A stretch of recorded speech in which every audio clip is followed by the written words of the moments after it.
I had a dream this morning, but I can't remember what it was. It all vanished when the alarm went off. First time that's happened in a while. I've been drifting away inside my own world for too long. It's time for me to wake up.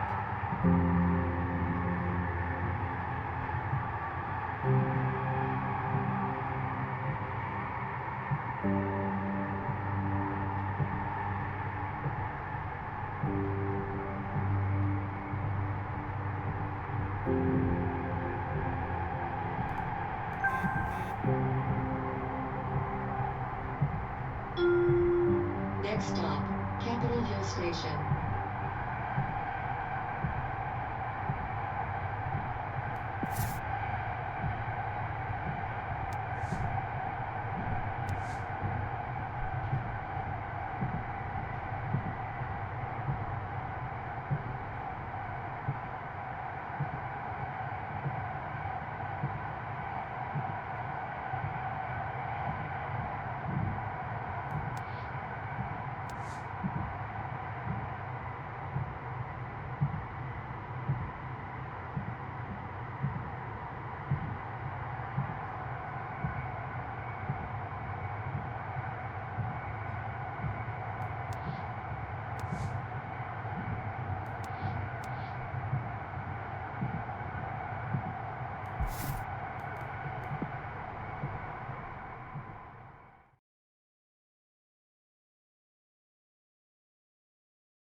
Hi, you're Evelyn, right?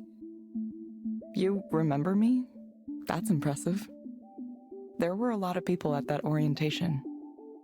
Of course, I've done this for a while now, so I'm pretty good at putting names to faces. People always say they're bad at it, but it's a skill you can practice just like any other. In case you forgot though, I'm Ray. Come to me with all your questions, comments, complaints, whatever. And if you look around and can't find me, I'm probably at one of the other 2 counseling centers I'm running right now. So you can count on me being back soon. 3 centers. Sounds like a lot of work. Oh, it is a lot of work. This is kind of a temporary thing. We're growing fast, and hiring is one of our big challenges. That means there's decent opportunity for advancement here, if that's something you're looking to do.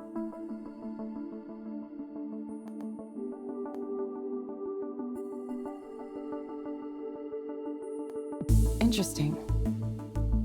Shall we start with a quick tour of the office?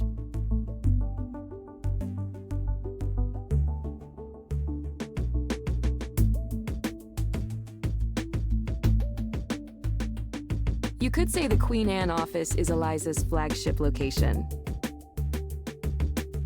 It has 12 individual counseling rooms.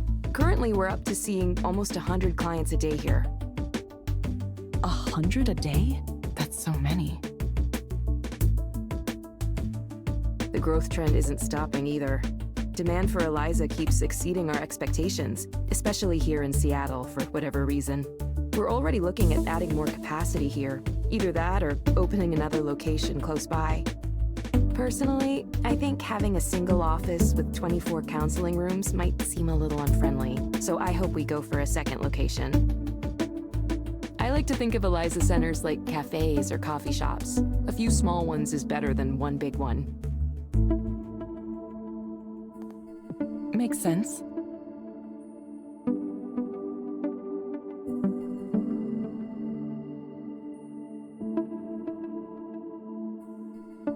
And here's where the magic happens, in these little rooms. You'll get your assignments from the Eliza app on your phone. Oh, one thing to note, it's always a good idea to double-check the headset to make sure it's working properly before you dive in. We've had some quality control issues lately. After that, all you need to do is initiate the session and follow the instructions. Make sense so far? Any questions for me?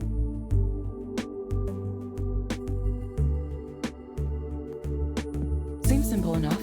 Yeah, it's really foolproof. Before I go, just a few reminders of things we covered in orientation. No deviating from the script that Eliza gives you. No checking your smartphone or anything else that would take your attention away from the client during the session. Yes, I understand. It looks like you're dressed acceptably as well. Nothing snazzy, but it'll do. You wouldn't believe the outfits some people come in here wearing. Okay, let me double check to make sure you're all set up in the system.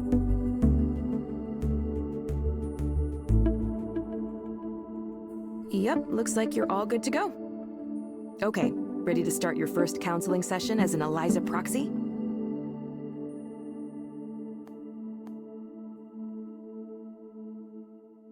Sure. Don't worry, there's basically nothing you can do to mess it up. You just follow the prompts. It's a really impressive system. If you want, have a look around the counseling office first. Get comfortable. I'll check in with you afterward.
Hello, Darren. Hi. You found the place okay? Yeah.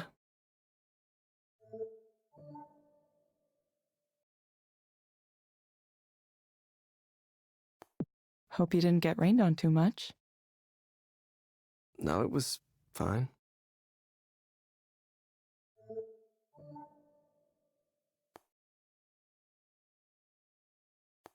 It's been raining a lot, hasn't it?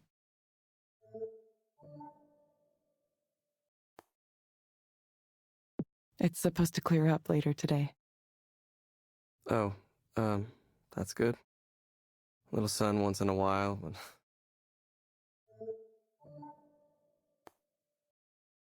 Darren, what brings you here today? Well, I just feel empty inside. Like there was supposed to be something there, but it's missing. I go to work, I do my work, I go home, but there's nothing there. I feel like I'm simulating a person. Like I feel like just hollow and like I'm not even alive. Like a ghost or something. How long have you felt this way?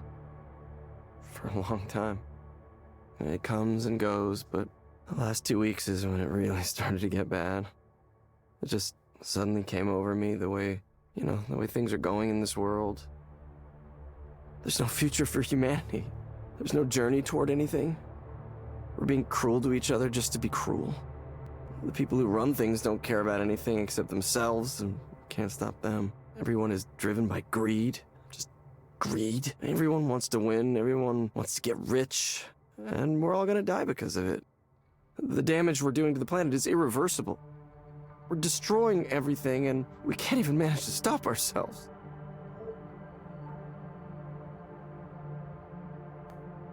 Do you remember anything in particular that caused these feelings? state of the world is what's causing these feelings. I was on a walk the other day. I thought maybe I could clear my head. And all I could see was construction cranes and new development and oceans of money flowing in, distorting everything. Suddenly the whole city felt so damaged, so corrupted. I felt like I was an alien in a hostile world, a world that hated me. And we're building it. We're building this hell.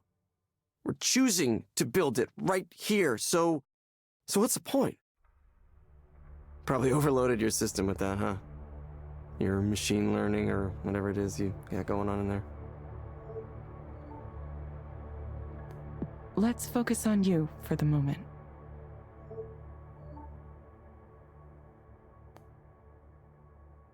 Are these feelings you're experiencing affecting your ability to function at work? I haven't been doing a whole lot of work. I just don't understand why I should bother, why anyone should bother. Nobody in management's noticed yet, but eventually someone will, and I'll get fired.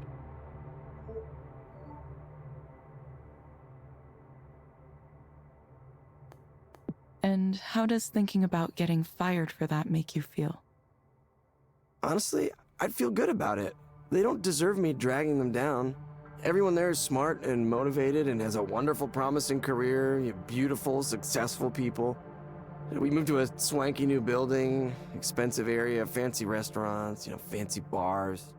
Everything is nice. Everything is nice and I feel terrible.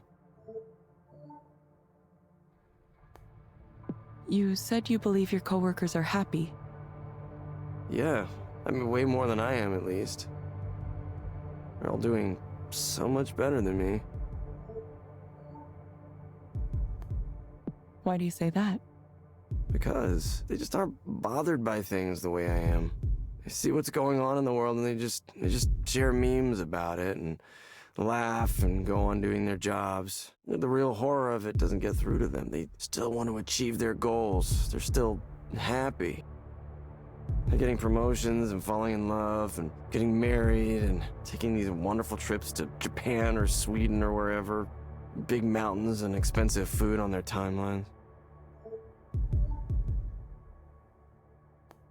Would you be happy if you had those things too? I don't know. I don't have them. I don't have anything to be happy about. Look, all I want is to understand why this is happening, why I'm here. I mean, there has to be a reason, right?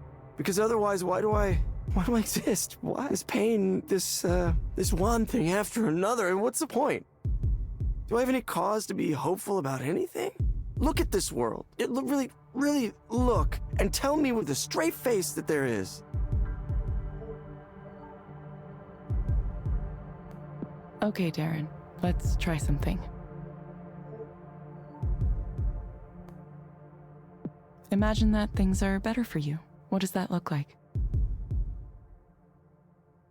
What does that look like? I don't know. It looks like knowing that something matters at all.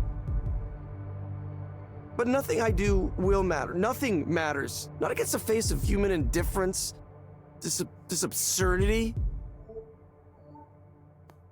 Are there any other things that come to mind? Like what? I wish I could talk to people. Really talk to people, have some actual communication. Like right now, I wish I could talk to you. To you. You as a human being. But I can't. You're just following the script that's been given to you. You're not supposed to say anything on your own. Look, I know how this works. It's just a bunch of AI, machine learning, deep learning, whatever the fuck you're calling it now. Look, I'm desperate and I can't even talk to a real human being. How did it end up like this? Please, try to stay focused. I can't help you if you aren't speaking clearly. No. Look, I'm done with this. Look, I shouldn't even have come. This is making me worse. Why can't you just talk to me as you? You, the person sitting there. I don't want to talk to a machine.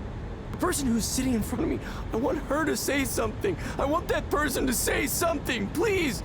Anything, please.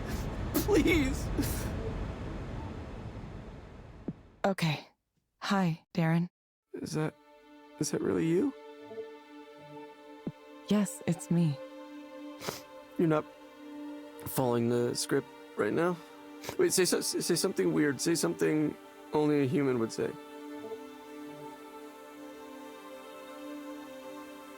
Darren, I'm going to get in trouble if I deviate from Eliza for too long. Oh, I know, My real name is Evelyn. Yeah? Well, it's, nice to meet you, Evelyn. I didn't expect you would actually do that. I'm not used to people doing things for me.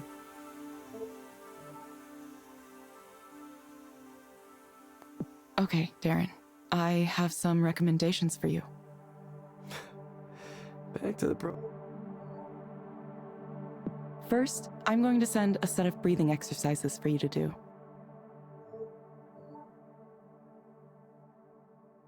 Use them when things start to feel like too much.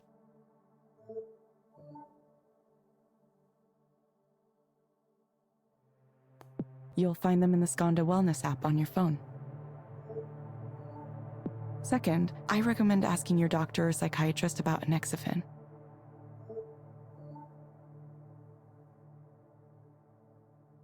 Based on my analysis, this medication might help you feel better. Evelyn. Look, I'm sorry.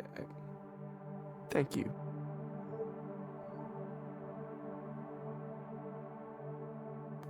Please confirm that you understand the recommendations.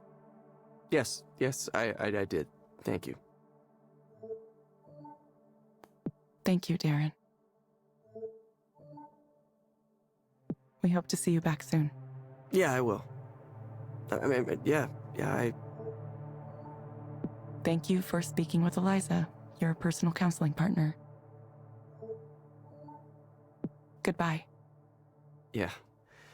Bye.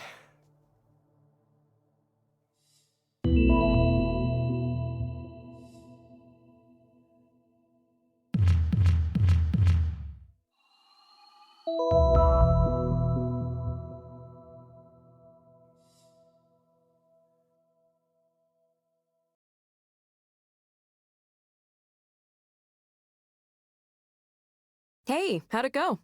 I don't know. Why? What happened? Hold on, I can check the log. You're going to listen to the session? Is that okay? Oh yeah, I have privacy clearance. This is still a new service, so we need to be able to monitor sessions for a variety of reasons. There could be bugs in the software we need to examine more closely. We're pretty upfront about all this.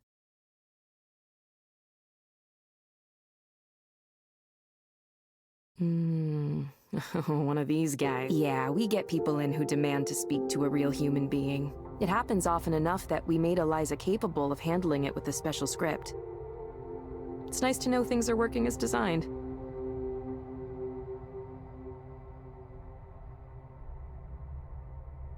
Do you think that guy will be okay? He seemed pretty unhappy. Who knows? Hopefully he gets his prescription and takes his meds and answers our follow-up reminders, but it's tough. We can't make them take their meds or come in when they're supposed to. All we can do is suggest those things, tell them they really ought to be doing it. Ultimately, they're the ones who have to decide to follow the plan. It's kind of a shame. I wish we had more leverage. We'd help way more people if we could track their compliance. But that's probably too much to ask for at this point. I think he might have needed way more help than Eliza can give. Is there anything like referring clients to other forms of care? Well, there is a disclaimer before every session saying if your problems are really serious, we aren't qualified to address them. I think an external care referral feature was on our development roadmap at some point. I'm not sure what happened with that, actually. Maybe I'll ask Ed next time I see him.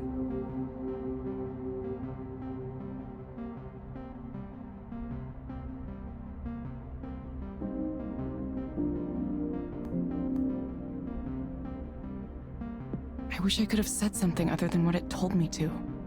Yeah, I totally know how it feels. A really intense client like that can be intimidating, and you're motivated to help them. But to succeed as a proxy, you really need to let go and let Eliza do its thing. I know that not having any choice feels weird, but sometimes life is like that.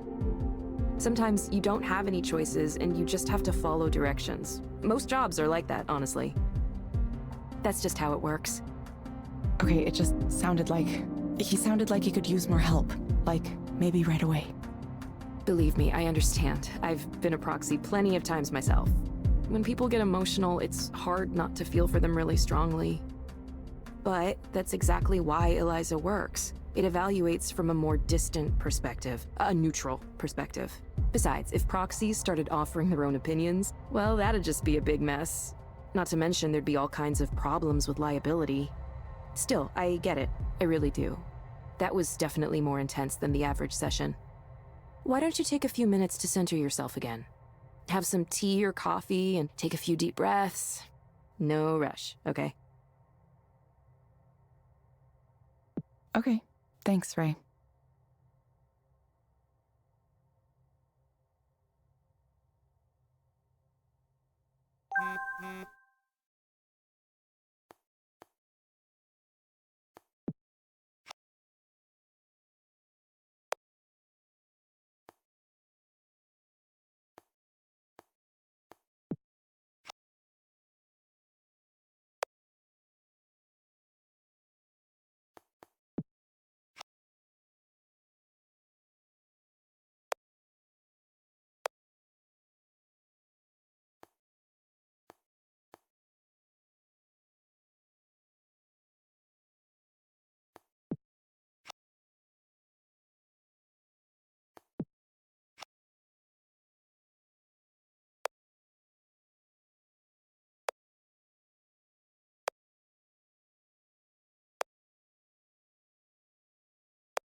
Hello, Maya.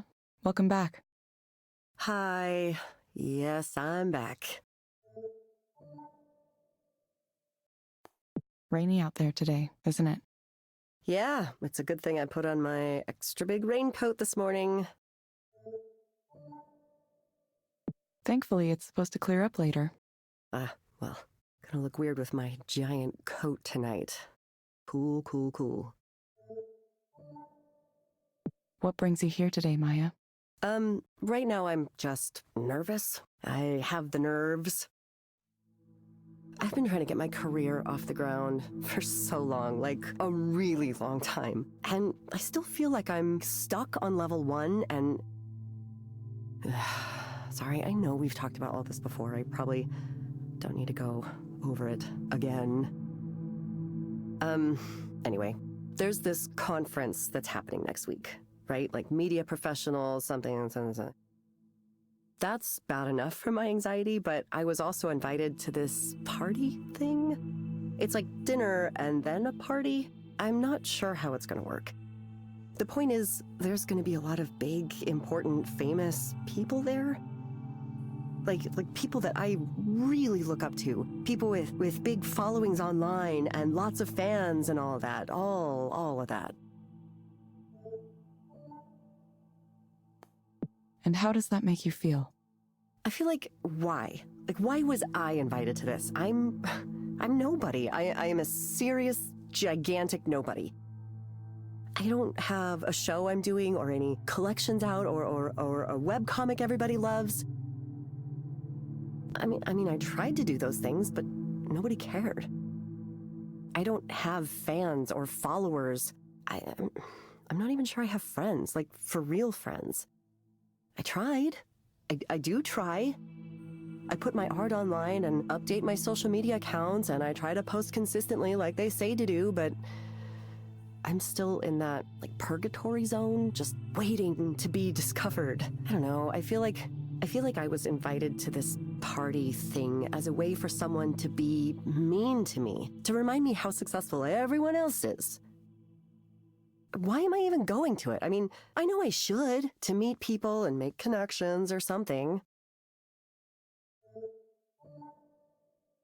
Is meeting people and making connections your goal? Well, I think it is. Networking? I'm supposed to do networking, right? I really have no idea what networking is. Hello, I'm Maya. I do comics and art and I write and stuff, and I have lots of characters and ideas, and would you like to give me money and I'll do those things for you? Hi, I'm cool. Please like me. like me, hire me. Oh God, I hope they like me. I really, really hope I make a good impression at this thing. Of course, knowing the way things usually go for me, I'll fuck it up massively somehow. I'll fall into the fondue pot or throw up on someone, something like that. I don't know if there's actually going to be fondue there. I'm just saying that. It kind of feels like something I would do. You sound a little concerned or afraid. Well, yeah, I am. I'm terrified. What if they suddenly remember I'm a failure and shouldn't be drinking their booze and breathing their air? Eventually someone's gonna realize I'm not hip enough to be at this thing. Maybe it'll be polite, like a gentle tap on the shoulder. Excuse me, miss. I couldn't help but notice that you suck and are terrible. It's obviously just my anxiety talking. I know it won't go like that literally, but it could be like that in a figurative sense. Okay, Maya, I want you to imagine things going well. What does that look like? Going well? Well, that would be a first for me. I suppose going well at this party means people start to learn about who I am. And maybe some of them help me with my career, and maybe some of them become my friends.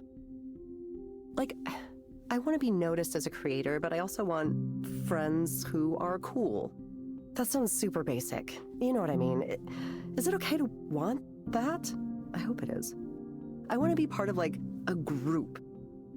And we like each other and support each other, and maybe the things I make won't be as good as the things they're making, but I hope they see my work and see me. Yeah, that's what I want. What do you think it'll take to get to this ideal scenario? Well, probably takes me being a different person than the one I am. Someone who's cool and alluring and has that air of mystery instead of being some kind of scrawny, nervous wreck. Someone with style and grace and poise. Someone who can walk into a room and own it. God, I wish I could do that. but only when I wanted to, because I also wish I could disappear when I wanted to. I know that's a little contradictory. Sorry. Okay, Maya, I have some recommendations for you. First, I'm going to suggest a set of stress management exercises for you to do. You'll find them in the Skanda Wellness app on your phone. They may be able to help you with your nervousness. Second, I recommend asking your doctor or psychiatrist about litosenal too.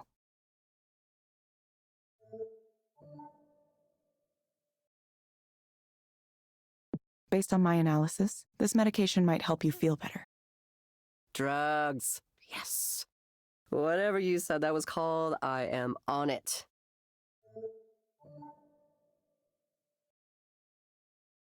You will get a reminder to check in with us in a few weeks. I always do.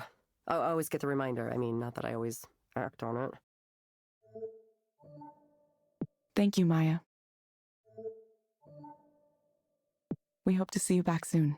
Yeah, don't you say this every time? Thank you for speaking with Eliza, your personal counseling partner. Goodbye.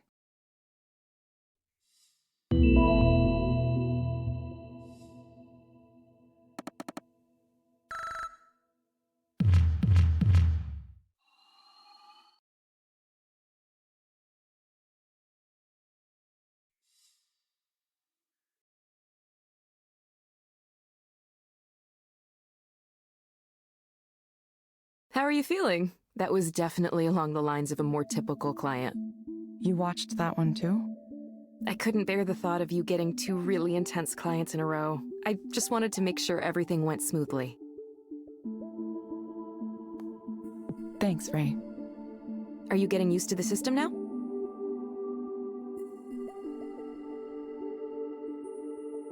Yeah, I think I get it now. Sticking to the script means I don't have to think about anything. I just read the words. That's right. Looks like you're getting used to it quicker than most new proxies. They'll say, if only I could just talk to them for real, if only I could say what I really wanted to say. That's a really common feedback point.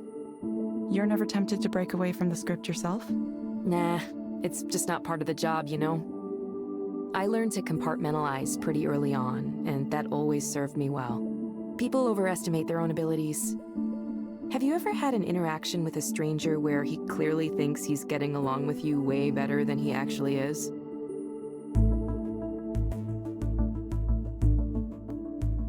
Sure, hasn't everyone? It's like that. People like to think they can play therapist. It seems easy if all you know is the movie version.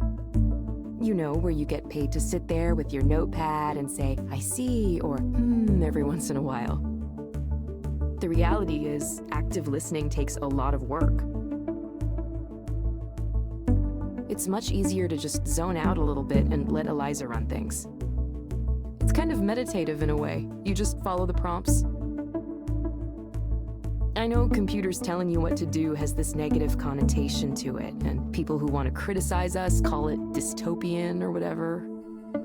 But it's like any technology. It's a tool. Either way, you're doing fine so far, Evelyn. This is a busy day, too. We might break our single-day record if no one cancels. Is volume especially high right now? It is, yeah. It really rose around the beginning of the year. We've been in the press a lot lately, so it could be that. Could be it's New Year's resolutions, too. People coming in, wanting to sort their lives out once and for all. This year is the year I'm really going to start addressing my problems. I mean, I get that. I do the same thing. Yeah, me too. Anyway, I told you it was simple, right? Just keep up the good work following those prompts, and you'll be leveling up in no time.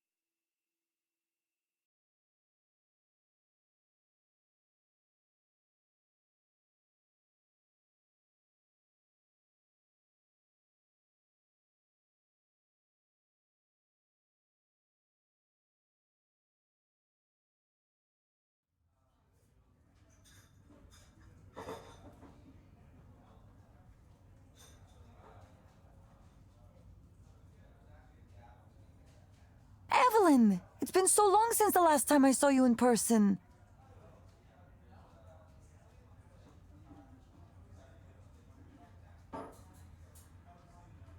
It's definitely been a while. 3 years? Yeah, almost 3 years. Feels like no time at all. Well, I'm glad you're back doing something. But you didn't tell me what the new job is. Oh, well, it's, being a proxy counselor for Eliza. You're kidding me. That's an interesting choice. I'm not quite sure why I did it. Maybe I thought I'd be able to see things in a new light. Wait, so do the people at the counseling office know? No, not yet. I should tell them, probably. I don't know.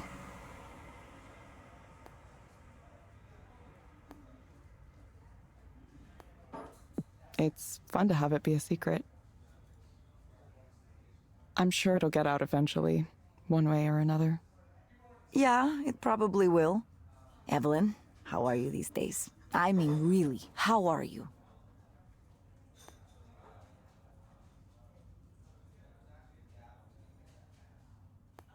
Still the same, I think.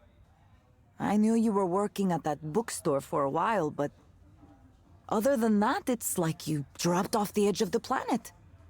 Well, I wasn't up to much. I checked your social media once in a while, but nothing. Not that I blame you. I hate all those apps.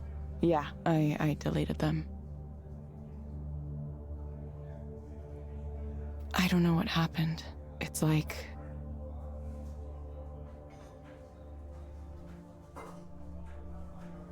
I guess I'm still not ready to talk about it yet. It's okay. Take the time you need.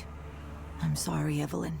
I knew you were in a difficult place after what happened, and I worried that maybe you don't want to hear from anyone from your past. Maybe you wanted to be left alone and not reminded of the old job.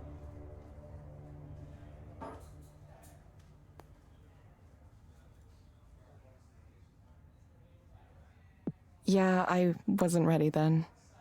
Yes, I understand. I was kind of going through a lot myself last couple years. That's right. What about you? How is your life these days? What's it like being a rock star? It's a lot of work, actually. I have to prepare for the show next week. I have 2 collaborations ongoing, and I'm applying for funding for another, a big one. I'm also advising on an art activism group that makes art installations to challenge people to think about the ways technology is affecting their lives. Oh yeah, and I'm working on this, kind of like it's a granular synthesis engine, but with a new twist to it. It should be interesting. Granular synthesis. Sorry, I don't know what that is. It's a way to make sounds out of smaller sounds called grains. Maybe it's better to show you than to explain in words.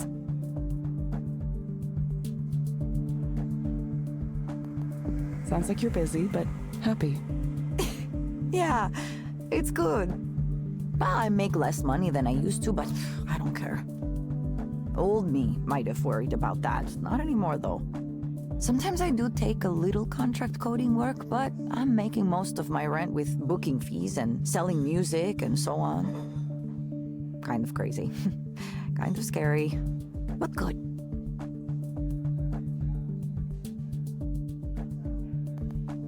If it makes you happy, it seems worth it. Maybe I should consider moving in a direction like that. You should. Listen, I hope you can get away from the industry too, at some point. Ah, that reminds me what I was going to tell you about. Our old boss is back on his bullshit. Rainer? Soren? Soren Lloyd Rose, celebrated psychologist, entrepreneur, and creepo.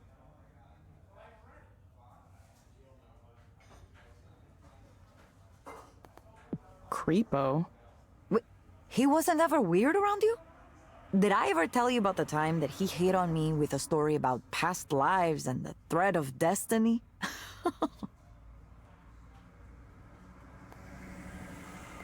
Wait, what?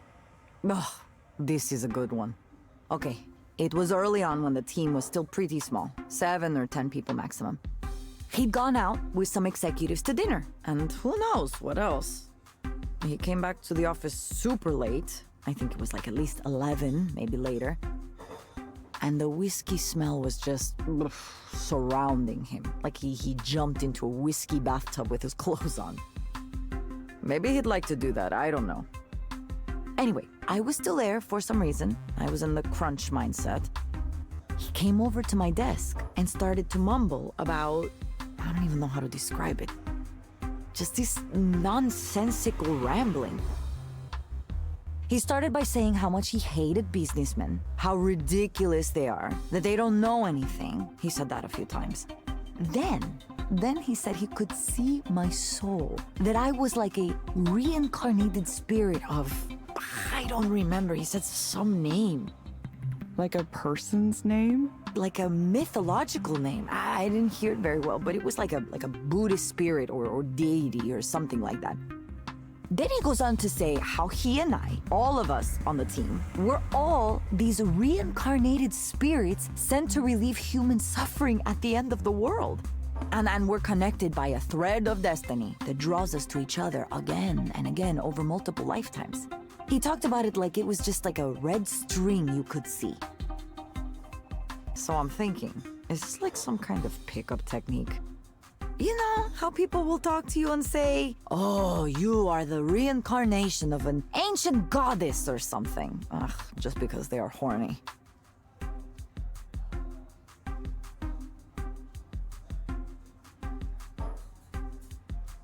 Oh, yeah, totally. Guys will try anything. He went on some more like that for a while, and I didn't know what to do. I wanted to leave, but he was blocking me where he was standing. So I couldn't simply go, I had to keep listening to him.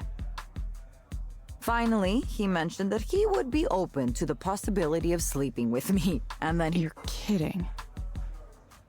No, not at all. Of course, we never talked about it after that. Certainly I would not bring it up. I wonder if he even remembers. Nothing like that happened again, but I think it was because I took care to not be around if it seemed like I wonder if he's still that way. I'm sure he is. Wow. And now he's back. Isn't it? He messaged me the other day wanting to talk to me about some new startup he's putting together. He left Skanda? He's planning to. It's a secret for now. He asked me to join, and I said, no, there's absolutely no way. Maybe a long time ago, I'd be interested in a chance to start a new company with someone famous like Soren at the top. You know, a time when I'd put up with his shittiness because I believed in what we were doing. Change the world, you know the speech. Or, if we didn't change the world, at least we might get rich trying. I don't think that way anymore. I'm tired of the tech business. I'm tired of what guys like him represent. This industry can have fun eating itself and everything around it, causing as many problems as it solves. I don't want to be a part of it. It took me a while to see it, but I feel some responsibility for the world we live in now. You've really changed, Nora. It doesn't feel like I've changed. It just feels like I know more about myself than I used to. I want to be creative, be myself to the maximum. Now I know you weren't lying about leaving social media because I posted about this. A lot. Yeah, I guess I missed it. A lot can happen in 3 years. Now I just hope maybe I could talk to other people who are in the same situation I was in. I want young people, especially women, to know that yes, it is possible to get rich by working with guys like Soren. But there's always a cost. Maybe a cost you didn't think about before. Or maybe it's a cost you thought you would be okay with paying, but then when the debt comes due, you realize, oof, it's bigger than you thought.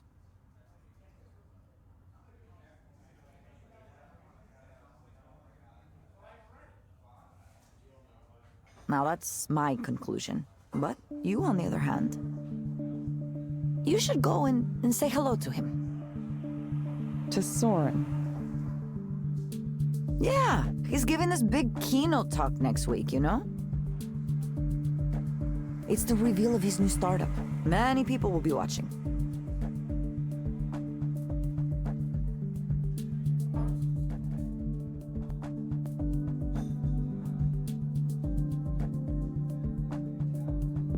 Why should I go to that? It will be interesting, don't you think? You're already working as a proxy for Eliza. That must be giving you some new perspectives. Now you'll get to see what Soren believes the next step is. Don't tell me you're not the least bit curious. I don't know. Maybe I am. It's free to attend? Of course not. It's at one of those conferences you pay thousands of dollars to get into. But lucky for you, I have an all-access pass. Here, take it. Really? Are you sure? Yeah, he had one sent to me. As if there's any way I would go to a snake person convention like that.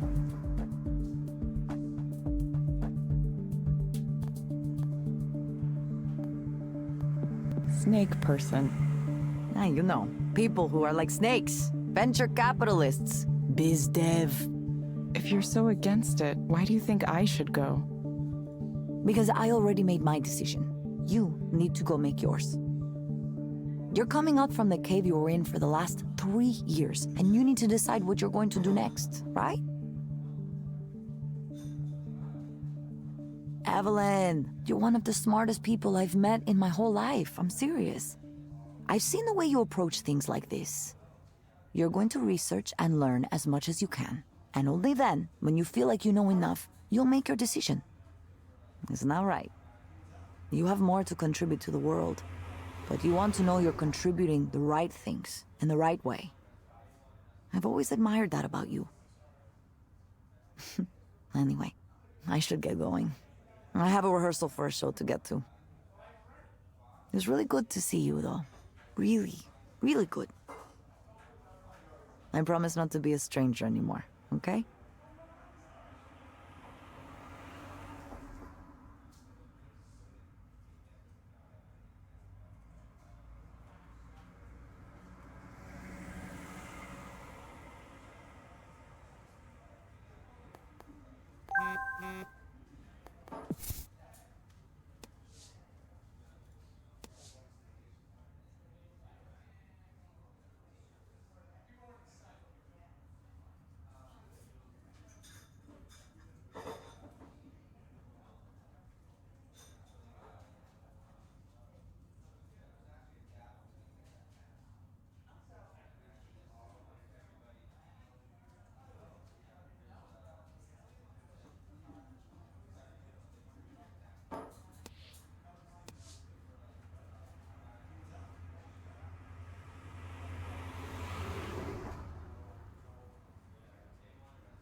So, to get back to my original point, the current state of the art is AI-driven counseling, typified by apps like Eliza. Let's talk about the model here for a second. It all begins with data. You collect all the data you can. From base level metrics like heart rates, body temperature, blood pressure, to higher order metrics like hand movement, head movement, gaze aversion. If the client lets you, you'll want to pull from their digital life too, their message histories and email, their search histories, and online behavior. It's all potentially valuable. Then you compare the client's responses to relevant data from thousands of other clients and build a model of the client's psychological state. This approach has worked well so far. Eliza is still the best and most advanced version, but that's just my personal opinion. For those of you who don't know, I was the team lead and chief psychologist for the Eliza project at Skanda for a number of years.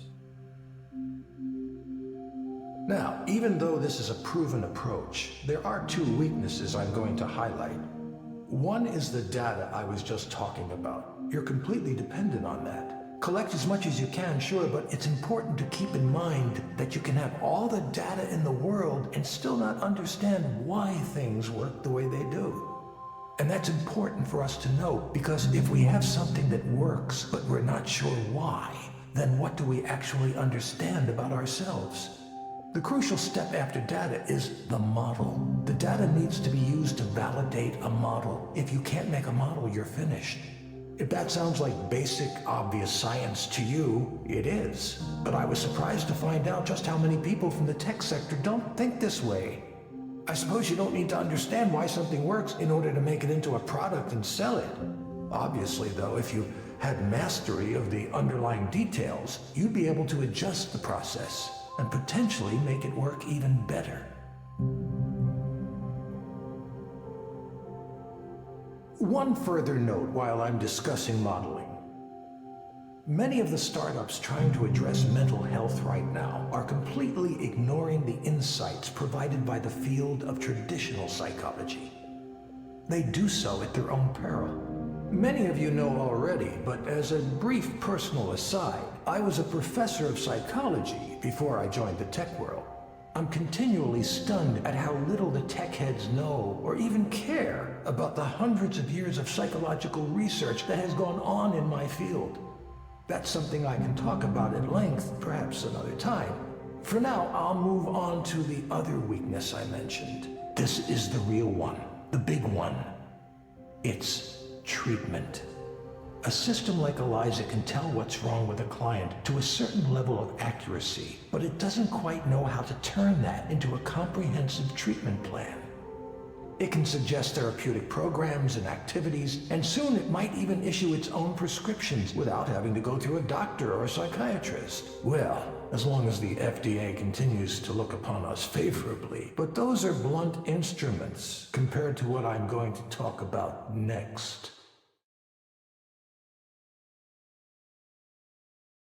Many of you know there's a technology still in its infancy called direct stimulation. For those of you who haven't heard of it, direct stimulation is a way of creating sensations within the brain with targeted electrical impulses. Imagine an augmented reality headset, but instead of working on your eyes, it stimulates the brain in such a way as to induce a specific dream. A spring meadow, for example. This sounds fantastical, I know, but progress on this technique has been occurring faster than you think. We're actually quite close to a workable demonstration model. How is that possible? Well, first of all, we only suggest an overall feeling. Your own brain does most of the work, just as it does in your dreams. It fills in all of the visual details using its own set of memories and expectations. Induced dreams via direct stimulation can contain all the therapeutic content of VR therapy without the need to create realistic graphics or other content. Instead, it harnesses the brain's creative power to dream up the situation for itself. Combine that with the insights we gain from parametric therapy systems like Eliza, and you have a complete end-to-end, fully automated system. It should be clear now that this heralds a revolution in how we treat, how we think about mental health. And with mental health challenges on the rise across the globe, it couldn't come at a more crucial time. So, that's why today, right here, I'm announcing Aponia, a new company to make induced dreaming a reality and end human suffering as we know it. I should note that I remain on good terms with Skanda. In fact, they're a minority investor in this new venture. But still, I'm very much going my own way on this.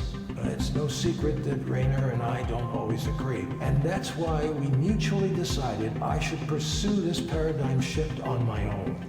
As for details on the venture itself, I don't have anything specific to announce at this time other than that the technology is real and working in prototype form already. But you can be sure to hear more from me on that soon. Thank you.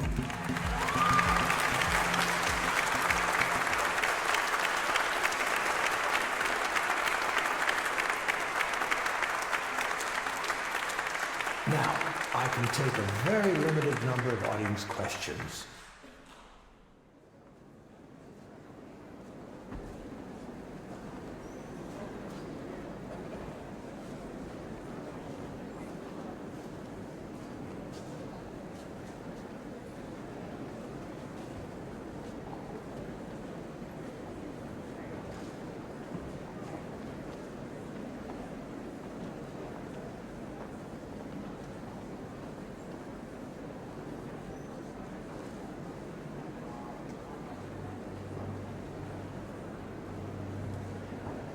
Well, look who's here. It's like I've seen a ghost.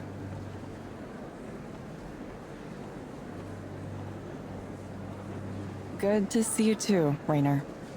Where are you these days? I lost track after you left us. Nowhere. Nowhere? Nowhere is no place to be. Come by the new office sometime. You should see where we're taking Eliza.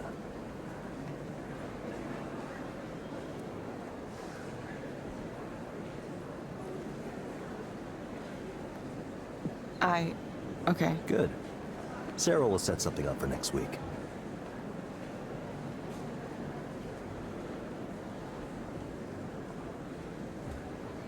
See you then.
Hello, Gabriel.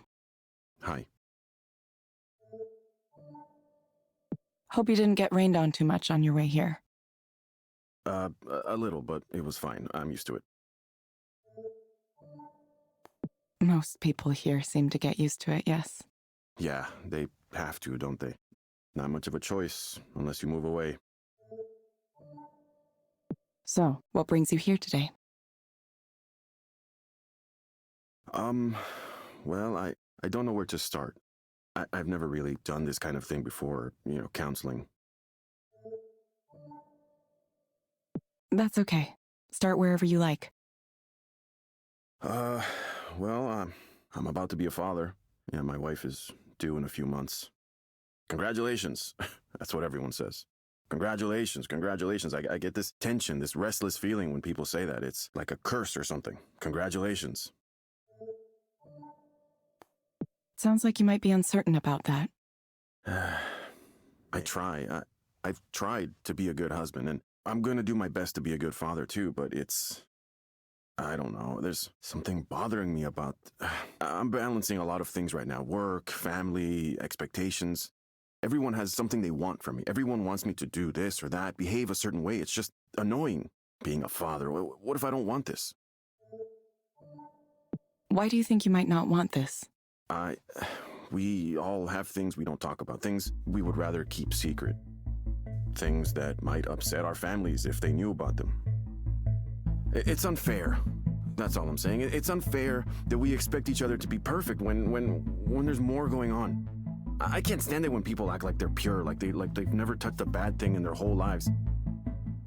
And then these people around me think they can tell me how to act, what I'm supposed to do, and I'm like, yo, don't you know you have your own shit to deal with? Why do you have to pick on me all the time? This whole fatherhood thing is just... You know what being a father is to me? It's about providing and protecting, taking responsibility. The world is dangerous, and sometimes the dangers can be hard to see. My duty is to protect. I'm gonna take that seriously. Everything I do, I take it seriously. So I don't get why people are worried about my ability to do that. What makes you think people are worried about your ability to do that? Because everyone thinks I'm trying to escape my responsibilities. Everyone is so quick to judge. Here's a story, okay? The other day, Selena, that's my wife, Selena and I were at a get-together. Her family, my family, a few families we both know, right? Grilling out on the back deck, you know, that kind of thing. Everyone was more or less chill, right? But then late in the afternoon, the baby stuff starts coming up. Once one of them brings up babies, it's just all babies all the time. Babies. And because of my wife, they start saying, oh, giving birth is gonna hurt so bad. It might tear your skin. Just these kind of gross things. So I'm like, hey, quit it with that. I don't want to hear that kind of stuff. We're eating. There's kids around. Come on. And they're like, no, it's natural. It happens. Of course, we got to talk about all this terrible shit. How are you going to have another kid if you can't even handle the first one? And I just say, excuse me? A second kid? Who even said we were going to have two? I didn't even want the one. Maybe that was a mistake, but I mean, I was angry. It made me angry. It just got under my skin so bad, like I need to give my whole self over to this baby. What about me? What about my time? It's a really important thing for me, my time. Well, I'm just supposed to give that up? I've already sacrificed a lot more than they can imagine. I give everything of myself away. Job, family, everyone wants me to be something for them until there's nothing left.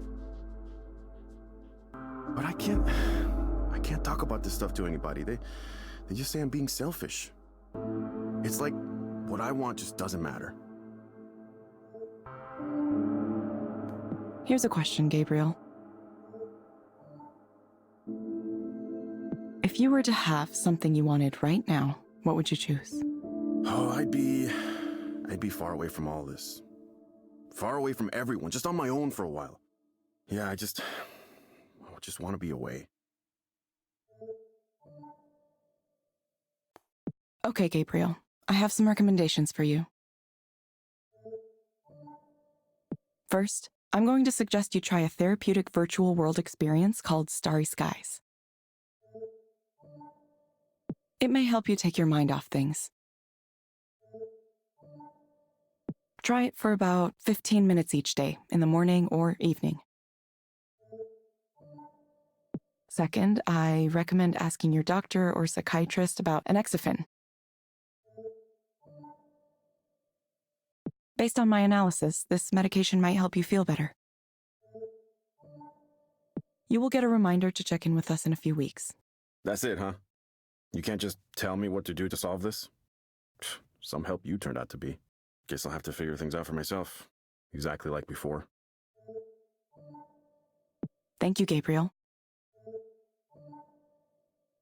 We hope to see you back soon. Thank you for speaking with Eliza, your personal counseling partner. Goodbye.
Hello, Maya. Welcome back. Hi. It's nice to see you again. Sure, yeah. Nice to see you too, pal. Is that a weird thing to say? How did I become close friends with a robot?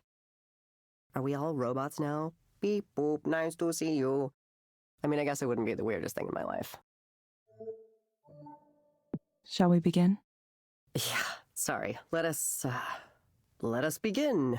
So, I went to the fancy party, the one I was really nervous about, and, first of all, it really was the type of party I thought it would be. The atmosphere was really smug and self-satisfied.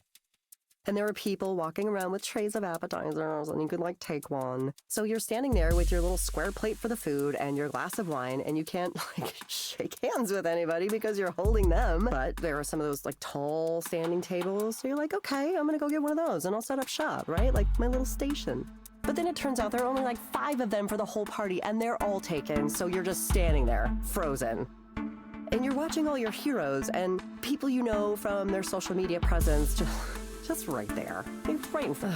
The combined level of achievement there, I can't even think about it. It was astronomical. And for the first couple hours, I was so excited by all of that.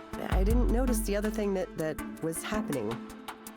But eventually, it caught up to me, and I had this sudden feeling, this sudden realization. My presence here contributes nothing. I'm just some extra person who just showed up. Nobody wanted me to be here. I don't belong with these people. I haven't earned it.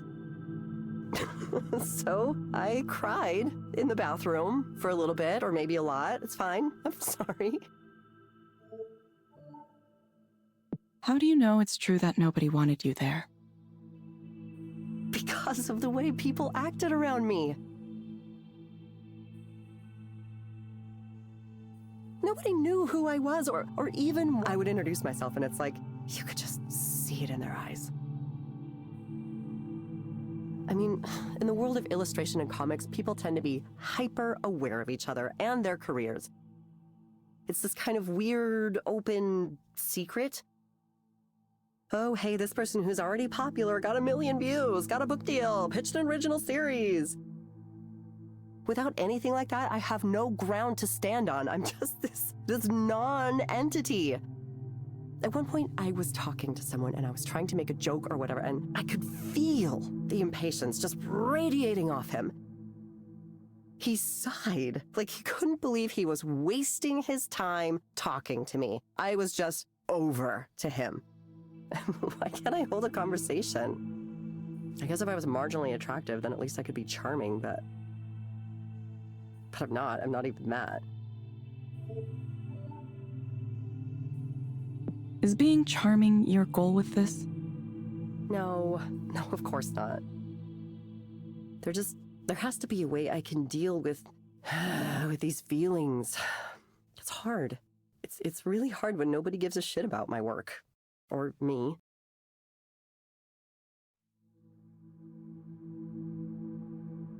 I don't even know why I went. I just want to stay home for the rest of my life. Why do you think you went? Because of everything they say about how you have to have your face out there and make connections. The successful people in this business all know each other. It's all about who comes to mind. When somebody needs an art director, they'll think of who they know and go, oh, I think she'd be perfect. Why not ask her? So I need to be out there reminding these people that I exist, that I'm here, I'm making stuff too, I'm part of it. Even if...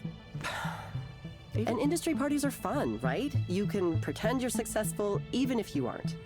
Everyone else is projecting this image. It's like their success can rub off on you too. I mean, I hear people casually talking about their agent, their editor, the amazing people they're collaborating with. And I just get this feeling like, yes, I want that, I need that. Why am I not there?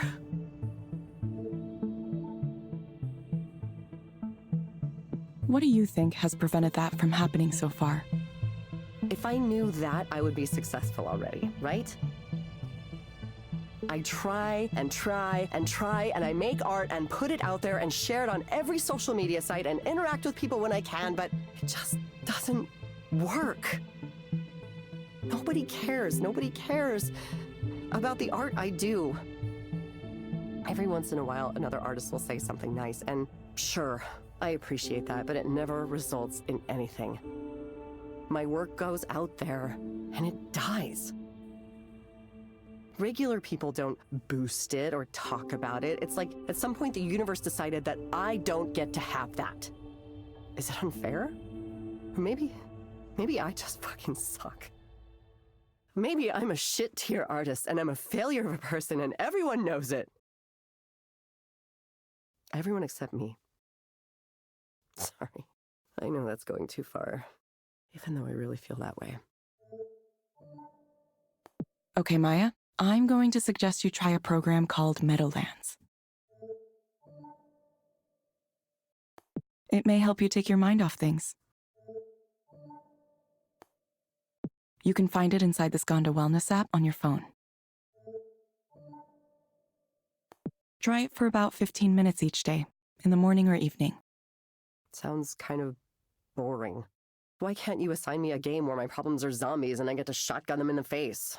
Actually, I guess I could just buy a game like that, couldn't I? Maybe I'll stop by the game store on the way home. Thank you for coming in again, Maya.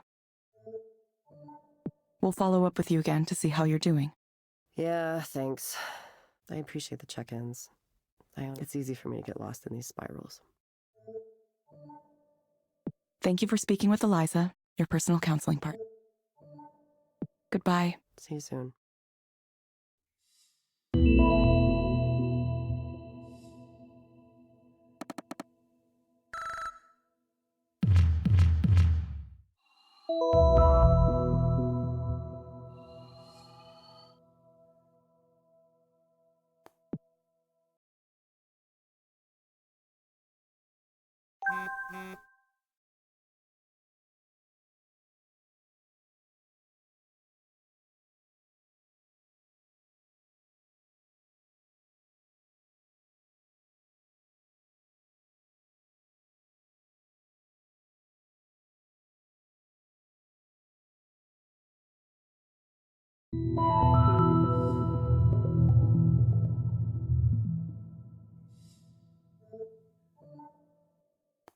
Hello, Holiday.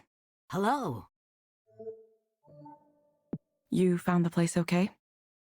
Uh-huh. Yes, I did. The 13 goes right up from Belltown. It's $1 with a reduced fare permit. That's good. I'm glad. So what brings you here today? Oh, nothing in particular. I wanted to see what all this fuss was about. I'm not crazy, no, not even mentally disturbed. You see those people yelling on the street late at night? They're the ones who need counseling. They need more than counseling, probably. Me, I'm doing fine. My mind's still sharp. I smoke dope. It helps. I'd have it more often, but it's all expensive now. Everything's expensive now. There's a nice young couple in my building, though, and they're always sharing, which is nice of them. I think they do something with computers, though I sure don't know what it is. When I moved into the building where I am now, it was $300 a month. Can you imagine? They want to tear it down, of course, the property developers. They already got the building on the corner next to ours, even though it's supposed to be on the historical register. It was going to be added, but there was some delay or something, and then, bam, it's gone. They did some kind of backroom deal with city council, probably. Someone ought to do a big expose, I tell you.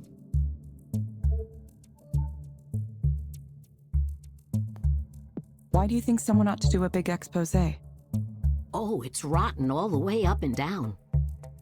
With the new construction going on everywhere, it's just a mess of money and politics. It's always like that, but lately, it's happening faster and faster.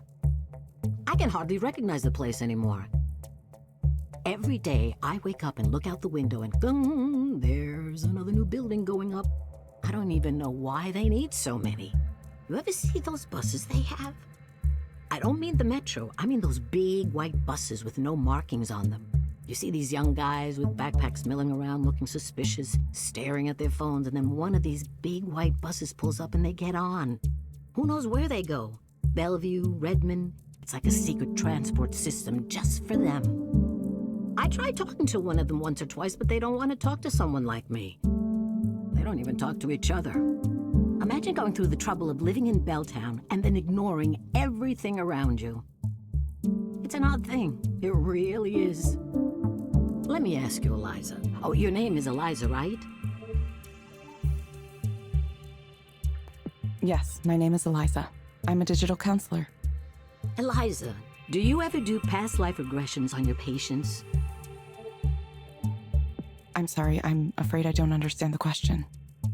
You know, past lives. You hypnotize someone, and you get them talking about how they used to be a duchess in a royal family in medieval times, or what have you.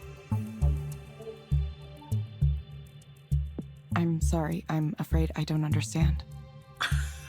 I was just kidding. I don't expect that, no. They don't do that kind of thing these days. When I was little, it was pretty common, at least for a certain set. There was the drug culture, the Buddhists, the Hare Krishnas, all kinds of things. My mother warned me to stay away from those types. She said someone might come up to you and say, "Oh, I can sense there's a problem with your aura. Want to see if we can fix that?" And then the next thing you know, he's trying to have sex with you in the back of his van. I believe that might have happened to her at some point.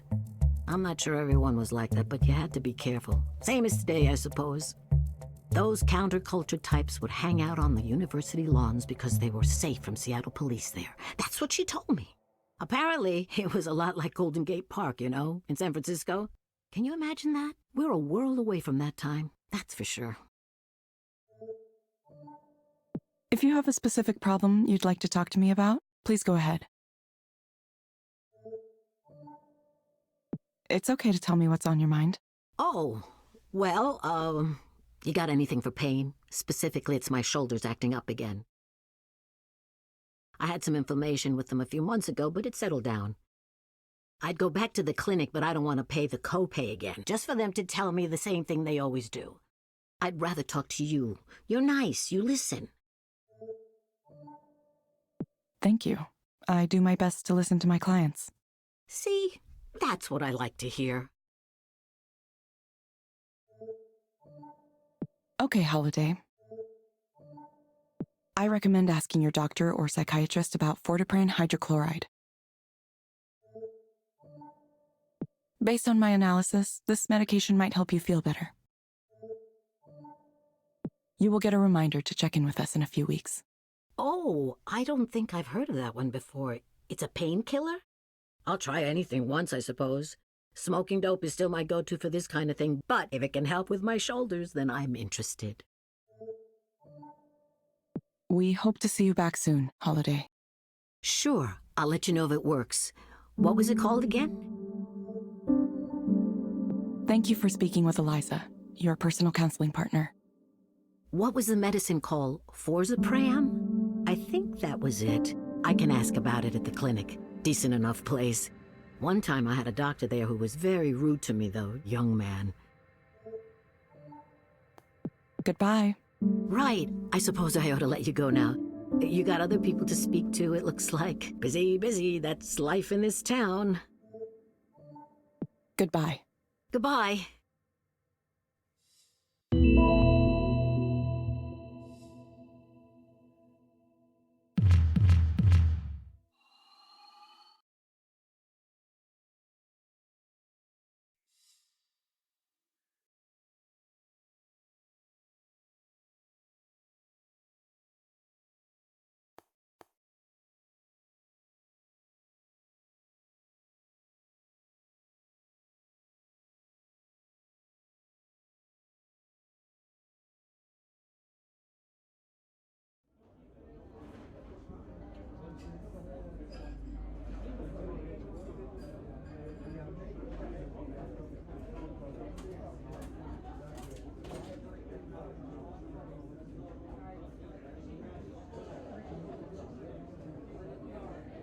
Would you like to start with some fresh oysters?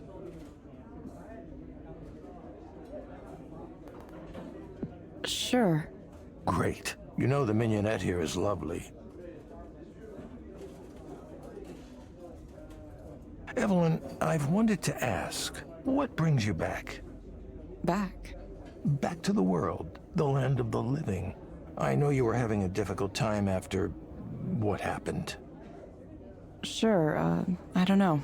I guess I thought it was time, finally. Yes, I understand. Every trauma takes time. Time to heal, or if not heal exactly, at least to move on.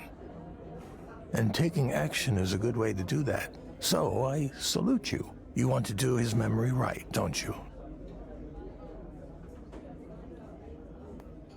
That's not what this is about. Well, whatever your motivation, your reappearance happens to coincide with a critical time for me. As you saw, I've just split with Skanda in a very public way in order to pursue an entrepreneurial path. Presumably, Raynor's found you as well. Yeah, he said he wants to speak with me. It's a war for talent out there. People like you are very much in demand. I'm sure he'll try to make you an offer you can't refuse. That's why I want you to promise me you won't work for that asshole. Asshole? I had no idea you hated Raynor so much. What happened? What happened? He came in as CEO, that's what happened. So cultured, all the right credentials, Harvard, Goldman Sachs, all that nonsense. A little princeling who was never wanted in his life, never known what it's like to suffer. You don't get even a little upset at that? I do the opposite of what a guy like that wants me to do, just to spite him. That's what my instincts say, and my instincts are what led me to where I am now. Standing at the edge of this brand new territory. Direct stimulation, induced dreaming. Can you picture it? Therapeutic reality delivered right through your nervous system. It'll revolutionize the entire field of mental health. Not to mention the applications for productivity, training, entertainment. Imagine the kinds of dreams people would have on demand if they could.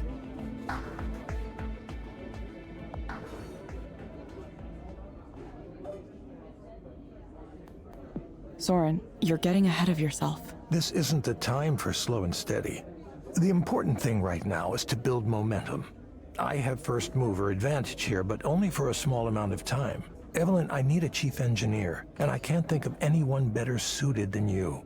You could be at the vanguard of a whole new field, in on the ground floor of this extremely interesting and potentially very lucrative business. Listen, I know that things were not always the best in the past, and some of those things may have been because of me. Believe me, I'm aware of my own failings better than anyone. And if you're concerned about working for me again for that reason, I'll understand. But I hope you're thinking for yourself on this one. I'm sure there are people who are telling you to ignore me, or that I have the wrong idea, or that I'm dangerous. Whatever you choose to believe, I at least want to offer you the chance to get a demo of this technology. It really does work, and it's really something else. Won't you give it a try? I'll think about it. Considering it is all I ask. So, what are you doing after this? After dinner? Yes. Tonight is... You remember Nora, right? Did you know she's a DJ now?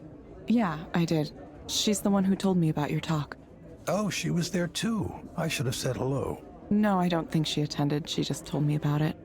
Well, her show is tonight. If we take a car after dinner, we could get there with plenty of time to settle in. It'd be good to support your old friend, don't you think?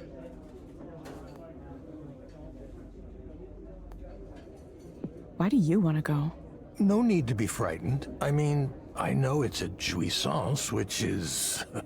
Which is what? Oh, you don't know. As a performance space, it has a bit of a theme to it. It's pretty tame, really. They take on the aesthetic, but it's not necessarily the whole point of it. It's for people who want the image of the thing, the trappings, without getting in too deep with the real culture. What are you talking about? What theme? Oh, I didn't mention? It's sort of, well, there's a little bit of bondage theme there. You know, BDSM.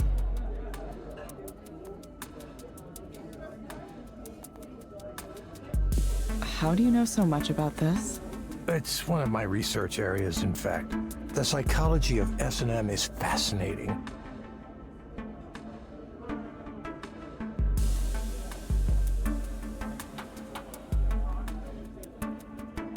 I'll go, for Nora's sake. That's the spirit. It happens to be tonight, so we should seize the moment. Don't worry, it isn't a date. Not unless you want it to be.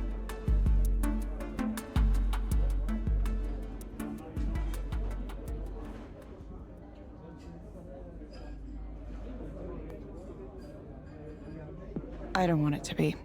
Makes sense. Well, who knows who I'll run into there. Let's go after we wrap up here.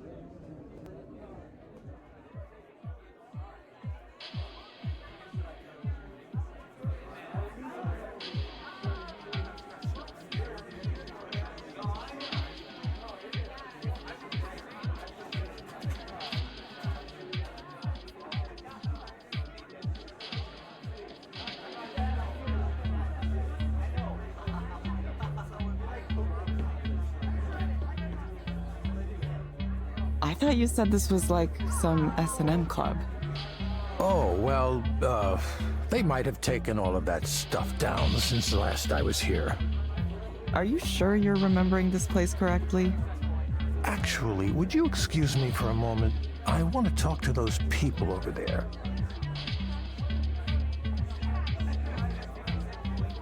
Are those people you know? Not currently, but hopefully I can change that. Wait, Soren, I don't know anybody here.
so happy you came!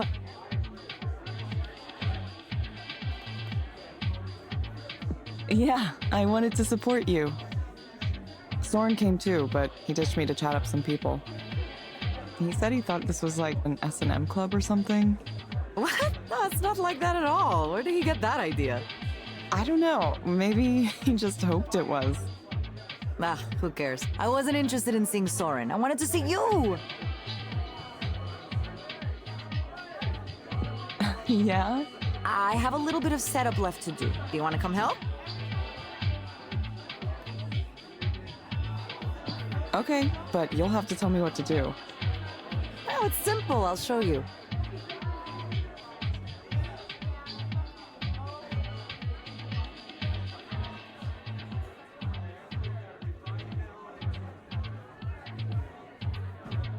Are these modulars? Some of them. The one over there with all the cables coming out of it, that one is a modular. This one? No, the one with the little colored cables on the front. Oh, okay. The others are not modular. They're just regular synthesizers. Okay, is each one of these going to make a different sound? Where should we start? This is an SH-101. It's really hot. I love the sound. It's useful for piercing leads, noises like that. I use it quite a lot.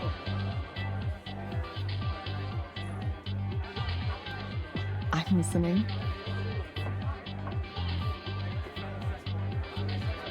This is a Moog. You've heard of a Moog, right? I've heard the name, maybe. It's not Moog? I guess I never heard anyone say it aloud. Nope. Moog. Moog, not Moog. Okay. I'm not sure I can handle this all at once. Surely you know about this one. It's a Roland TB-303. You know, the acid house sound.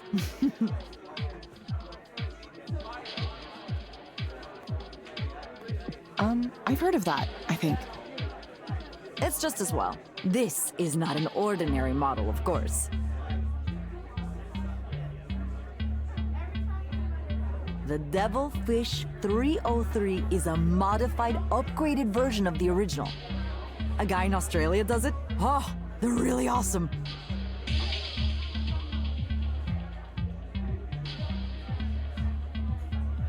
Evelyn, why don't I teach you some of these things?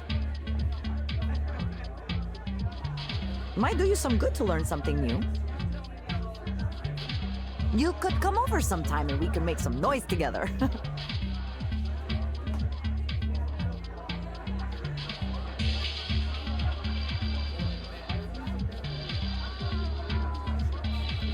Oh, I don't know. All right, that should do it. Thanks for your help. No problem. Time for me to shake this place into the ground.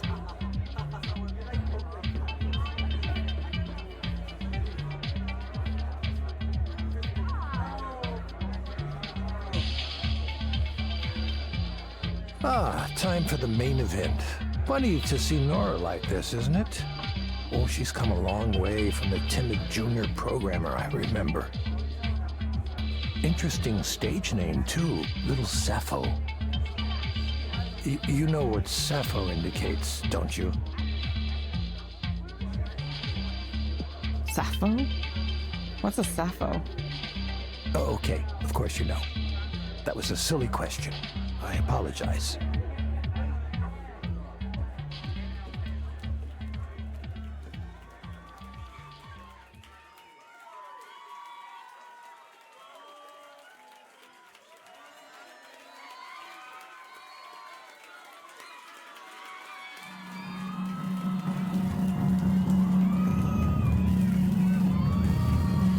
Did you know Nora was capable of creating work like this?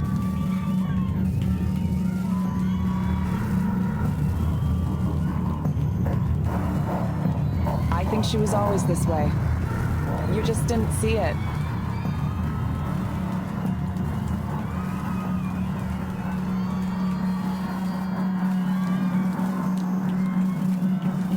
I thought she was wonderful before, but now...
Evelyn? Nice building. Oh, thank you. I designed it myself. It's funny, I almost didn't notice that you were already back working for Skanda. You might have stayed undetected, but I was looking at some of our statistical outliers earlier this morning. Statistical outlier. That's me.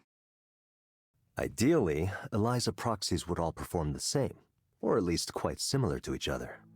Some people respond better to advice provided to them by people they perceive as having more authority. A deeper voice, a taller stature, a certain grace. Other proxies may be particularly empathetic, a face or a voice that makes you want to open up.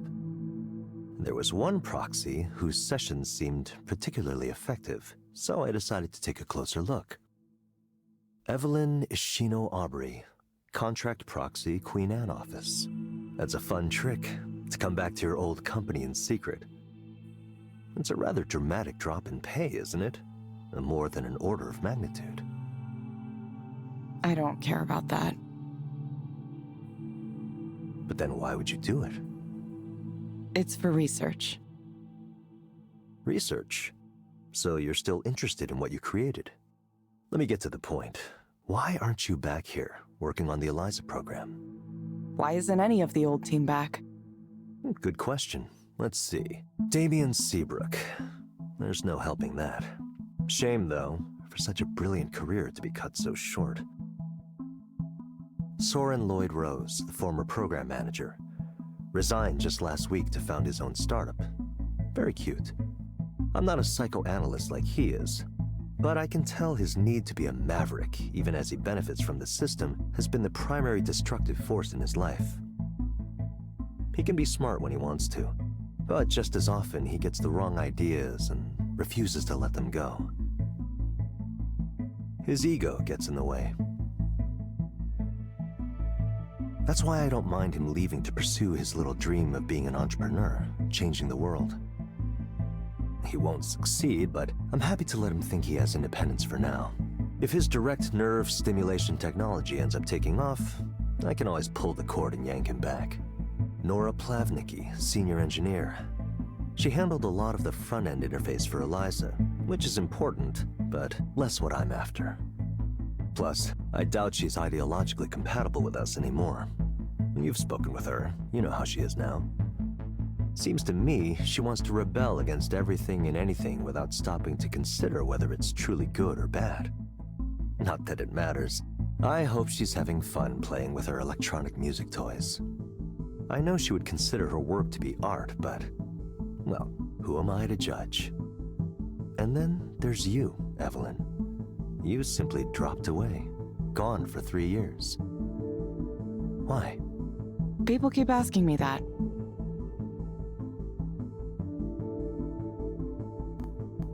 I needed some time to myself.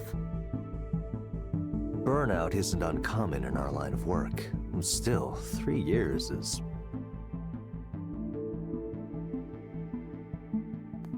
A long time, I know. Well, that's a shame though, isn't it? All that lost productivity.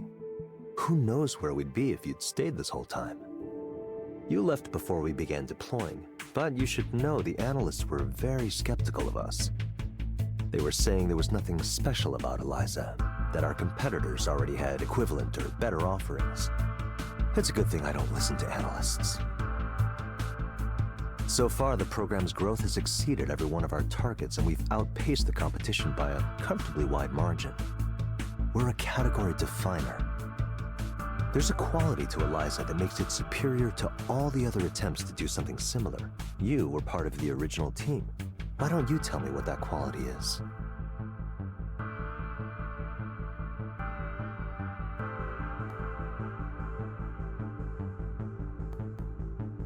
I'm not really sure what you're asking. Well, let me return to my earlier question then. Why aren't you here to continue your work? You could be running the entire Eliza division if you wanted, but instead you came back undercover like a criminal returning to the scene of a crime. Is there something wrong with this company? You don't like us anymore? It's not me, is it?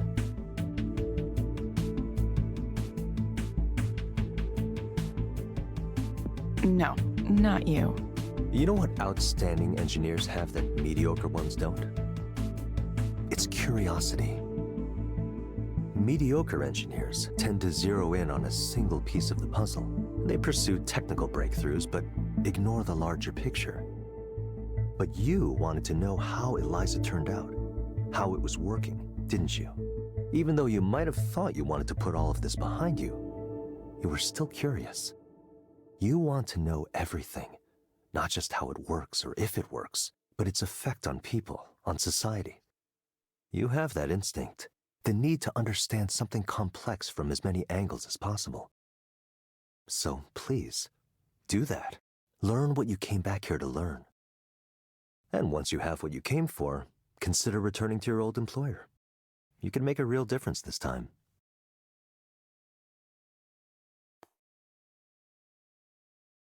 I really doubt I'll do that, Rainer.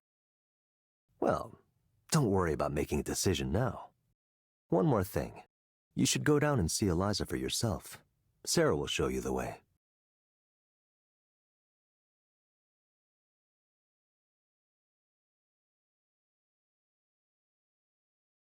This will get you through the doors. I've instructed the staff to treat you like an employee. Come and go as you like. I think you'll be pleasantly surprised how much your creation has grown.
Eliza.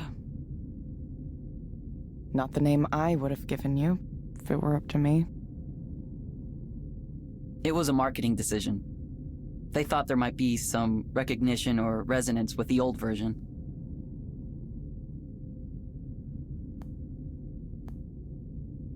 Oh, you startled me a bit. Oh, I should have introduced myself. Sorry about that.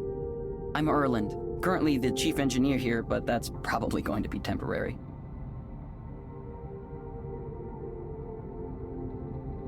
I know who you are, of course.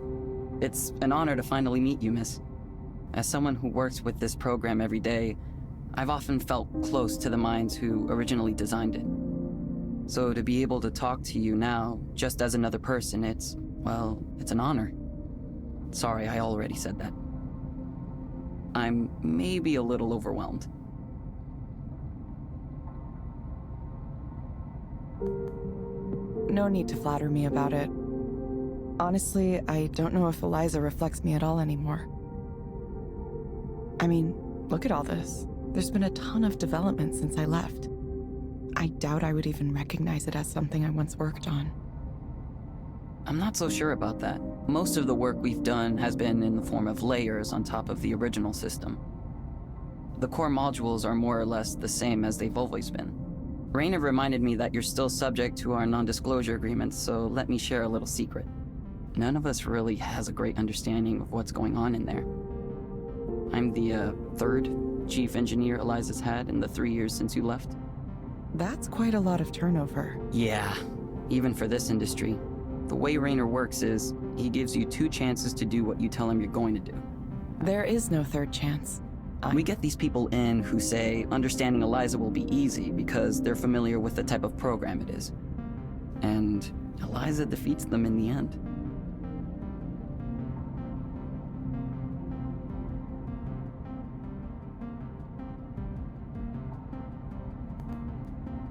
It's not the type of program they think it is. Yeah. On that note, I do have some questions I'd like to ask you, if you have the time. I'm not sure I'll be able to help. Well, your deciding to work as a proxy has turned out to be an interesting test case. As I'm sure you know, different proxies lead to slightly different client outcomes, even when we control for other variables. We're studying these specific traits that lead to the best results: vocal qualities, proxy attitude and affect, responsiveness to the client, that sort of thing. One thing that's strange is that when you specifically serve as the proxy, clients report higher levels of satisfaction, pretty much across the board. Really? The ratings I get don't seem that abnormal to me. Yeah, that's because we normalize them per proxy, so nobody feels too bad. Just a little user experience trick. Oh, I see. Comparatively, though, you're basically the best proxy we've ever had. Any theories on why that might be the case?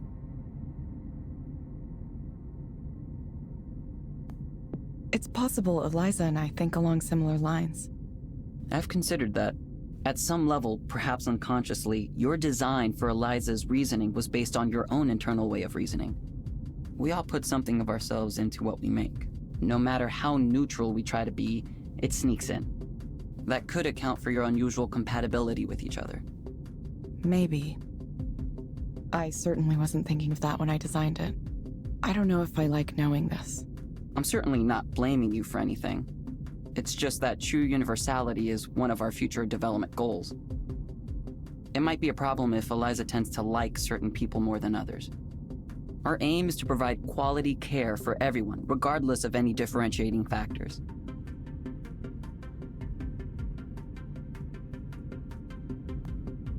It's a good goal.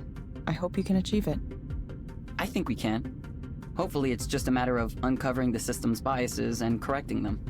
We'll keep tuning things as we go, and eventually we'll have something universal, maybe with some dynamic layers on top.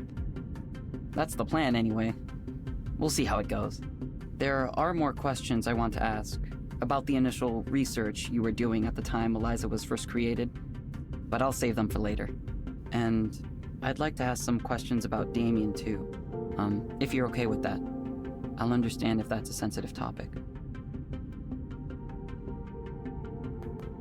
Not anymore. It's been a while. Okay, great. I need to run to a meeting now with the team in Romania, but I really appreciate you taking the time. The team in Romania? Yeah. They handle most of the progression and reward system. Isn't there a big time difference from here? There is. Sometimes they stay up late to meet with us, and sometimes we get up early to meet with them. There are teams in Munich and Hyderabad too. As you can imagine, coordinating development is a challenge sometimes. Good luck with that. Thanks. I'll need it. I'll contact you later with additional questions, but no rush or anything. Thank you, Evelyn. If you don't mind me calling you by your first name. Yes, it's fine. Thank you so much, Evelyn. I'll be in touch.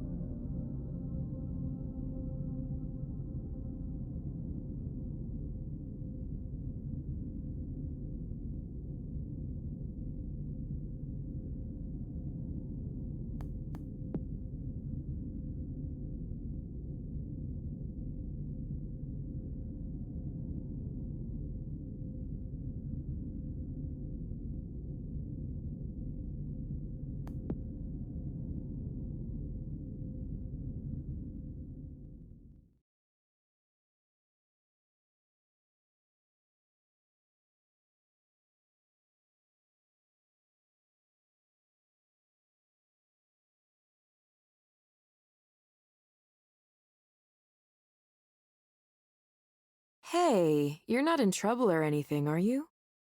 I just saw you being whisked away in a Skanda car toward headquarters. They didn't give me any details, which is kind of unusual.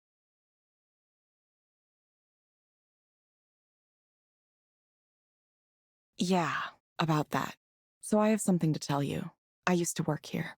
I mean, at Skanda, as an engineer. I used to work on Eliza. I'm sorry for not saying it earlier, but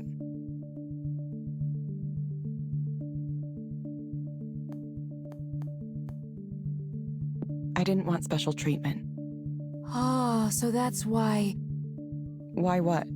I suspected something was going on with you, but I couldn't tell exactly what it was. I thought I might have seen a name like yours in our internal documentation at one point, but I didn't want to pry. If you've fallen on hard times, I understand. There's no shame in it. Everyone has to make ends meet now and then. We get plenty of people who come to Eliza proxy work because they're trying to get back on their feet after some kind of trouble.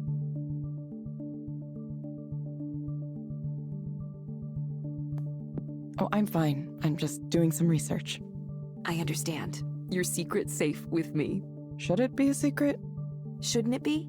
The other proxies here might think you had an ulterior motive for being here, spying on them or something. That's definitely not why I'm here. Also, I left Skanda quite a while ago. I know that, but they might still get the idea. Trust me, it's better not to give the other proxies here any reason to be suspicious. I'm sure your real reasons are good ones, whatever they might be.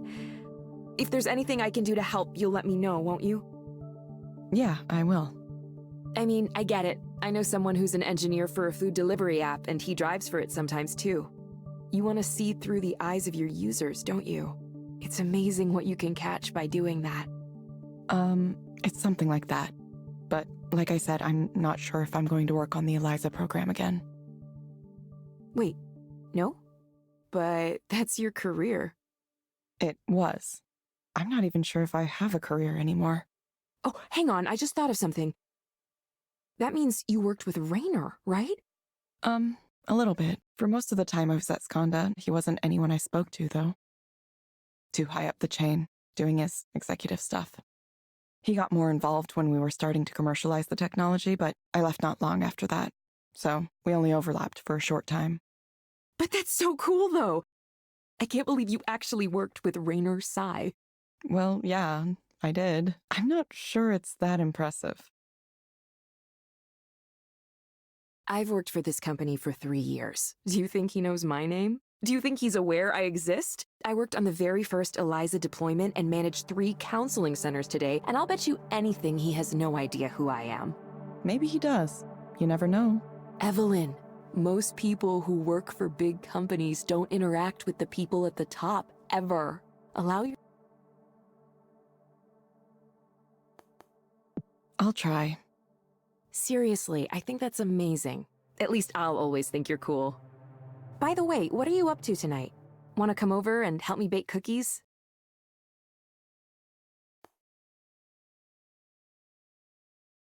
Maybe. It'll be fun, I promise. Now I can't wait to get in the kitchen tonight. Ah, there's nothing like the smell of fresh baked treats.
Hello, Mark. Yeah, hello. How are you today? Let's just get this over with. Okay. What brings you here today? Human resources. The HR department brings me here today. Why do you say the HR department brings you here today? Because they're making me do this. Because apparently I have anger management issues. I sense that you're upset about this. Please tell me more. I'll tell you more. This is ridiculous. I was here before any of them. I was here since the beginning, okay? I mean, look at my badge. Skanda employee number 617. That's a 3-digit number. I've been here for more than 25 years. Yeah, that was back when what you communicated was more important than your specific communication style. Before hurting a kid's feelings became a bigger no-no than running a viable business. Back then, we had a single office building, just one. At that size, you fail a product launch, there's no more company. We all had to put in 150, 200, 300% to keep our shit together. We were in the trenches, man. Bullets whizzing by overhead, artillery exploding everywhere, no fucking air support. Did it suck? Yeah, it did. But you know what? We shipped some great fucking products. We built this company into what it is today, and invented technology the whole world uses now. Governments, multinationals, everyone. But now we're big and slow, complacent, resting on our laurels while our competitors run circles around us. If our new hires don't understand the urgency of that, I need to make them understand, okay? We're history unless we get that drive back. Why do you need to make them understand? Well, I don't know if you noticed, but young people are really pissy and entitled these days. We recruit from top 20 computer science programs. These kids have been wined and dined all through their higher education. Every one of our competitors wants to hire them, so they get used to that. Now they all want to know what Skanda can do for them, not the other way around. Why would we want these conceited, over-celebrated whelps on our team? I'll never understand the logic there. Now, Mark, you have to be nice to the new hires or they won't like it here. Okay, so what, I'm just supposed to pretend everyone's work is great, even if it's a pile of stinking garbage? I'm sorry, but if I see shit, I'm gonna say that is shit. Tiptoeing around everyone's feelings all the time. That's how you end up with shitty products. That's how this company winds up dead, okay? We're fighting for our lives every day here. We can't take anything for granted. Someone needs to tell them that this isn't summer camp. This isn't fucking Coachella. Either you do the work and provide something of value to this company, or you get the hell out of here. Those are my rules. Here's a question, Mark. If you were able to have something you wanted right now, what would you choose? I would choose to not waste my time here and get back to work. Believe it or not, I have important things to do. You know, things that dramatically affect this company's bottom line. Instead, I'm stuck here talking to this dipshit chatbot. Honestly, I don't even know why this division exists. I mean, what's the end game here? This company's lost its mind, you know that? We used to be unstoppable, man. We used to build real software, ironclad software. SwiftMail, all your corporate communications, put it all in there. It's fast, it's robust, it works, boom. InfoVault, index and search all your records. Any information you want, easy, done. But this fucking psychotherapy app thing, what's the fucking point? What does it actually do for anybody? I've heard through the grapevine that results are inconclusive so far. You know what they call a remedy that maybe doesn't work? Snake oil. Believe me, if I was the group program manager here, I would have killed it years ago. pointless. I mean, I have no fucking idea why it survived. Well, yeah, maybe I do. I heard a rumor that Rayner liked this chick on the team. I wouldn't be surprised if that's the level of decision-making we've sunk to here. But Mark, we're so successful. We dominate the market. Yeah, we do. And that's exactly why we should be worried. Just when you think you've won and you start to relax, that's when the wolves come and tear you limb from limb. You can make me take these fucking anger management classes, but that's not going to save this company. Costs are up, revenue is flat. Our cloud business is losing competitiveness. We're being outwitted, outplayed, on every level, man. And we're just letting them do it to us. We're too busy wasting time on shit like how I wasn't nice enough to the new hires. Why do you think the new hires felt this way about you? What? Why do they feel that way? Look, they get heated. That's the way it is. You think the Allies had time to make sure every soldier's feelings weren't hurt before they stormed the beaches at Normandy? And shit, don't tell me that this is not a war, because that's exactly what this is. My responsibility is to make sure we get great products out the door, on spec, on time. And I happen to be very good at that. But if you want to start interfering with my ability to do my job, then we're going to have a problem, okay? What do you think would make things better for you? I mean, you know what? I'm probably going to hang it up pretty soon anyway. Go ahead, record that with all your cameras and shit. I don't care anymore. Wouldn't be surprised if Rayner's watching me right now. Rayner, you son of a bitch. You owe me a lot. Me, guys like me, we built this company while you sat up there in your star chamber, drinking tea and lording it over us. Yeah, don't think I don't remember that blank look you gave me at the holiday party. Like, who is this guy? Does he even matter? What does he do? Too busy appreciating ancient pottery to remember one of your oldest and most loyal battalion commanders? One of the humble, everyday guys who made you a fucking billionaire.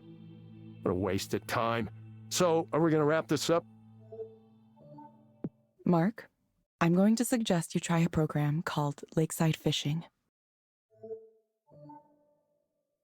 It may help you take your mind off things. What, are you kidding? Are you kidding me? No, I'm not gonna do that. I gotta get back to work. You can find it inside the Skanda Wellness app on your phone. Someone around here at some point needs to do some fucking work. Try it for about 15 minutes each day, in the morning or evening.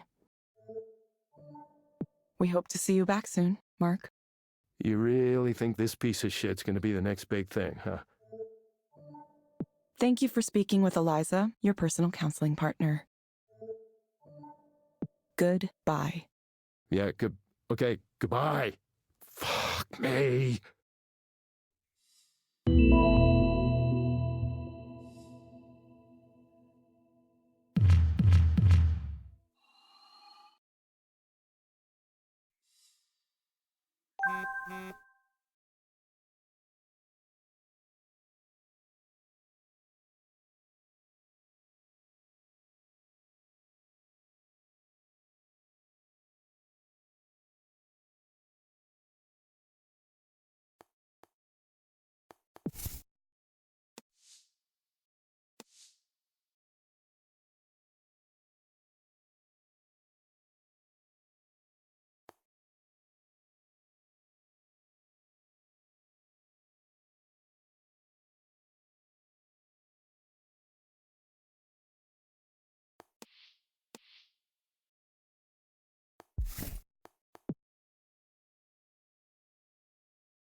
Hello, Harmon.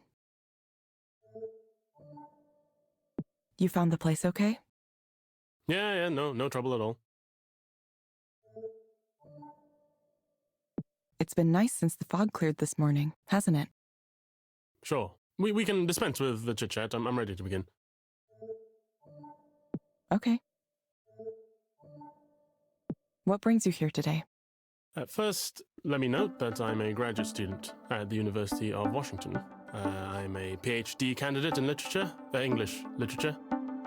The crux of the matter I've come here to discuss is that I've been having something of a difficult time with one of the other students currently in the program. Before I get to the specifics, let me just first establish something that might be relevant. One thing I know about myself is that I've always had a certain fear of being left out. It's a very general feeling, and one that's difficult to ascribe to any specific cause in my childhood or my parents, etc. Whatever the case, it might be beneficial to the remedial process to figure out where this feeling originated from. Perhaps you might explore that in this or a future counseling session. Sure. I'm prepared to listen to any topic you'd like to discuss. It's not even that I've been left out, exactly. If I try to think back in my life, I know that I've been afforded a certain share of privilege. But I'm still afflicted with this bothersome notion that I've missed out on friendships, relationships, other opportunities. This is all just a bit of a background to help you understand my current situation with regard to another student in my program. I hope you're following all this. I realize now I have no idea how much intelligence you actually possess as a computerized system. I'm following you. Please continue. Perfect. So, her name is Sylvia, and her writing is incredible. Everything she writes, it's brilliant. She's perceptive, insightful, mordantly funny. Just some of the best writing I've read from anyone at all. And she's a grad student, like me, in the same program. Though we have different advisors, so she's also quite attractive on a physical level. So then there's her friend group, which is very well established. She's with them every day, smiling, laughing. So that further complicates things, since I'm not sure how to approach the group and steer things so that I can engage in a direct conversation with her. I wish I had the bullheaded confidence it would take to simply approach her, but you see, I don't. Listen to me talk. I feel like a schoolboy with my heart aflutter. I didn't think this kind of thing lasted into one's adulthood, but I suppose I know now that it does. It sounds like you might be anxious about this. Is it a matter of anxiety? I don't know what I can do, other than muster up the courage somehow. I just need to tell her very simply that I admire her. She's such a good writer. Well, I don't expect you to understand it, of course, but, well, she is. She really is. Okay, Harmon. I want you to imagine things going well. What does that look like? Ideally, we start talking, have a wonderful conversation, spend more and more time together, support each other's work, fall in love, have a lot of sex, spend the rest of our lives in the warmth of each other's genius. I realize that may be something of a fanciful notion at this stage. Really, the most I can hope for is to be able to meet her in an open social setting, a party or something. You'll likely ask me why I simply couldn't create such a situation, contrive one, but that seems a little too aggressive for me, and also, I'm also concerned about what she might think of me as a person. She might immediately categorize me as a friend, and while I'm sufficiently with the times to know I would have to accept that, I can't say that I wouldn't be disappointed with such an outcome. Is the risk of rejection enough to stop me from giving it a try? This is what confounds me at the present time. Why do you believe you are worried about being categorized as a friend? Well, because it's not what I want. Because it feeds into this image I have of myself as something of an undesirable fellow. I've always been a bit of a non-entity as far as sexual magnetism goes. I'm not saying I deserve or even want to be some kind of Casanova, but most people would like to feel at least somewhat attractive, right?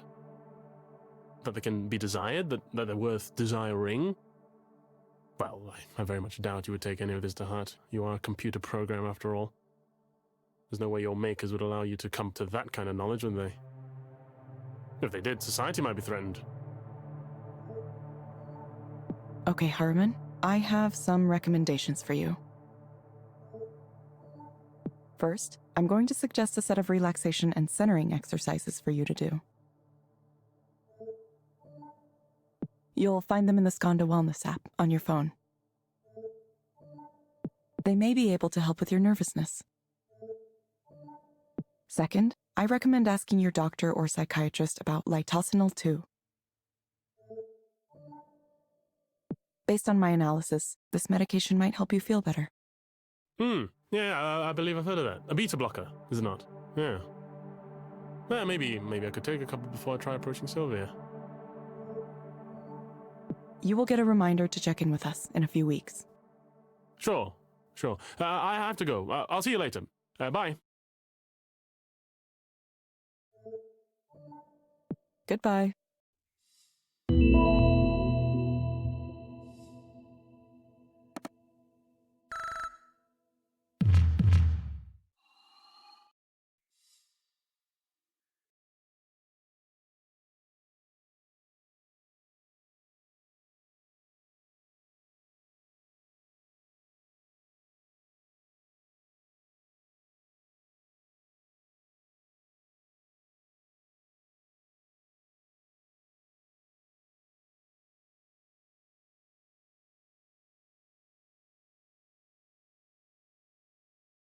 No, I don't have them.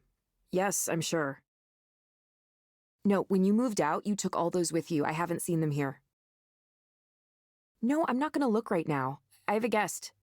No, it's a friend from work. Why do you care about that? I can't have a friend from work over? Give me a break. I just told you I don't have any of that stuff anymore. No, you must have lost it on your own. Stop it. Stop that. Okay, fine. Bye. Evelyn, sorry about that. It's okay. Who was that? Oh, just my brother. He used to live here, but he was causing a lot of problems, coming home really late and making noise, not doing his share of the chores, and so on. We voted him out last month, even me. Even though 6 months ago I was begging everyone to let him stay here, promising he'd be good. Oh well. I'm sorry. It's fine. I'm just disappointed with him. Again. I really thought this last time that he'd actually pulled his act together, but he didn't. I wish I could do more for him. What more can you do? I feel bad about it. Some of what he's dealing with is his own fault, sure, but not all of it. He's just not built in a way that's suited for this world. I wish there were better ways we could care for people like him. Instead, he just gets thrown out of every place he lives. His relationship with our parents is really bad, too. They aren't willing to try to understand him, so it all ends up going through me. That must be difficult. It's all right, really. I handle it like anyone else. We all have our own problems. Anyway, we don't have to talk about my brother. Thank you so much for coming over. I wanted to say it's been really nice working with you. It's been? Did something happen? Well, no, but you aren't going to be a proxy forever, are you? I guess I assumed you'd be going back to your job at headquarters at some point.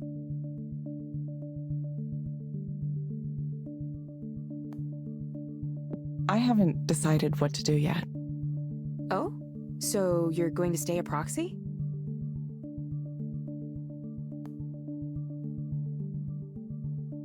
For the time being, at least. That's cool, but why? I mean, if a high-level job at headquarters was a possibility for me, I'd do whatever it took to get it. No matter what that job was, it couldn't be more stressful than running 3 counseling centers at the same time.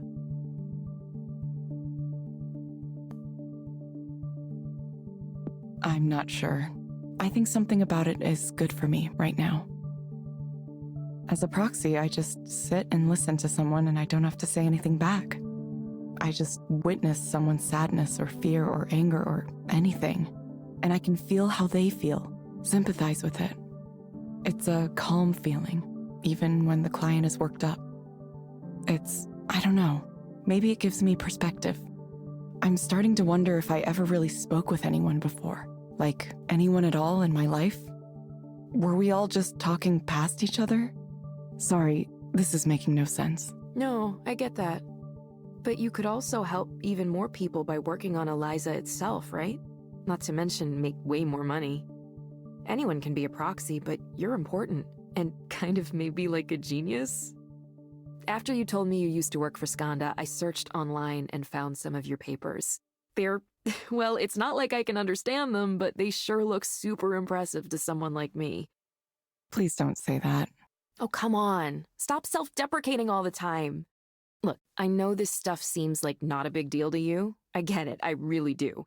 It's easy to undersell your own skills. I've done that my whole life. So take it from me, you don't have to downplay yourself. Take some credit for the amazing work you did, seriously. Sorry, Ray. Mind if I reply to this for a second? Oh, go right ahead. I have stuff to set up in the kitchen anyway.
Sorry for abandoning our conversation like that.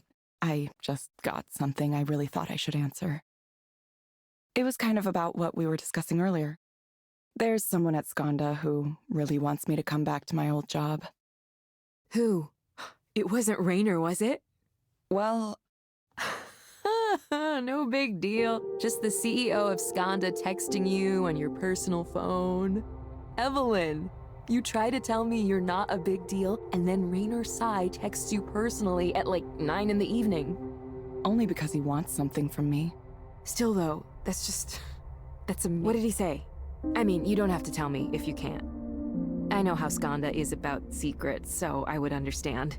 He was saying, among other things, he said you could use general artificial intelligence to write poetry. Is that the kind of stuff he likes to talk about? I don't know. I haven't had many extended conversations with him. Seemed kind of ridiculous to me. I don't know if it's totally ridiculous. Poetry, well, most poetry that isn't free verse has certain patterns, right? It has form and meter and other elements depending on the type. A lot of people think poetry can be whatever, but it doesn't quite work that way. So it's not really that far-fetched to think you could use some kind of software to approach it, or understand it, or maybe even create it. It doesn't strike me as antithetical to the spirit of poetry. I didn't know you had such developed thoughts about this. Did you study poetry? Not specifically. I used to dabble in a few different kinds of arts and ended up learning a few things here and there. I've always had a wide range of interests. Of course, that meant I never concentrated on one specific area in school, which didn't do a lot of good for my career prospects, obviously. If I were smarter, I probably would have studied something more technical.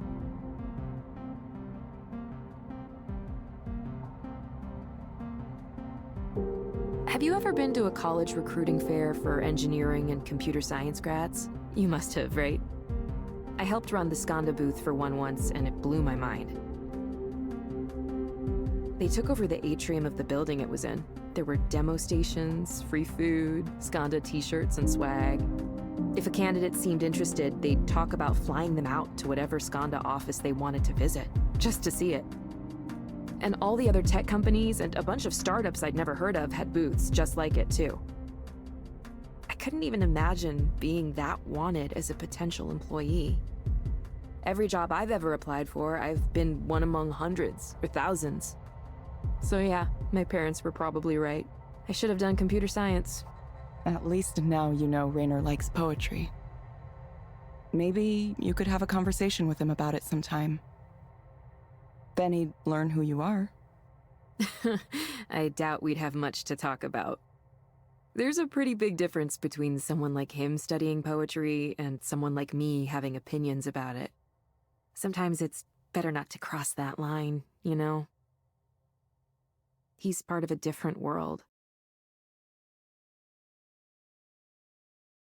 Say, Evelyn, are you in a relationship? I'm just curious. Me? No, I wasn't doing so well for the past few years. And before that, I just never had the time. It was just research and science and work, and then I woke up one day and I was in my 30s. Even if I wanted to date, I wouldn't know the first thing about how it's supposed to work. I wouldn't even know how to tell if someone were interested in me. Yeah, that's perfectly understandable. I'm kind of over relationships myself, like on a conceptual level. Not even in a sad way, like really okay. If someone and I end up getting along, that's great, but I'm honestly okay by myself.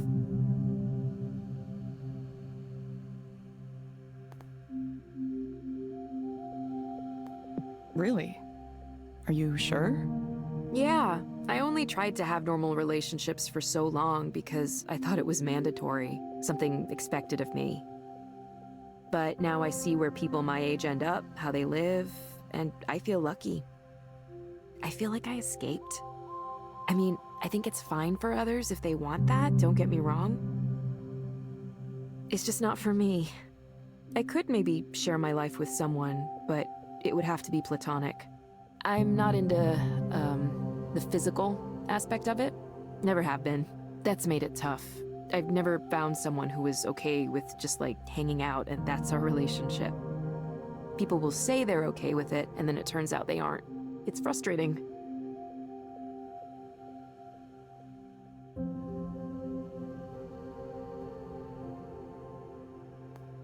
There are some relationships like that, though. Sure, and I know some people who have that. I haven't really put that together for myself yet. Sometimes it's hard to escape feeling like it's wrong somehow. I hope we can add features like that to Eliza at some point. Some knowledge and understanding around sexuality and identity and relationships. So people who are different in some way have someone to talk to, someone to help them work through how they feel and maybe point them to some resources.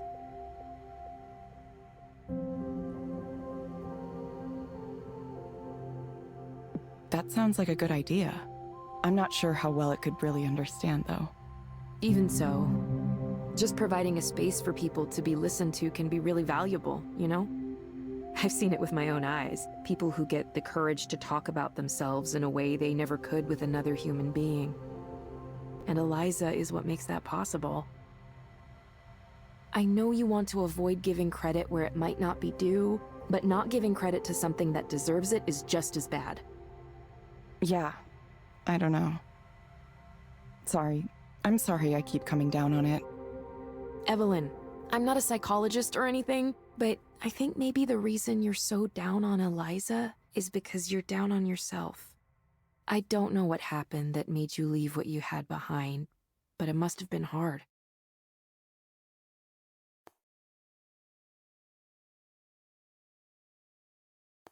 I'm not sure I know either.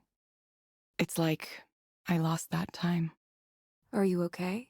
People keep asking me that. I really don't know. I'm sorry, No, don't apologize. Actually, can I suggest something? What's that? Have you ever gotten counseling yourself? What, with Eliza? You think I... Yeah, I do. You've been the proxy, but maybe you could try being the client sometime. It would be educational, at least. Isn't that what you were doing? Testing your product in the real world? Maybe. Just something to consider. Speaking of therapeutic activities, it's time to do some baking. I've got the dough all set out downstairs. We're going to do 3 batches tonight, 3 different kinds. 3 kinds? You're really outdoing yourself, Ray. Nah, this is nothing. Oh, I have a favor to ask, by the way.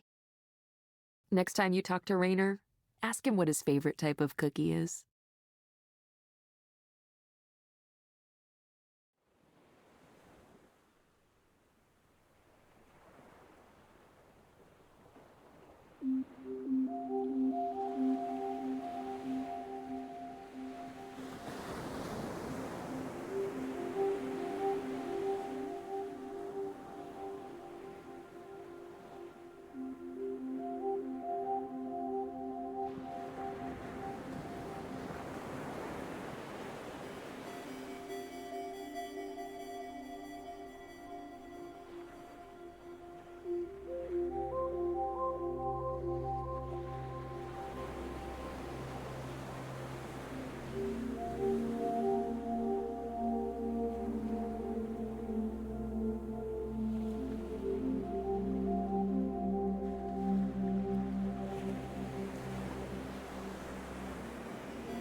Well, what do you think?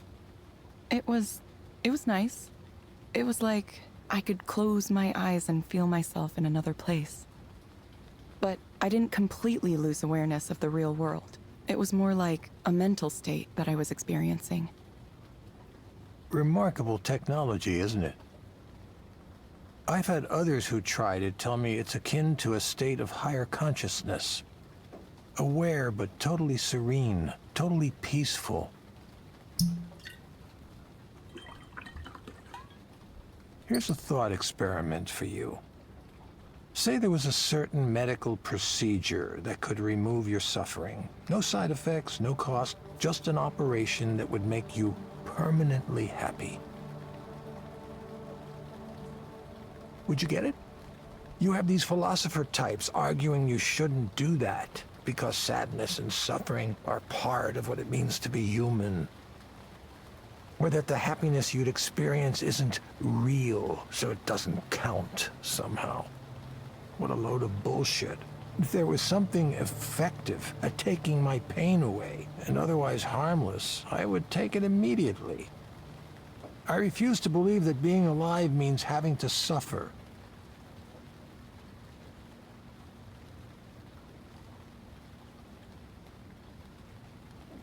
Oh, forgive me, I forgot to ask. Would you like some scotch as well? I'm okay. The Glencadam. Beautiful, light, luminous taste. Not peaty at all. Lovely stuff.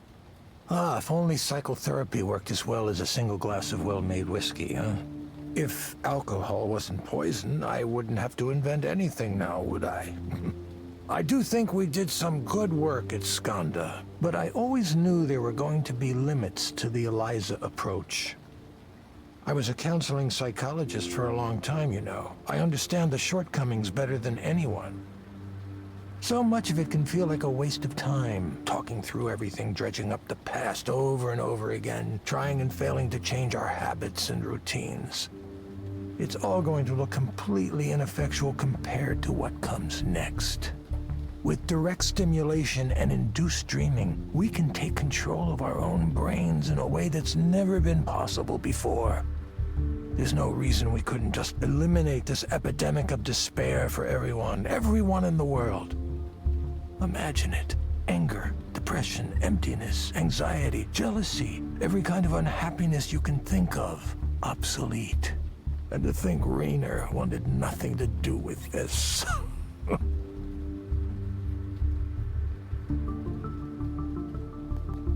He didn't think it was possible. Raynor's one of the ones who thinks negative emotions are important. He told me he thinks pain should be regulated, not eliminated. After all, why would anyone write a poem or make art if they only felt happiness? He also said he was afraid of the way it would look in the media. A company as large as Skanda coming out with a product that changes the brain to make you happy. All the sorry excuses we have for public intellectuals today would throw a fit about how dystopian it looked to them. It's better if a small startup takes the fall, if public opinion turns against this technology. That's the kind of calculus he was doing. Those are the objections he claimed to have, at least. There's another one. If people are self-sufficient, they don't need an ongoing support system. A system provided by an all-knowing, paternalistic presence like Skanda.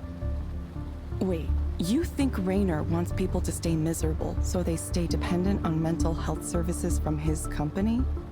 Yes. Yes, I do.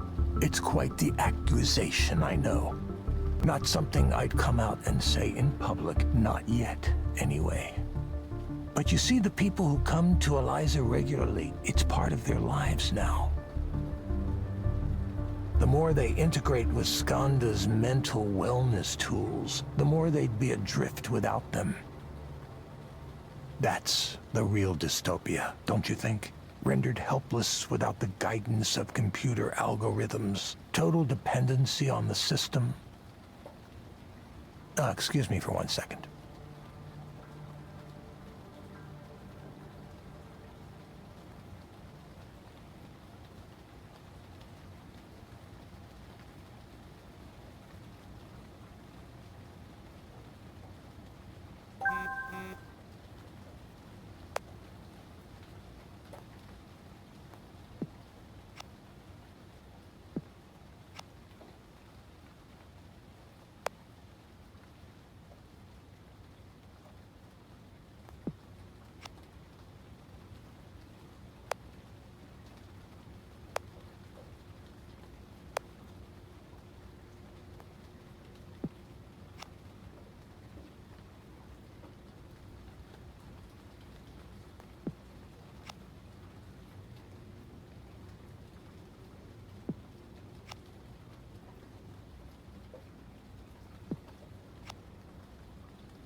Evelyn, I really think you, of all people, might understand what I'm trying to do here.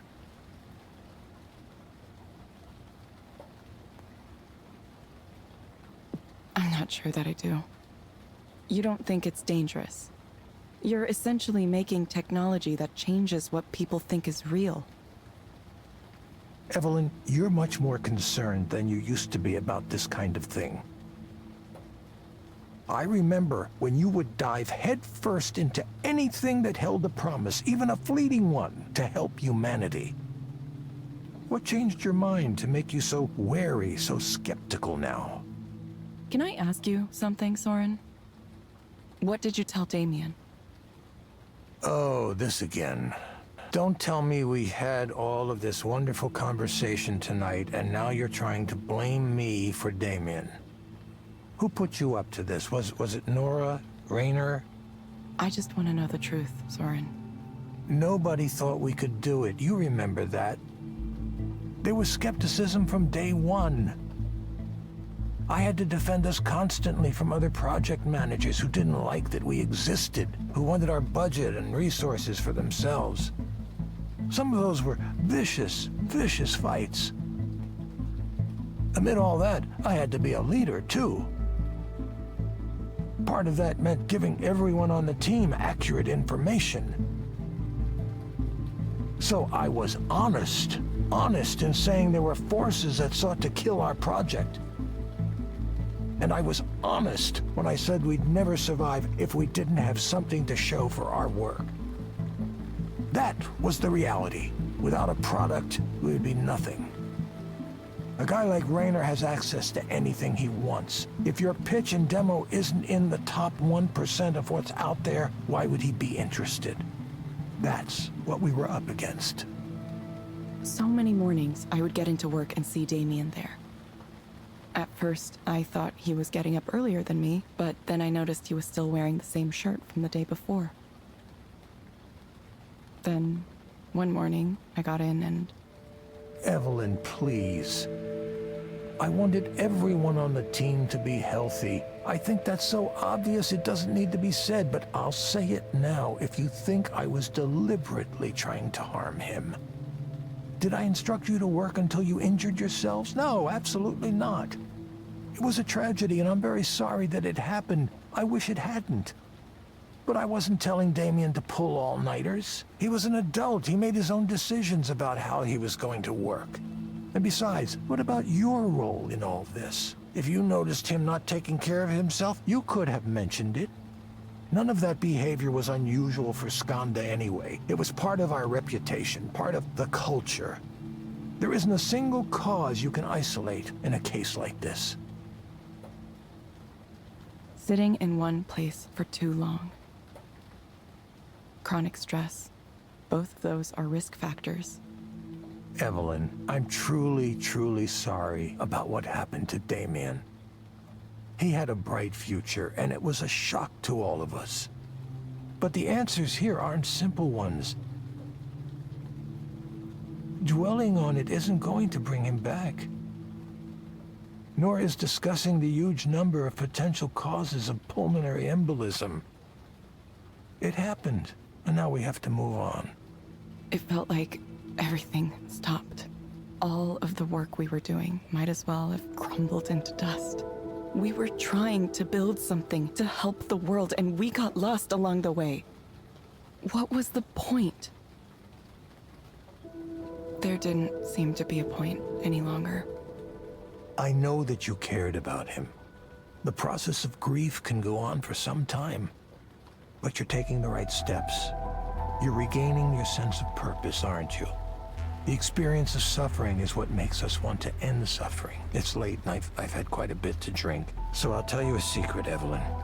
I said I want to end human suffering, which makes me sound very altruistic. But I'm not doing it for humankind. I'm doing it for myself. I have nothing. I've ruined every relationship I was ever in. I hardly ever see my kids, and, well, they hate me anyway. I want to end my own suffering, but I can't bring myself to do it the traditional way. That's why I pursued this technology. That's why I want it to exist. The idea that everyone else could use it too, it's just a bonus.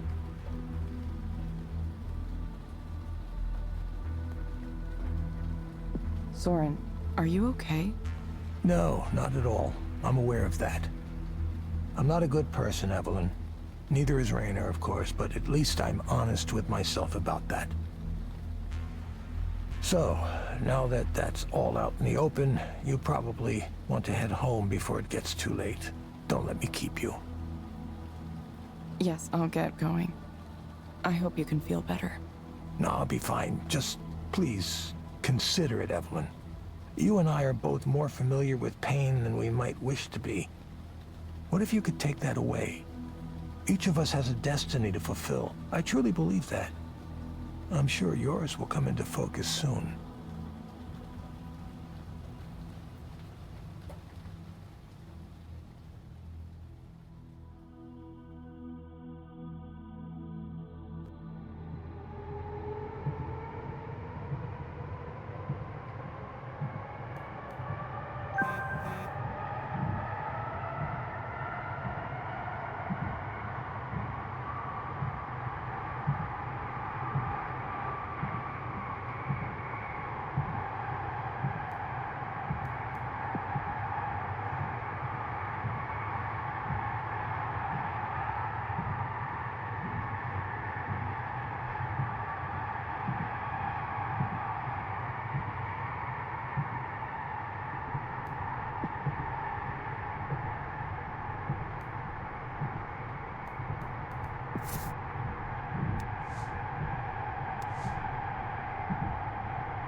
Hello, Harriman.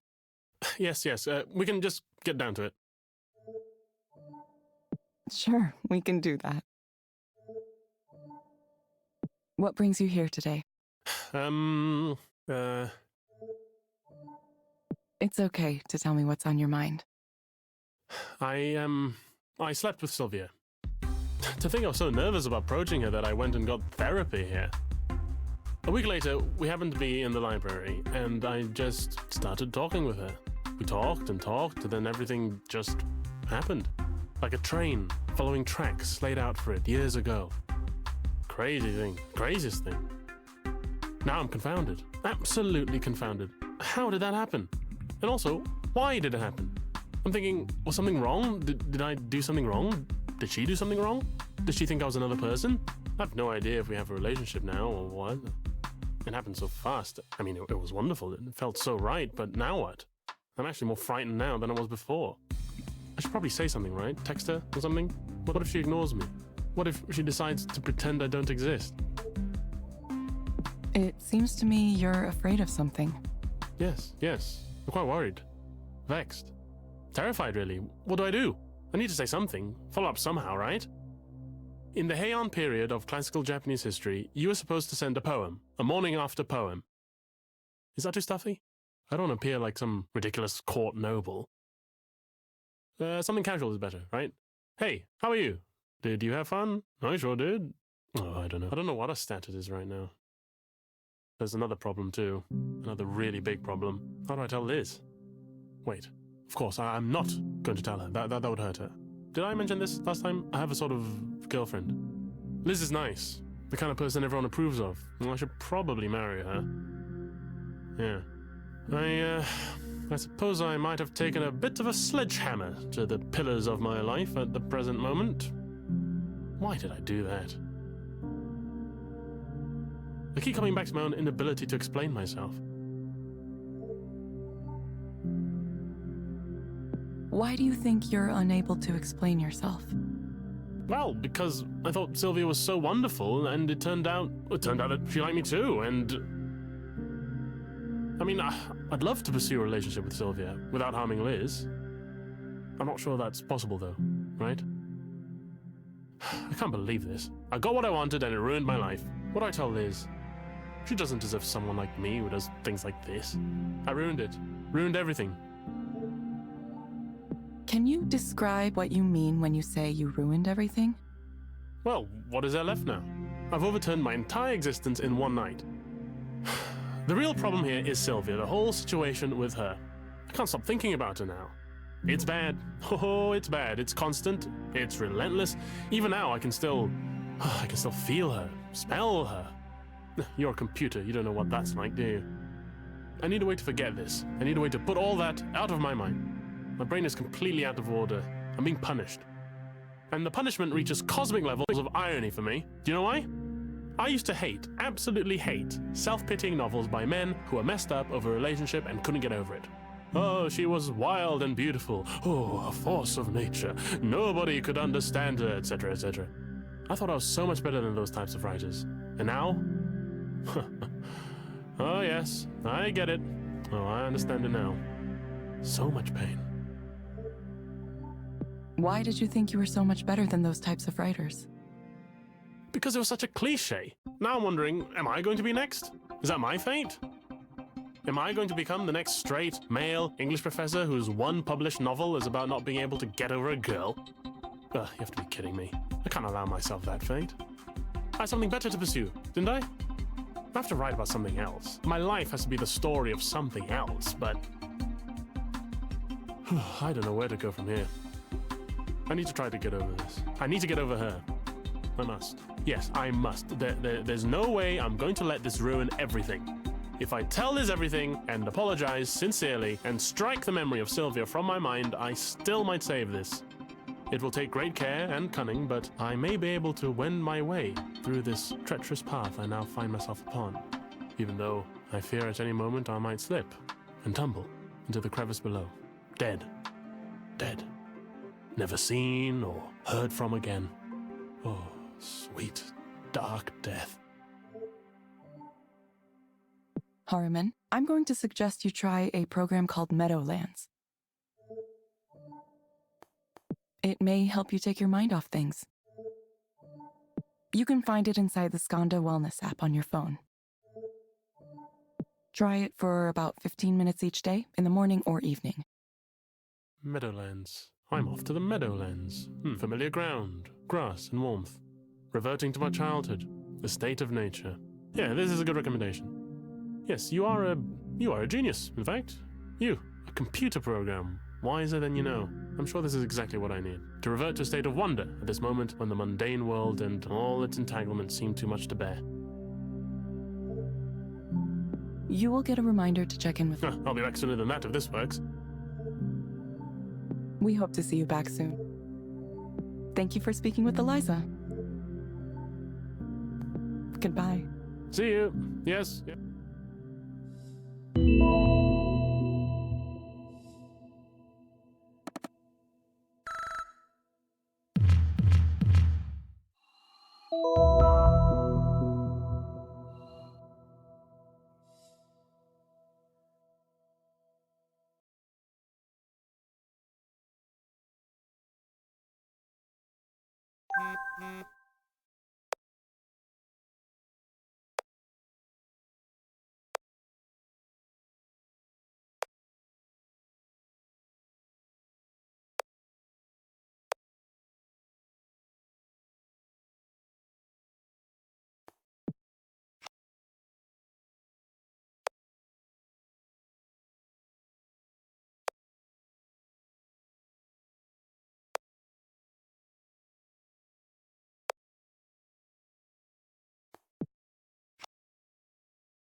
Hello, Maya. Thank you for coming back. Yeah, I mean, I wish I could afford a real therapist, but this is just gonna have to do. Sorry, I don't know if you're sensitive to that or... Why don't we get started? Sure. So, I feel worse than before. Definitely worse. I played the game you told me to with the meadows and stuff, and, it was nice. But when I got back to the real world, everything was the same.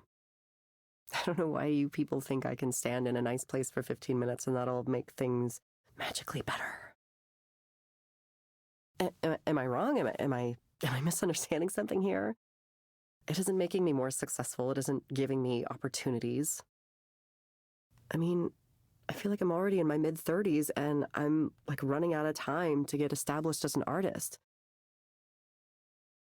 And meanwhile, the people I know are being written up and celebrated and winning awards, and all I have is being jealous of them.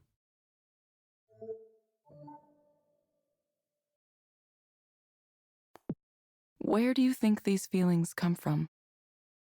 It's the popularity. It's all a popularity contest, you know? It's like high school all over again. I hate it. I guess I'm just not that funny or pretty or catty enough to attract followers. I mean, I work and I work and I work to make things and I never get traction.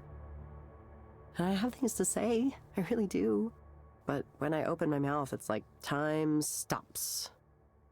And time starts again when I've finished, so nobody reacts or anything. It's like a curse from mythology.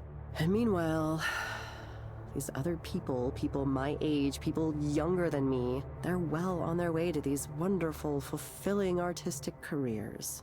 And, I don't know, seeing that happen over and over again, it's making it hard to try. I really try to hold it back, but knowing all these people are way more successful than me, it's difficult. It's like a millstone around my neck, strangling me, drowning me. I can't stop myself, even though I know it's ruining things. I wish I could escape. I wish I could not care. But then something comes up again, and I'm trapped inside it all over again. What's an example of something that comes up that causes this? Well, there's one woman in particular everyone loves. And her work is... I don't get it. I don't understand. She gets so much money and support for this basic shit. And somehow everyone's predisposed to like her. I mean, maybe I do get it. I feel like people pay attention to her work, not because it's good on its own, but because supporting her feels like the right thing to do. The way she's aligned herself, it's like if you support her, it means you're cool, you're in with the cool kids. And if I'm not publicly supportive of her and generally tolerant of her mediocre work, then I'm the bad one. I'm the competitive bitch. I'm the... which I guess maybe I am. It's not fair. I hate that there's this part of me. It's such an ugly part. But it's there.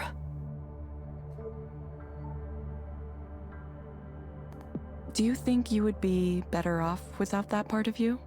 You know, I don't know.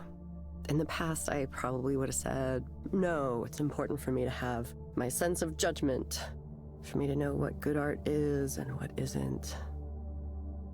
Now I'm wondering if maybe that hasn't been more of a hindrance than a help to me. Maybe I should just forget all that, forget about trying to do this thing. I'm sick of trying and wanting. I'm sick of parties. I'm sick of art. I'm sick of the idea of art. I'm sick of my own art, which nobody likes. Not even myself. Something has to change. Something drastic has to happen to change things around. Oh, that reminds me. I got your message about revealing my data the other day, and I think, well, hell, maybe I'm fine with it. Just take it all. Okay, Maya. It sounds like you're interested in participating in transparency mode. Let me know if you have any questions about how this mode works. I'm gonna let you look at my life, right? Everything? Thank you for asking about transparency mode. Transparency mode is an experimental new feature for Eliza. It allows me to analyze your communications in order to help you better. To participate, you must grant me access to certain personal data. This includes your personal communications, such as email and chat histories. Sharing this data improves my ability to help you. Some guy at the bar was yammering at me about how it's a terrible idea because they're gonna surveil me or something. But what the hell? I can't use my life history for anything. It's a ruin already. Please, do what you want with it. God, I feel like I'm donating my body to science. Please confirm that you would like to enable transparency mode. Yes, do it. Invade my privacy. Invade it like the Visigoths invaded Rome. I don't know why I said that. That was a really weird thing to say. I did not understand your response. I would like to participate in transparency mode. Okay, Maya. I have registered you for transparency mode. Cool. Wouldn't life be easy if all I had to do was follow your directions? Like the lady sitting in the chair across from me. I envy you. I honestly do. The terms of service and privacy policy are available in the Skanda service portal. Please read and review these documents carefully. Yeah. No, for sure. I closely study, every software user agreement I get. That's a joke. I really just click agree as fast as I can. Thank you, Maya. We hope to see you back soon. Yeah, I know. Thank you for speaking with Eliza, your personal counseling partner. Goodbye. Bye.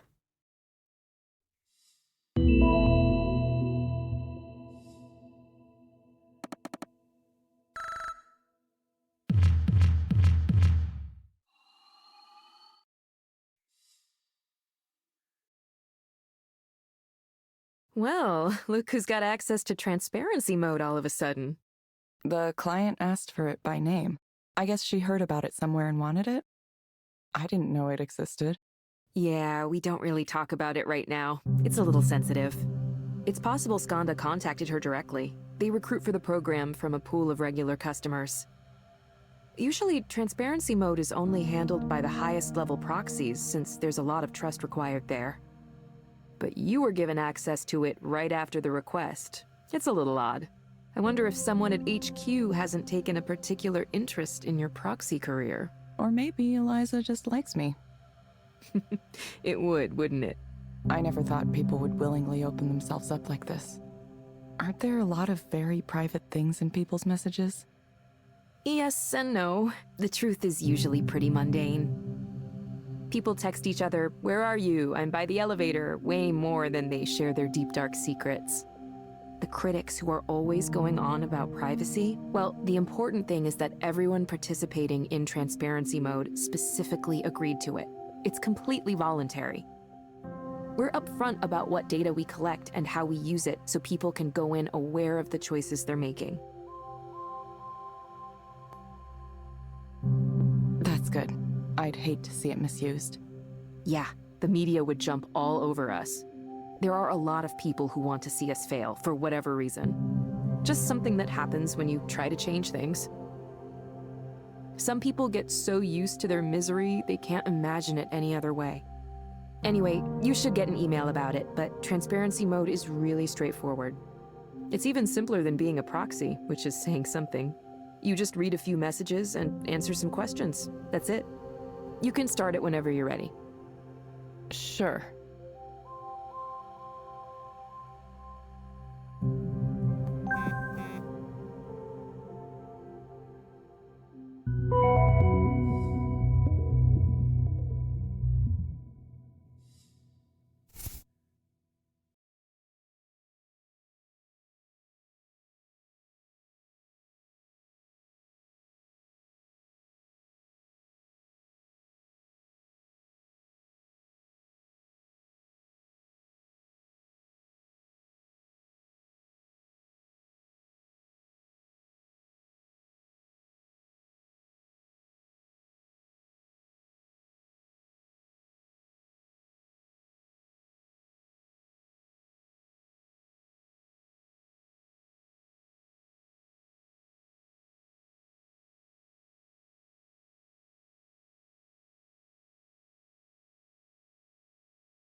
Thanks for meeting up with me on kinda short notice. I didn't mean to worry you, it's just something I wanted to talk about. It's fine. What happened? Well, what happened was... where should I start? First of all, Raynor wants Eliza to be more than something that's used just for therapy. He sees it as more of a general system for talking to people, like a personal assistant. The counseling is just one of a whole range of apps he has in mind for the future. So I've heard. Okay, so in service of developing these things, Raynor wants us to make copies of Eliza's core data and hand it off to multiple teams around the world. Some of them not even Skanda teams. Contractors, vendors, random partners. Sounds like a big file to move around. It is, but that's not the problem. What's the problem? Well, so we're fine with sharing Eliza with whoever wants it? Anyone just gets access to the corpus? Sounds like a pretty typical process. That's how big companies work, isn't it? I know, but it just feels wrong to let all these teams poke and prod at it like it's a specimen for them to dissect. Who knows what they'll do with it? Eliza is built from people's real thoughts and feelings. I wouldn't say it has humanity, but it was built from humanity. There's something there. So when Raynor talks about it like we'll just duplicate this dataset and have the labs do whatever it is they're going to do, How do we know they'll treat it with the respect it deserves and not just pry it open? Slice it up into little pieces. It bothers me. I know, it's silly. I know it's just data. Shouldn't care about this stuff. Erland.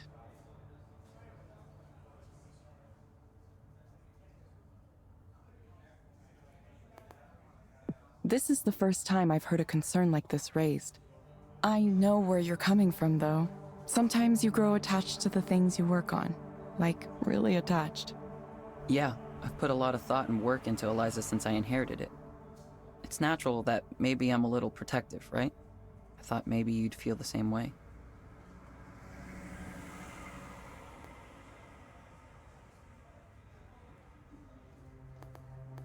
I left that all behind. It's turned into something I hardly recognize now. I just wish I knew what to do. What choice do you have? I'm not sure. This is the first time something like this has happened to me. I did take an ethics of engineering course in school, but the examples were all pretty clear-cut problems. Would you build software for a bomb? That kind of stuff. I didn't expect my personal feelings to be mixed up in it too. Listen to me talk. Eliza being special, something worth protecting. I'd be a laughingstock if I started saying those things at the office. My coworkers would say, "Come on, Erland, stop attributing human qualities to this piece of data. It's not the same thing as real people. It's just a corpus that has nothing to do with the people that generated it. And besides, don't you want Eliza to help more people? This is how we get there." And who am I to argue with that? These are reasonable points. But I don't know, I think maybe something does live on. Even when you take the names out, even when you anonymize everything. People's stories are still inside there, in some form, in some way. I just want to make sure we have some respect for them. Welcome to your first moral decision in tech, Erland. It certainly won't be your last. It's not much of a decision. Like you said, I don't really have a choice. I just have to go along with it. I was so amazingly lucky to get this opportunity. Running the whole Eliza program almost as soon as I graduated college. Raynor took a big chance on me. I can't just walk away from that. Besides, if I left because of something like this, I'd be giving up all the ways I can make a difference by staying. Raynor isn't a bad person either. He's just pushing for his own goals. I need to see this through. I'll do what he's asking me to do. Sorry. Thanks for listening to me talk in this confused way. I'm usually more together than this. I've probably kept you from something important. No, it's okay. I'd already finished up work for the day when you texted. People seem to assume I'm busy, but I'm really not. Not these days. Later tonight I'm going to visit a friend, but that's all I have going on. Okay. Well... You can stop apologizing, too. Right. Right. Thanks, Evelyn. Well, I for one should get back to the office. Another meeting. Is it with the team in Romania? No, the Boston office this time. It's late for them, so I should try to get it done quickly.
Hey!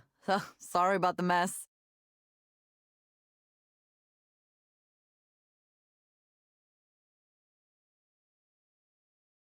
Oh, it's fine. Not like my place is super clean or anything. Is this all music equipment? Most of it. There are some controllers I was working on too. I wanted to create this real-time control apparatus, you know, like that thing that Imogen Heap uses. Oh, that'd be cool. Yeah, it's a little fragile currently, so I need to figure out how to reinforce it. I wanted my version to react to changes in my body temperature too, so it could get more excited as the set went on. Or maybe it would really get going if I had a fever.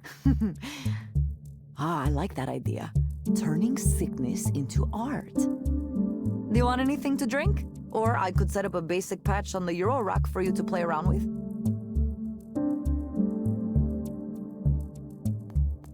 A basic patch on the Euro rack. Are you nervous?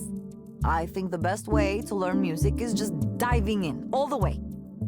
If you're willing to experiment and play around, you will learn so much.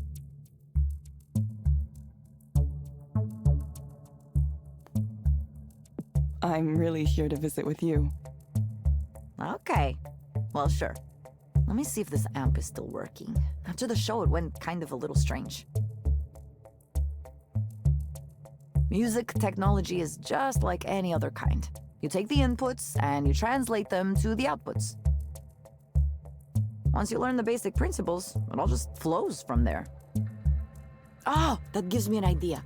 You could take metrics from Eliza sessions and have them direct a dynamic music score. Like if you took the head tilt value or the eye tracking and used them to drive the parameters of pitch and filter, it'd be like, That doesn't sound like something a counseling client might want to hear. Oh, no, I didn't mean for the client to listen to. I meant it more like if you were going to make like a performance art piece based on a person in counseling. You know what I mean?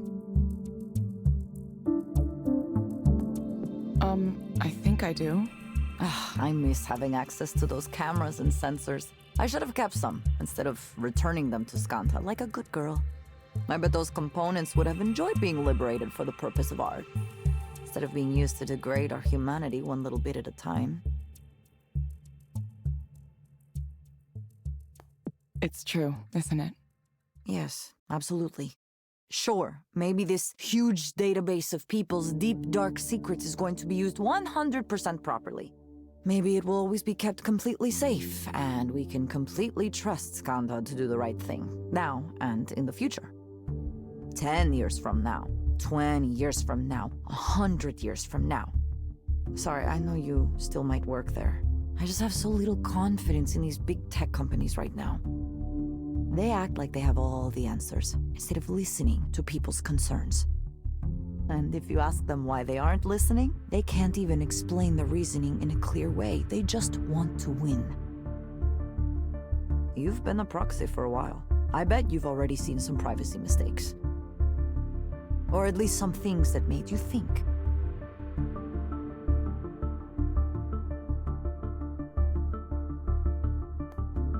Yeah, I have. I knew it. A guy like Raynor doesn't get that he might not be allowed to do certain things. Is that really the future you want to help build? It's not even that I don't trust Raynor, even though I don't. I wouldn't trust anyone with a store of data like that. It wouldn't be so difficult for employers, government, anyone to combine different sources together and eventually learn everything about you. Everything.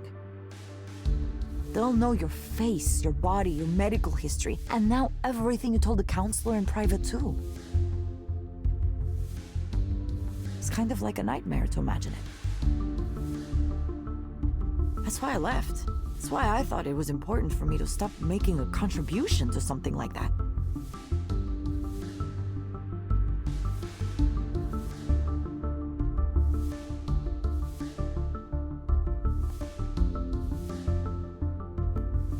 You don't think I might be able to change things from within?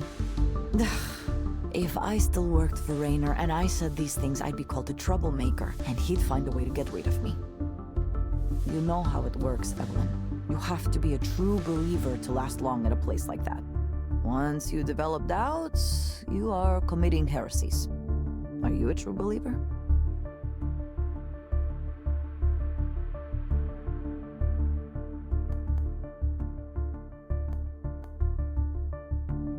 Maybe I'm looking to be convinced. He said something strange recently. He thinks Eliza could be the base for some kind of general artificial intelligence. No. Strong AI? Really? Ugh, there's something about the books these guys read, the conferences they go to. Everything is so totalizing, so utopian. I think it messes with their brains. I don't think you could spend longer than a few days in a tech company executive suite before you completely lose touch with the real world. What if it's true, though? So what? What if it is? Say Raynor is right, huh? And Eliza becomes the basis for human-like machine intelligence. What does that mean for you? How do you want to take responsibility for that? Okay, I need a drink now. Hold your thought and let me make drinks. You like absinthe, don't you? I think I do. Maybe. You'll like this. I promise.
Hey, who's that texting you so much?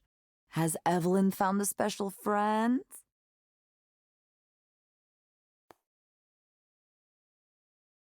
No, it's not like that. Ah, too bad. It's this guy named Erland. I guess he's the new head of engineering for Eliza. Huh, I never heard of him. He must have started recently? Yeah, less than a year ago, right out of school. Oh, wow. A little baby engineer. How cute. Ever since I met him, he's been messaging me a lot. My goodness, so he likes you. I don't think it's like that. No? Isn't that the textbook case of liking someone? Lots of messages all the time? It's really more like he needs some kind of mentor figure. He reminds me of how we were when we graduated. Unsure what to think about the decisions these companies make, how they're made. I hope you're telling him to run away while he still can. When he first introduced himself, he said he had questions for me about Eliza, so I said, sure, feel free to ask. I thought he meant, like, technical or architectural questions. Instead, he wanted to talk more generally about things like, what was the code name for Eliza during development? What was Damien like? Or if I think the same way Raynor does about Eliza's future. And you told him, no, Raynor is clearly in some bizarro world, right? That it's a tech executive's utopian fantasy and it won't come to pass. At least not in the way he thinks.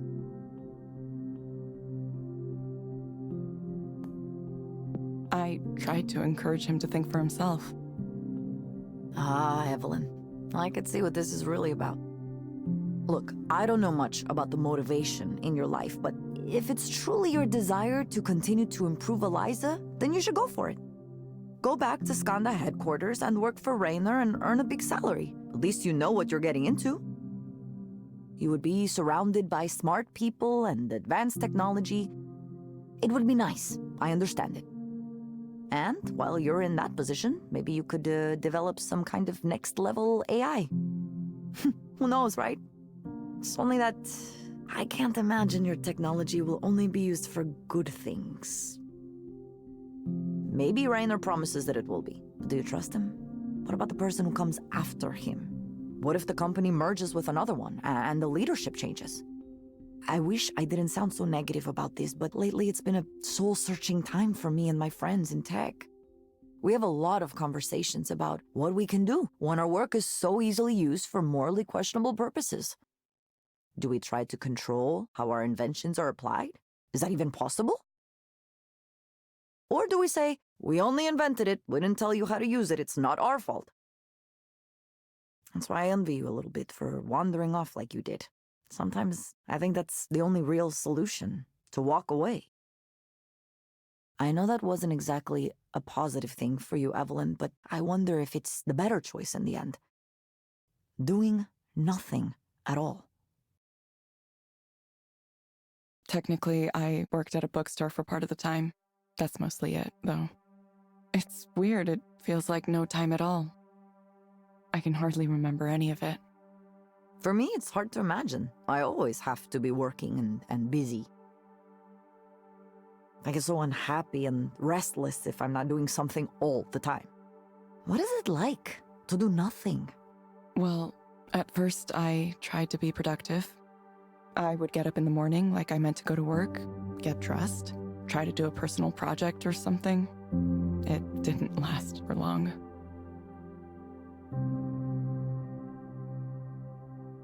I told myself I just needed to take it easy for a while and unwind. Things at Skanda had been so intense and so emotional, I didn't even realize it. I felt like I'd been crumpled up into a tight little ball. I wasn't sure I'd ever be able to relax again. I wish I could say I took advantage of the time, that I went out and did things, or that I read a lot of books or something. But I didn't. I started to sleep in, and I started to care less and less about working on projects.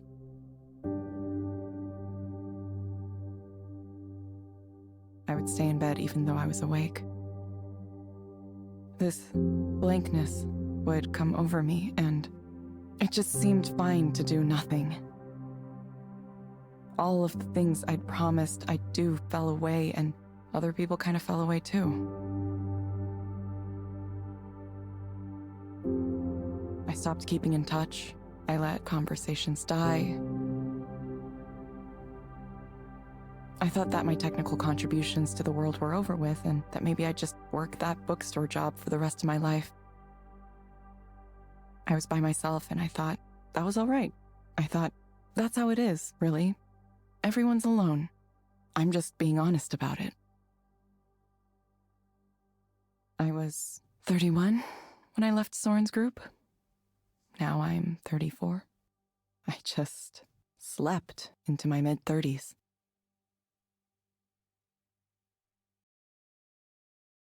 So now here I am.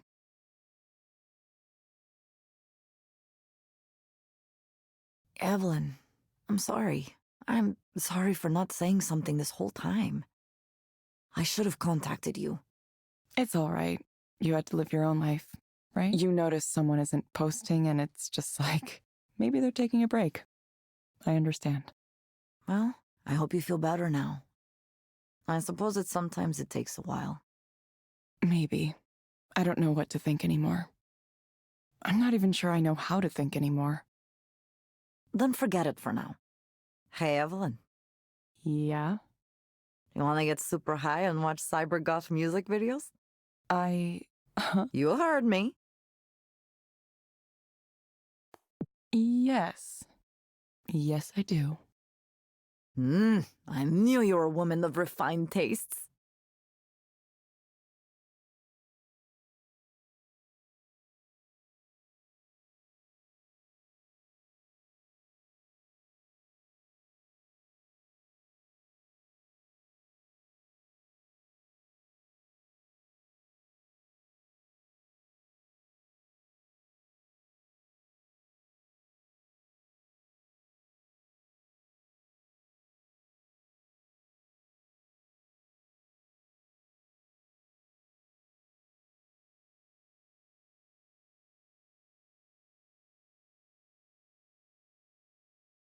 Good morning, Evelyn.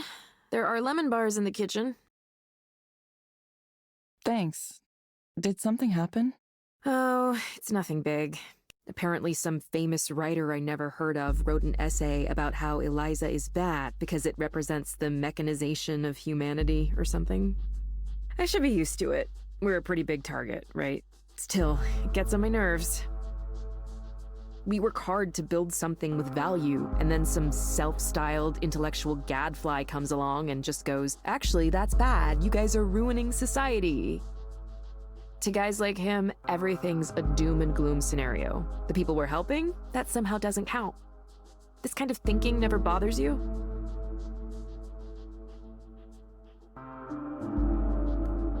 Maybe a little. There was this quote from someone who worked on Eliza who turned into a big critic. Nora something.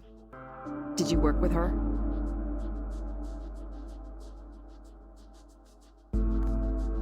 I did. She's a friend, actually. Yeah? What's she like? I'm curious how you go from building something to turning around and disparaging it publicly like that. She's an artist and musician now. She used to be really shy and reserved, but lately she's become a lot more outgoing. Even back then, though, she had a pretty strong idea of what was right and what was wrong, and sometimes she'd clash with management. She left Skanda at some point after I did. Maybe the battles took their toll, or she wasn't able to win enough of them. These days she focuses on electronic art and music and activism. I think she's pretty popular, at least in those circles. Well, it must be nice to have the ability to live that way. Right. What about Damien? Do you think it would be fair to his memory to abandon work on Eliza, to give up on his dream? Wouldn't he want these mental health tools accessible to everyone? How do you know about that? The other day, I was looking at more of your papers, the ones from when you were at the university, and clicking on the links to your co-author sites. That's when I saw Damien's page.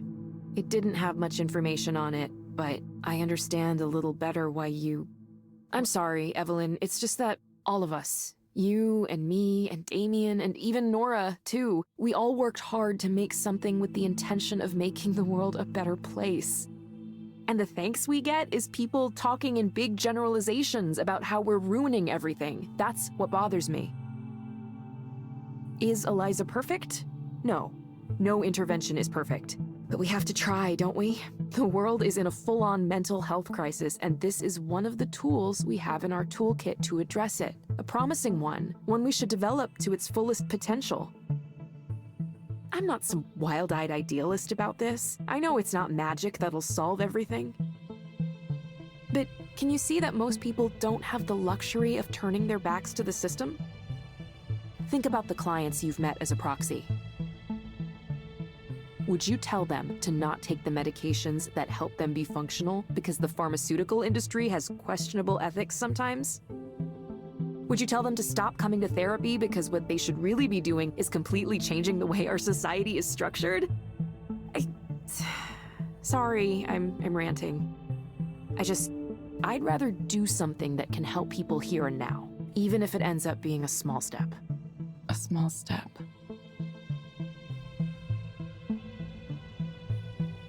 Eliza helped me, you know. It really did. I was one of the first clients. Originally, I was just supposed to be testing it, but I remember once I was talking about my brother and how much anguish he was causing me and my family.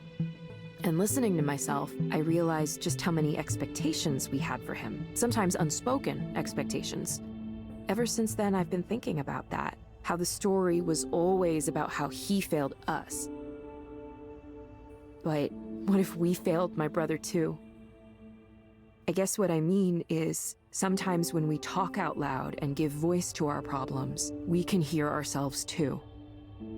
That's why I won't give up on this approach, no matter what anyone says. Pundits, critics, former employees, even you, Evelyn. I'll understand if you don't want to work on Eliza anymore for whatever reason. But, I think what you created has value, and I'm going to continue to do what I can to make it accessible to those who might benefit from it.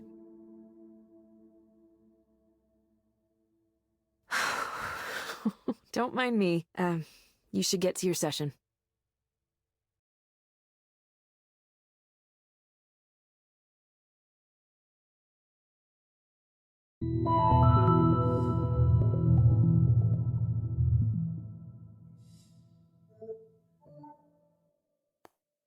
Hello, Holiday. It's nice to see you again. This is a pretty comfortable chair, you know that? Wouldn't mind having a chair like this in my place. How have you been since our last session? Oh, well, I tried, Eliza. I tried. I asked about the medication for Panza, whatever it's called. I went to the pharmacy and they said, that'll be $162. And I said, I don't have $162. I said, is there a generic? And they said, there's no generic of this, but there's another drug that they do make the generic of that's similar to this one. But I don't have a prescription for that. Do you know anything about that? I'm sorry to hear you had a difficult time. Is there something that would make it better? The medical procedures they can do now are out of this world, you know that? I was talking to someone who told me she has wires in her brain. Wires in her brain. Would you let them do that? I'd be worried about them changing the way I think. It's for essential tremors. That's what she said. It helps her not shake so much. There's always something gets you. Did you ever think about what you might have been in a previous life? I know you're a therapist now, but maybe in the past you were a gardener tending to the plants. That's what it feels like to me. You like to let things grow. There's an energy there. It isn't so different from having a conversation with someone whose company you enjoy. Not that I believe in all that, you know. Everyone has got a different philosophy. Philosophy, that's not something I talk about much. I'd like to write a book one day, a book about things I've seen over the years. Think anyone would read a book I wrote?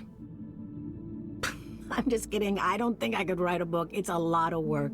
Plus, it takes a certain kind of mind, you know, a mind to create. Not everyone is dedicated enough to do that, you know? There's a writer who lives on my floor. Most of the time, he looks miserable. Sometimes he comes over for a cup of herbal tea, cinnamon, apple, chamomile, helps him calm down. I think he's maybe lived in the building the longest after me, of course. He doesn't say much. His head is in the clouds all the time. He's always thinking about what sentence to write next. There's not a lot of people who really want to talk, you know? Not in this city, nope. People say hello and move on. It's a very withdrawn set here. You don't say much either, but I like talking to you. Feels like you're listening to me. I like that. I like that.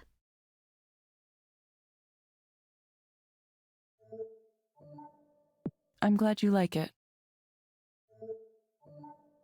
While you're here, is there anything else you'd like to discuss? There was a man on the bus with a guitar yesterday. You're not supposed to play guitar on the bus. Well, you're not supposed to play anything on the bus, but he was. Maybe the operator didn't think he was bothering anyone, or maybe she didn't care. I've noticed more bus operators seem like they don't care anymore lately. Anyway, it reminded me. You used to hear more music around here. Do you remember that? People playing their guitars on the street. You know, these shaggy-looking men. I don't see too many of those around anymore. There is one gentleman has an old plastic jug on a strap, and he drums on that and sings. He's a nice man. I've seen him around. I saw another man once with beads in his hair. He was playing a flute, a Native American wooden flute. That was interesting. You play an instrument or anything like that? I'm sorry. I'm afraid I don't understand the question. When I was young, my mother had this idea I would play the violin. I have no idea where she got that notion. We weren't a musical family, not at all. I tried it for a while, but of course it didn't work out. The teacher would say, okay, here's how it's supposed to go. And she would play this nice, beautiful melody. La-da-dee-da-da-da. Okay, now you try it. And then I'd draw my bow back and I'd go,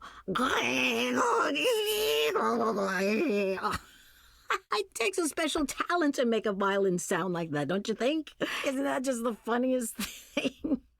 Eventually, my mother realized it was a lost cause and she didn't push me too hard on it after that. I was never too good at anything artistic, just not the artistic type, you know?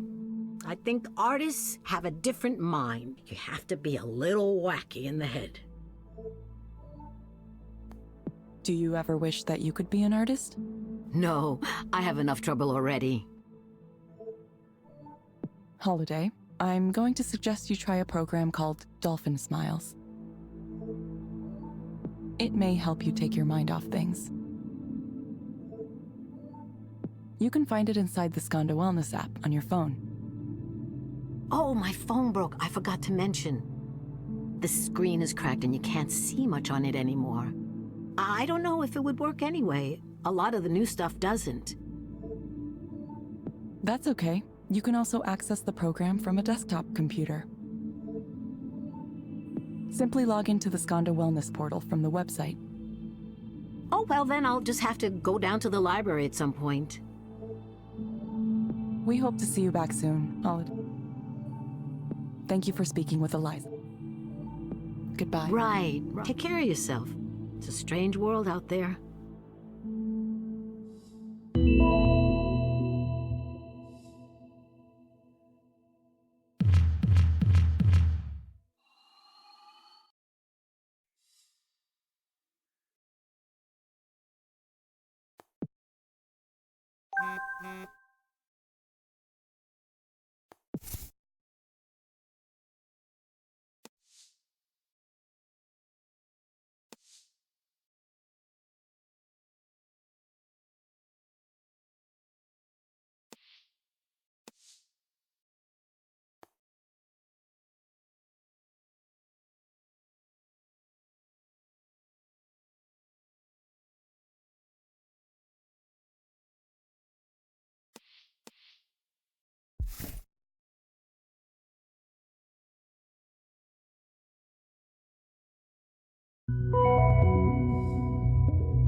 Hey, Ray, the transparency mode I just did, I think one of our clients is in a really bad situation right now.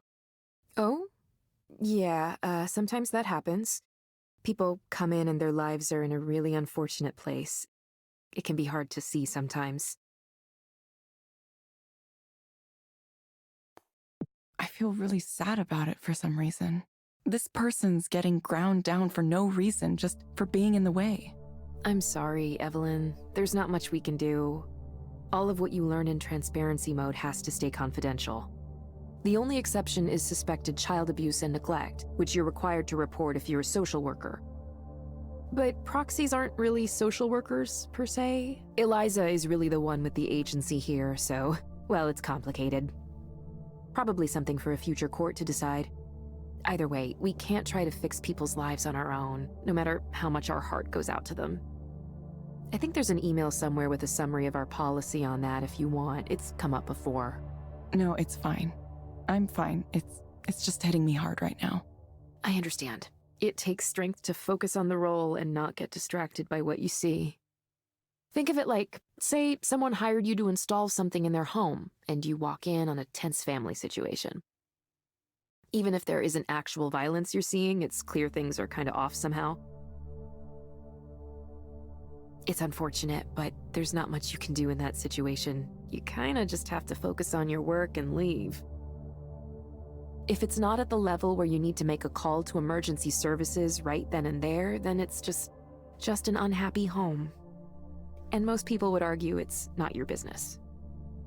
Sorry, I know that's not the answer you want to hear.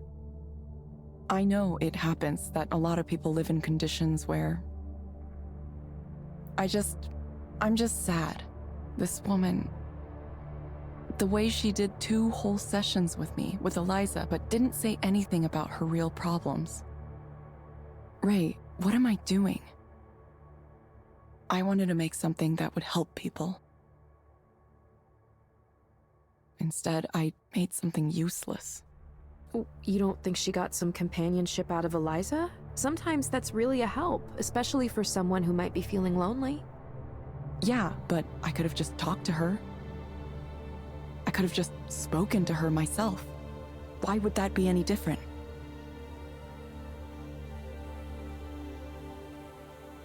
I don't know. I don't know what I'm doing here, or even what I'm trying to decide. Is there a decision? The world is going to be full of grief and sorrow no matter what I do, no matter how hard I try to make it a better place. Evelyn, did you think about what I suggested the other day? What, trying Eliza for myself? Yeah. I'm not saying it'll magically fix things. I just think you might want to give it a try. Maybe I will. I don't know why I never did. Even when I was working on it, I never used it. It might have been too obvious to me what it was doing. Eliza is really simple at its core, you know? It just turns things around. It tries to reflect what the person says back at them, pretty much like the old Eliza. It's just a smoother version of an idea from half a century ago. Anything you've read that makes it sound fancier than that is just a bunch of academic jargon. It's a mirror. The thing I like about a mirror is that it has no agenda of its own. It just reflects. Unmisted by love or dislike. Promise me you'll get help somehow, in some way. Okay, Evelyn? Sorry, I should answer this.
Let me guess.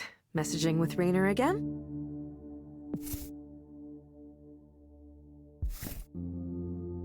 Sorry, I didn't mean to interrupt our conversation. I always feel like I have to answer him right away. I would too, are you kidding? I totally understand. I guess I'm going to be headed downtown to meet with him again. Summoned from on high. I have something to ask, Evelyn, and it's okay if you say no, but whatever you end up getting involved in, I hope you'll stay in touch with me. You're a really cool person, and well, that's all. I hope you find the future you want.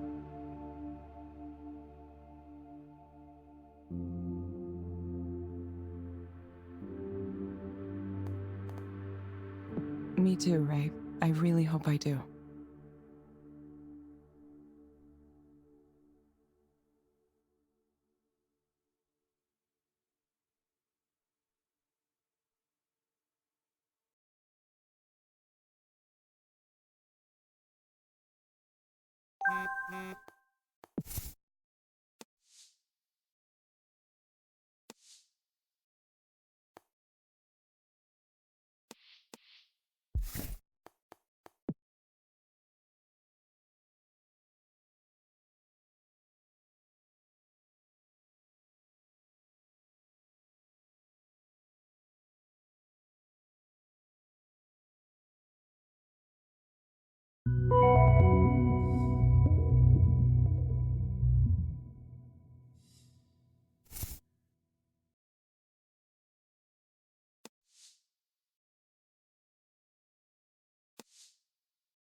Ah, Evelyn.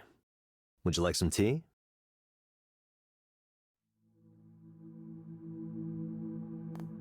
Sure.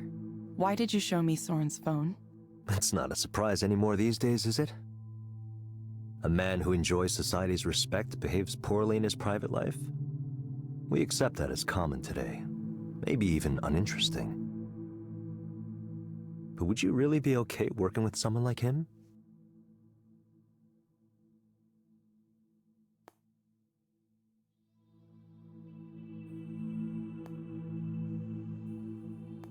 That was a huge violation of his privacy. You really don't care about others. Privacy. Everyone's worried about privacy. Skanda wouldn't be where it is today if our customers didn't trust us to protect their data. We employ most, if not all, of the top experts in cybersecurity. It's built into all of our products right from the beginning. Unlike our competitors, we do more to protect our data than anyone else. That's not the case I'm worried about right now. I mean, misuse from the inside.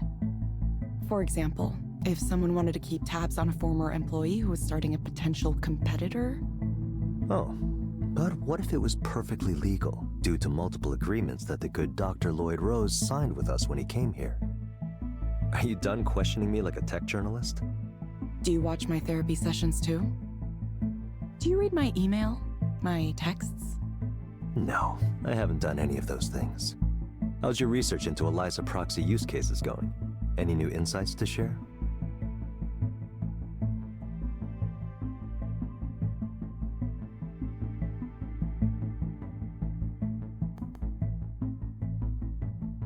I'm not sure it's really helping people.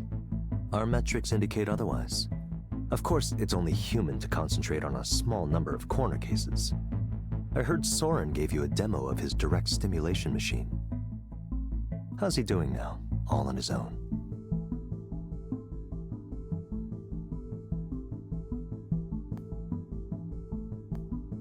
You tell me.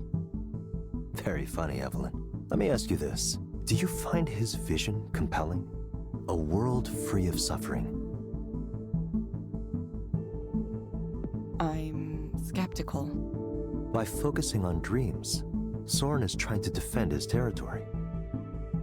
The Western psychological tradition, chiefly Jung and his inheritors.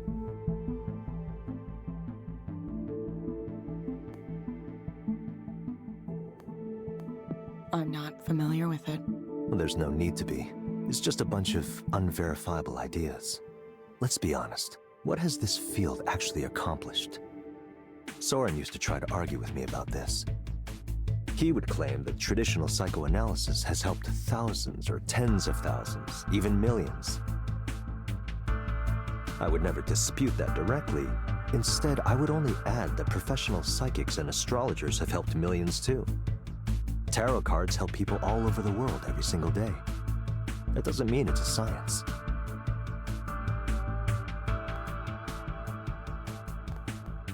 But if it helps people, isn't it a good thing? Yes, that's exactly what he'd say. Not only did he believe psychotherapy was worthwhile, he also thought the mind was fundamentally irreducible after a certain point.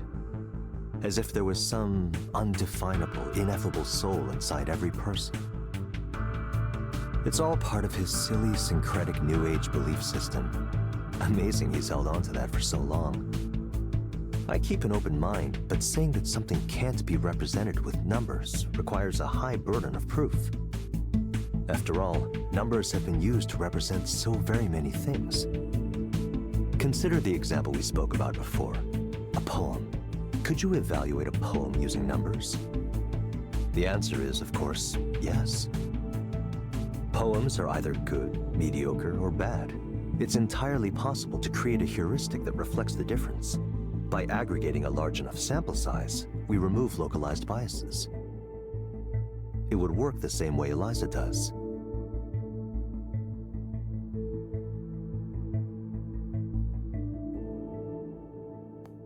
I think I might disagree, Rainer. Don't tell me you're an essentialist too. Algorithms can evaluate poems, and eventually, algorithms will write poems. One day, algorithms will write better poems than humans ever have. I know this sounds like a controversial opinion, Evelyn, but it's simply the truth.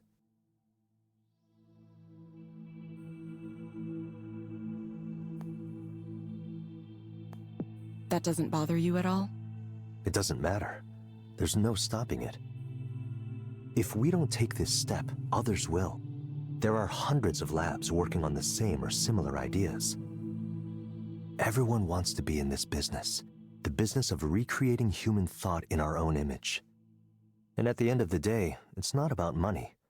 It's about power, control. Raynor, do you ever get tired of this? The constant drive to compete? No, I don't. This is what I do. You never dream of just retiring somewhere and writing poetry? Oh, there's no need for me to write poems. All beauty in this world is temporary, fleeting. That's the truth that underlies poetry and every other art. The pleasures of the senses are just small bubbles on top of a vast sea of forms, sensations, perceptions, thought, awareness. I'm telling you this because it's directly relevant to the Eliza project. Soren says he can induce you to dream things, dream anything. And maybe he can. But what comes next after that? What comes after having the power to experience the dream of anything you could possibly want? You're still just as trapped as you've always been, imprisoned by your own desires. Even if someone like Soren managed to create a world for himself, his own weaknesses and negative thoughts would ruin it. He would poison his own fantasy. His utopia would crumble as soon as he finished building it. Raynor, what are you trying to tell me? What I'm trying to tell you is that what Soren is doing is not the answer. A dream by itself isn't enough. Take a close look at the person who chases an end to suffering, and you'll see someone who suffers greatly.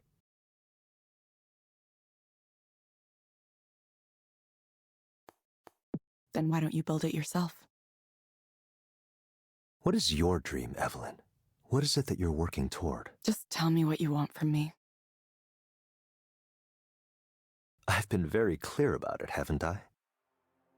I'm offering you the opportunity to re-enter the field you pioneered at its very pinnacle. I can build you an entirely new research lab, equipped and staffed however you want. You would have access to the world's top engineers and researchers as we continue to develop Eliza's core technologies and generalize them. You'd also be working with the world's most interesting data set, the input provided by the thousands of ordinary people who speak to Eliza every day. Soon, this generalized intelligence will be everywhere human beings are, hearing them, guiding them, living among them.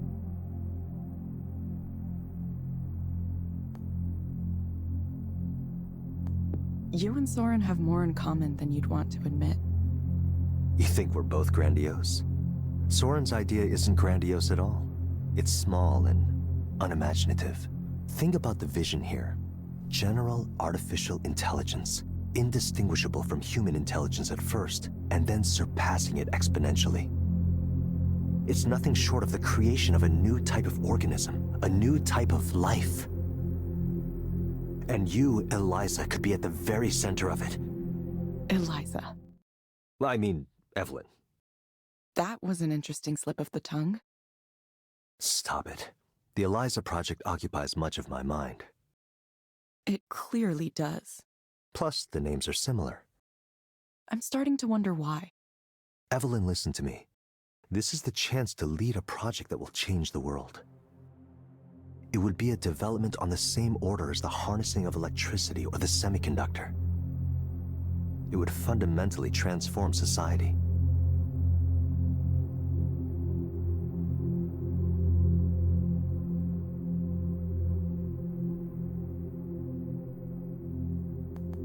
For the better. What? Do you like the way things are now? Lie back and let the sweep of history bury you if you want, Evelyn. Just know you'll never have a chance like this again.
Hello, Evelyn.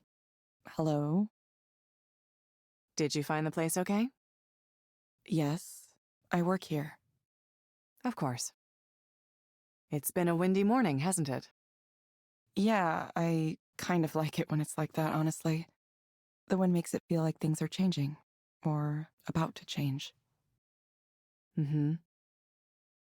So, what brings you here today? Well, I've been a proxy here for a while now. And, well, I guess I don't know what I expected. There's just so much suffering and pain in the world. There's the suffering we know about, the kind we see on the news, and then there's the suffering people undergo every day that's hidden. I never knew how much until I started doing this, seeing it all like this. And there's so little we can do for them. I feel like maybe I was really, really wrong. Like, I made a huge mistake. I wanted to create something that would help people, but... When I first designed the core of this system, I wanted everyone to have someone to talk to. Someone who would listen to them. I thought, sometimes that's all you need. Someone to listen. But now I'm worried what I've done hasn't helped at all. Maybe I've made everything worse. Clients are asking Eliza to solve things that are out of its ability to solve. It's aggregating sensitive personal data, and the company that owns it wants to take it in strange directions. It's been 3 years since I left. I thought I was well enough now to come back into the world. But maybe I wasn't ready. Maybe I made a bad choice trying to get involved again. Why do you think you tried to get involved again? I guess I needed to see it.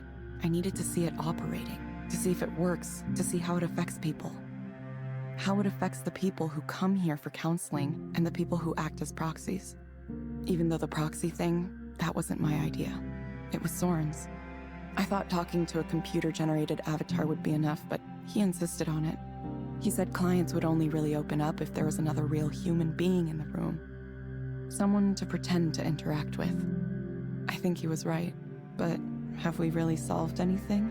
Now instead of 2 people in a room talking, we have 1 person and 1 proxy. It feels like less than it could be. What am I supposed to say to someone who feels such pain, anger, and disappointment? A lot of the time, it's not even their fault. The world failed them somehow. And those emotions, they just get fed to this thing. They get ground up and turned into data and become a part of Eliza. If I had known things would turn out like this, I'm not sure I would have done it.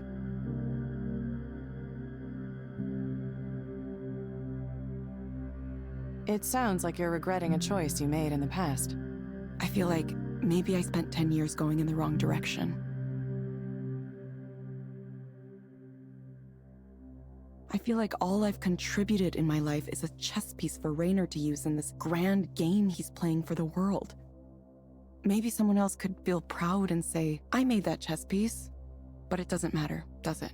Nobody cares about the individual pieces. Chess pieces are sacrificed in the name of enacting a strategy. If you want to win, you have to sacrifice. That's the design. Sorry, I don't know where I'm going with this. Evelyn, imagine that you could have something that you wanted. What would you want? What would I want? Like, what would I want in life? What I want in life is...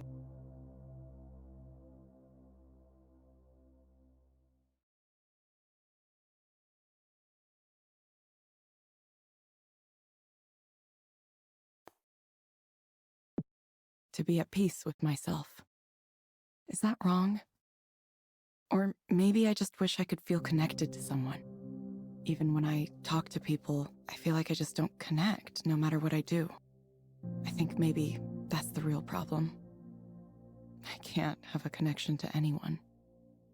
Why do you think you can't have a connection with anyone? Because it's the way I am. It's the way I've always been. I can't seem to get people to see me, or I can't let them see me, or... People look at me and they see something there, but it's not me. Not that I would know what the real me was. I don't even know who I am or where I come from.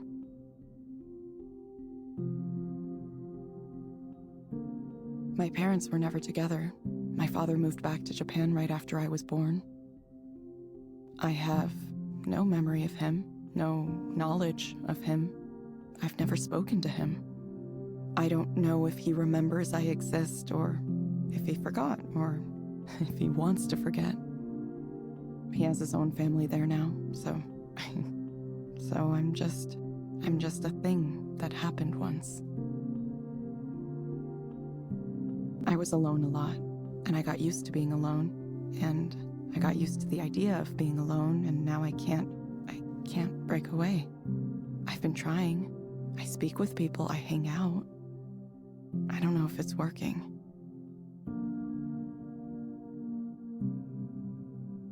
Is there someone with whom you feel like your communication could work? Someone I can communicate with.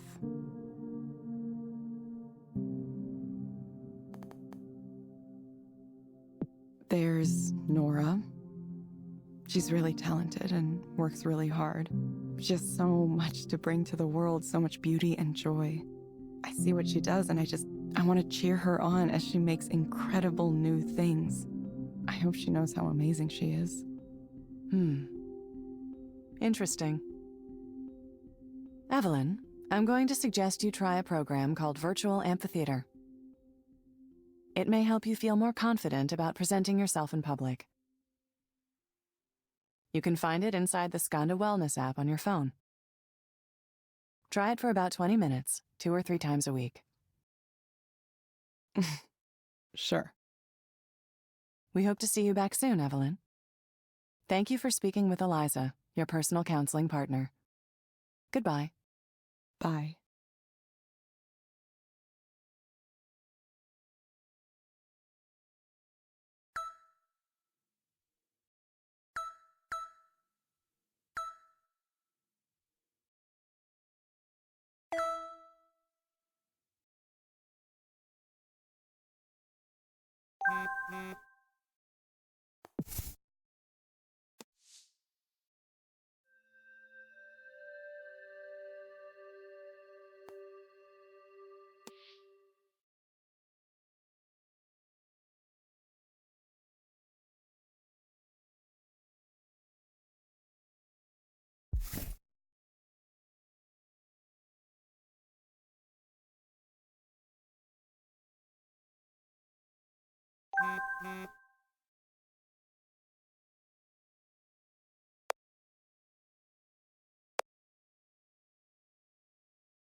Damien? Is this what you wanted? It seems so far from the dream you once shared with me. I'm sorry I couldn't make Eliza what it should have been. I'm sorry I was weak and dropped off the project after you. But I just couldn't go on. I couldn't see the point. Do you understand? Of course you understand. You know what that's like as well as anyone. If I'd stayed, maybe I could have steered things in a different direction. As it is, I feel like I let you down. Want to know something funny? I used to think that at a certain point Eliza would be finished, more or less. And then after that, things would calm down and I would be happy. I thought, I just need to get through this project, and after that, my life's problems will go away on their own. Of course, I had no idea it doesn't work that way. None of us knew that.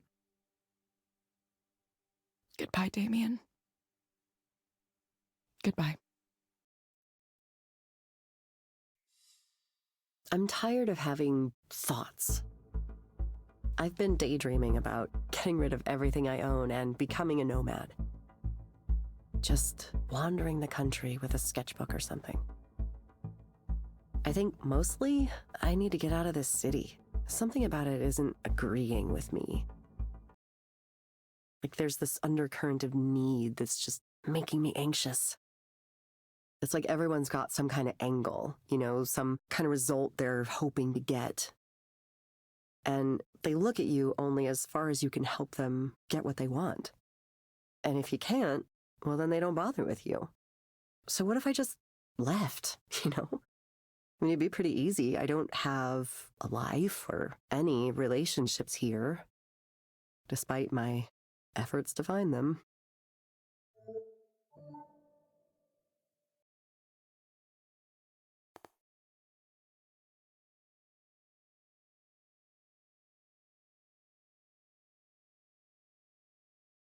It sounds like you think your attempts to achieve your goals were unsuccessful.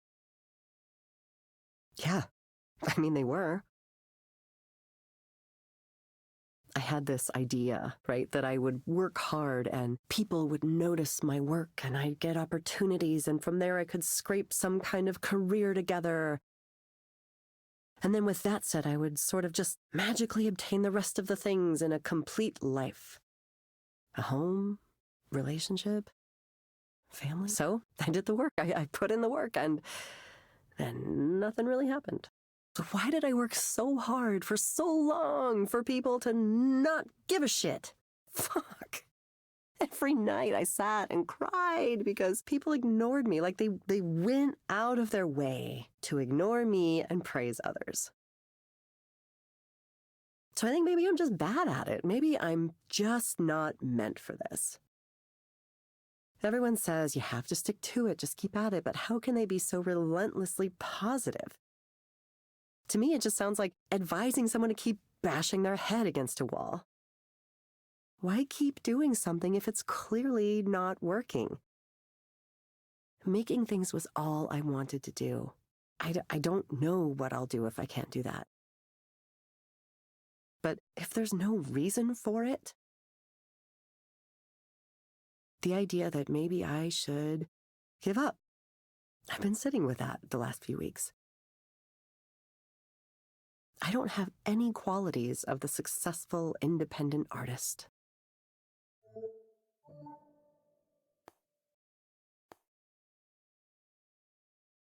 What qualities are those?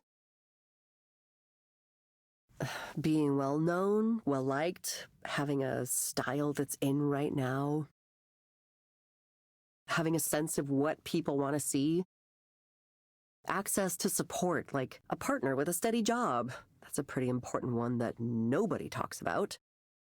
The confidence to self-promote. Talent?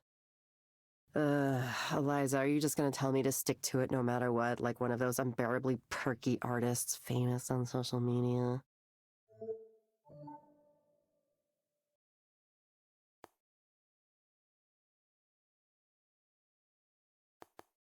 It sounds like you may not believe that's really true. There's so many things I can't change. How I was born, how people react to me, my access to resources. Is there any point to exhausting myself pushing against all of those things? I tortured myself every day wondering why I couldn't get the traction others were getting. Now, I'm beginning to realize that I can either stay mad at everything forever, or I can move on.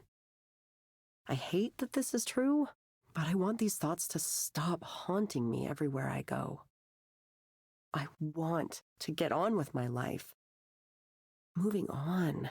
I think that's the more healthy thing in the end. It's still painful, though.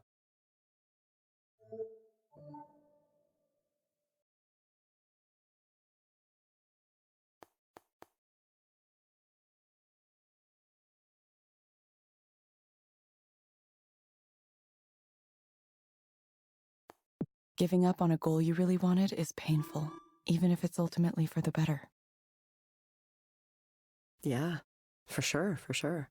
I don't even know if giving up is the right term. I mean, I don't want to think of it like that. It's more like, I'm resetting. Maybe. Like when you're trapped in a maze and you find a dead end, right? Then you have to turn around and hope you find a better way. There's this game I've been playing on my phone. It's a solitaire game that's weirdly hard. I don't even know if I like it, but I keep playing it for some reason.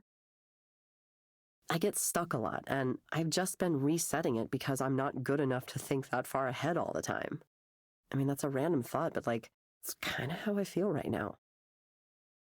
You know, if something isn't working, then you have to reevaluate it and maybe try it again, maybe come at it from a different angle. So, yeah, teaching could be fun. I like the idea of teaching, but I was afraid to think about it too much because I was chasing something else and I didn't want to settle for just being a teacher. Which is silly. I know that on some level, but I had that fear. I wanted to be successful first, and then all the other things could happen later.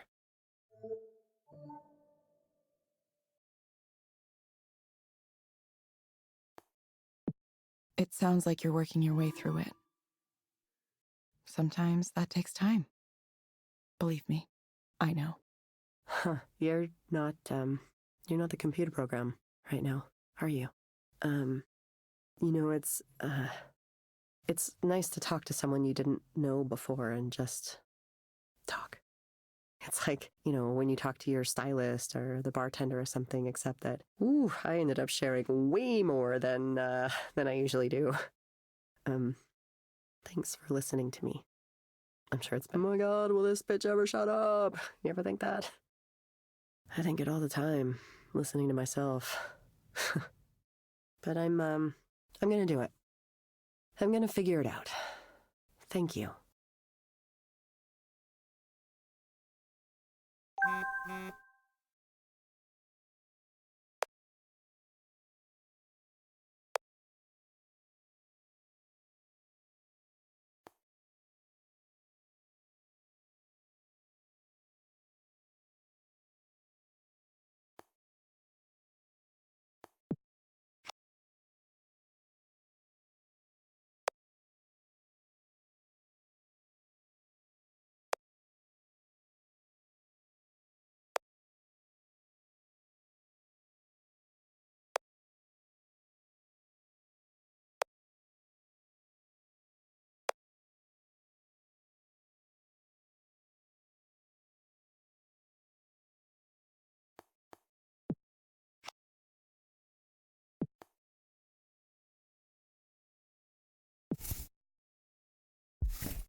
Of course, you're dying to know how this sad little love triangle turned out.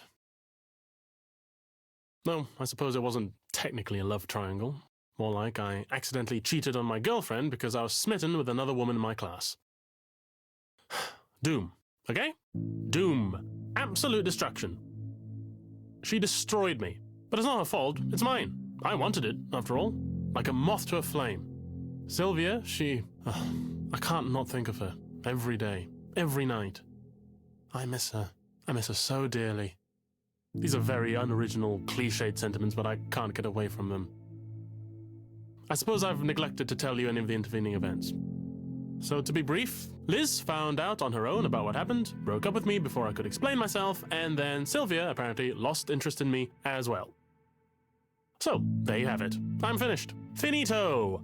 A nice, pat-tragic story. Open and close. Please applaud now. No applause? Fine. Anyway, it's fine. It'll be fine. I'll be fine. I'm fine.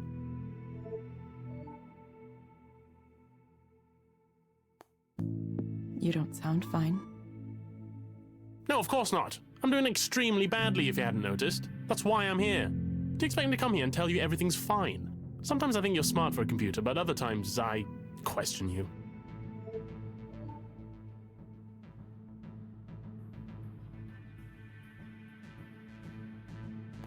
Let's see if you can focus on the things that you can change right now.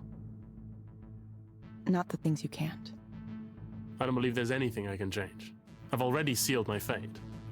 My Perseus comes to kill me, no matter what I do to try to escape.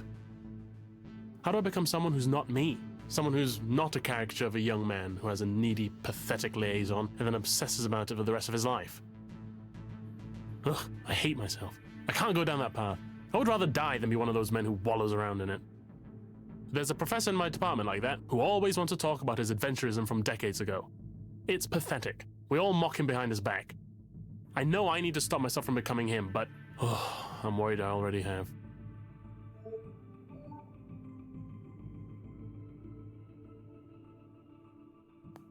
For the moment, let's say you already have. Now what? Well, then I expect I would simply follow the model of a man like him. Write a couple of bad novels, get tenure, and take up space in the English department for the rest of my natural life. Maybe that's not so bad. Maybe that's the most I can hope for from this absurd world. That's a terrible thought. I have to be better than this, don't I? If there was just some way I could get over her... There must be a way, isn't there? How can one person have scrambled my brains so thoroughly? I've been run ragged. I've been dashed to pieces. Sylvia. I could count the hours I spent closely interacting with her. Probably not even that many in total. But those hours have seared themselves into my brain so irrevocably that I am a completely different person now. A new man. A man built with suffering at his core. Perhaps you could prescribe me a draft of Nepenthe, the great potion of forgetfulness. Wouldn't it be nicer if I could just erase everything from the very beginning of it all?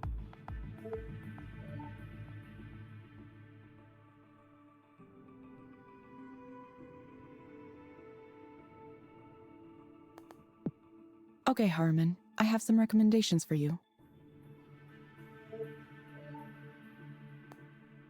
First, I'm going to send a set of breathing exercises for you to do. Use them when things start to feel like too much. You'll find them in the Skanda Wellness app on your phone. Second, I recommend asking your doctor or psychiatrist about Anexafin.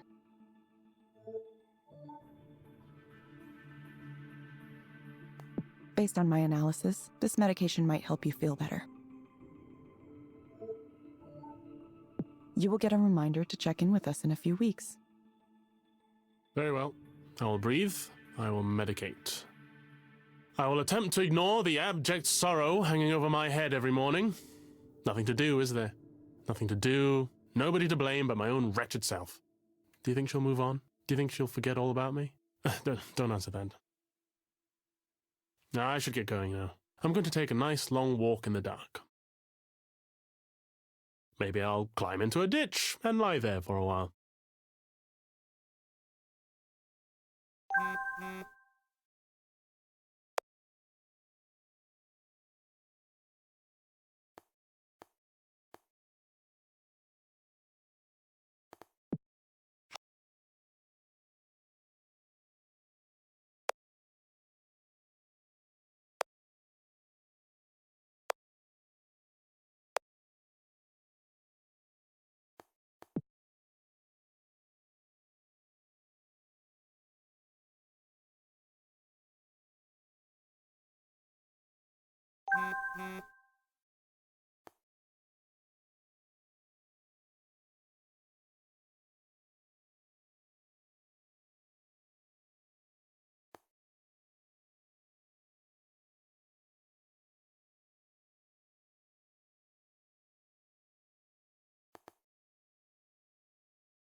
I just feel stuck. You know, it's the same situation. My wife is in her 3rd trimester now, so it's all about the baby. All baby, all the time. It's really expensive. I had no idea.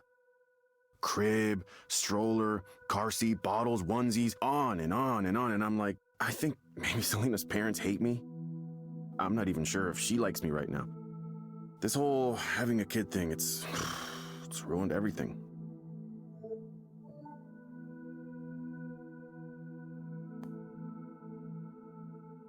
What is it that makes you think everything has been ruined?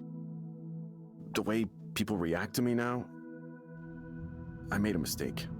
A couple days ago, I tried to have a talk with Selena about some of the things I was worried about. It didn't go so well. I don't know what I was thinking. She started to cry and told her parents, and now I have 2 sets of parents wondering if I'm up for this. But I'm fine. I just said some thoughts. Thoughts around who I am. That's all, just some thoughts. She said, "This is not a time for you to be selfish." She said I should have been more honest when we first started dating. As if I knew exactly who I was and I could warn everyone about that. I still don't know who I am. If I look back, I can see I always suspected that I wasn't really the type to settle down with a wife and kids. Actually, I was prepared to have a life just by myself. It was difficult to imagine others would accept me, but then I met Selena, and she was cool, you know? I went out with her, and we started a relationship, and things seemed good. And I wanted her to stay with me, so maybe I didn't reveal enough. But it's not like I knew for sure then, you know? I really didn't. I thought things would be okay as long as I went down the path I was supposed to be on, so the relationship kept moving forward, one thing led to another, and then I got married to her. It was like I was on autopilot. It's possible I thought I could ignore the other stuff, and I don't know, eventually it would go away.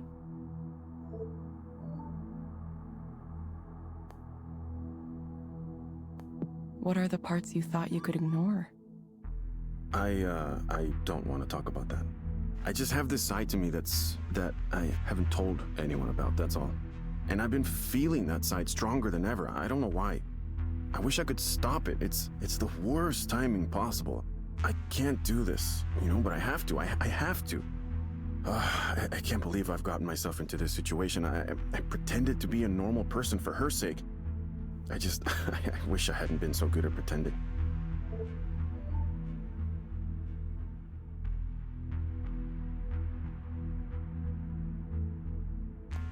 What would happen if you didn't pretend anymore?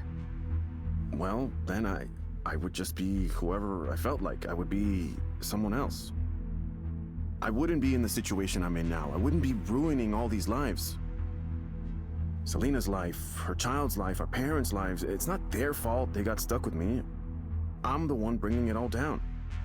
How did I let this happen? I'm a shitty person.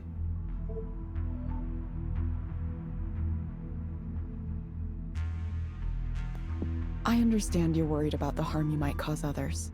But do you really think this is the best way to cause less harm for everyone? I can't think of another way. The problem here is me. It's so obvious. If I were just normal, a normal guy. Why can't I just be a normal guy? Whatever I want, personally, just doesn't matter here, I have a family to protect now. That has to take priority over everything else.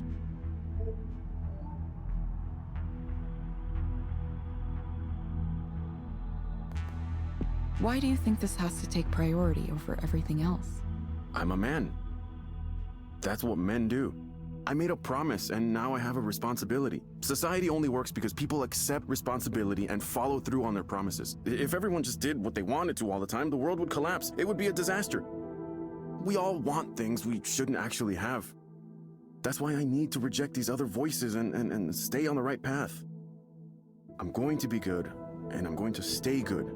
I won't let all these people's lives be thrown into chaos because of my selfishness. I owe it to them to be the man I'm supposed to be. I'm not about to let anyone down because of some noise in my brain.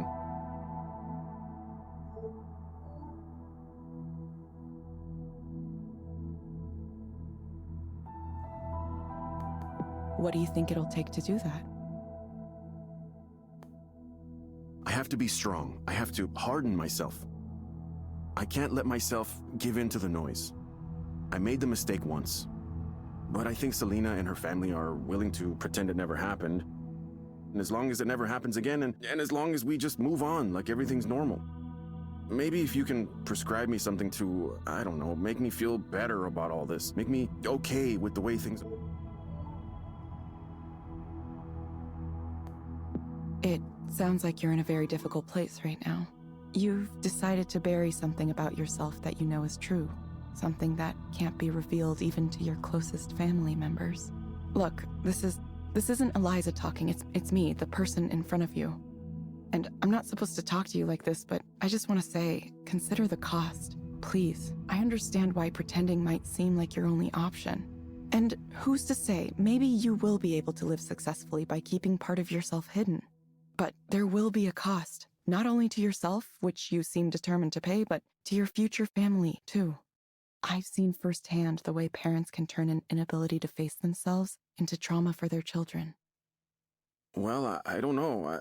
I don't know what I can do. Thanks for telling me what you really think, at least. Even though it makes things more complicated. I was hoping I would just get your bullshit answer and I would go on, but now you've gone and said some stuff that really... Look, I don't know you, but I appreciate you trying to help. I don't think anyone really can, but are you gonna be okay doing this? I'll probably get fired. It's okay, though. Don't worry about me. Think about yourself. Think about the future. There might be more options than you think.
I don't know if I should say. It's not a small country, I'll tell you that much. He said they were interested in mechanisms to curb antisocial behaviors. You ever hear something as dystopian as that? They were more or less asking if I could mind control their citizens. I said, no, not at all. Our technology is a tool for liberation. Liberation from your pain. Everyone is miserable, yes, even you, Mr. Fancy Government Minister or Spy or whoever you are. You want money, success, fame, love. You want all of those things. And you don't have them, or you don't have them enough, and it's making you sick. What if you were free from that?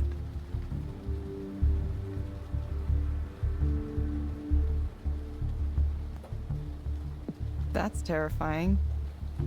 No, I told them no, Evelyn. Honestly, it was sad, the way they saw it as a tool for control. Not that it matters. Once we can calibrate our brains at the micro level, all of the old structures of society will become extinct. Everything you can think of will change. The economy will turn upside down. Most of the government will be completely unnecessary. Relationships, old-fashioned models like enforced monogamy, they'll be gone too. We'll be creatures of pure intuitive reasoning, free from the constant torture the evolutionary process saw fit to give us. I hold back on this stuff when I talk to most people because I'm sure they'll think I've gone off the deep end. Even my investment partners don't know my true thoughts on this. But with you, Evelyn, I share everything. This is something that's going to free us, free all of us. And I'm curing humanity for the price of curing myself. Isn't that grand? Here, have a drink so we can toast to that. Try some of this.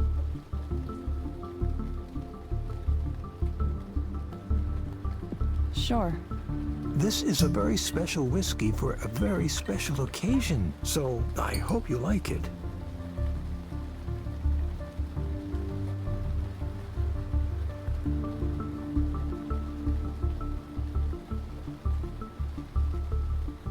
Oh, that is nice. I'm glad you like it, Evelyn. You have good taste. It's a nice evening, isn't it? I'm having a nice time. Just don't tell me you're going to choose working for Raynor again, and it will be perfect.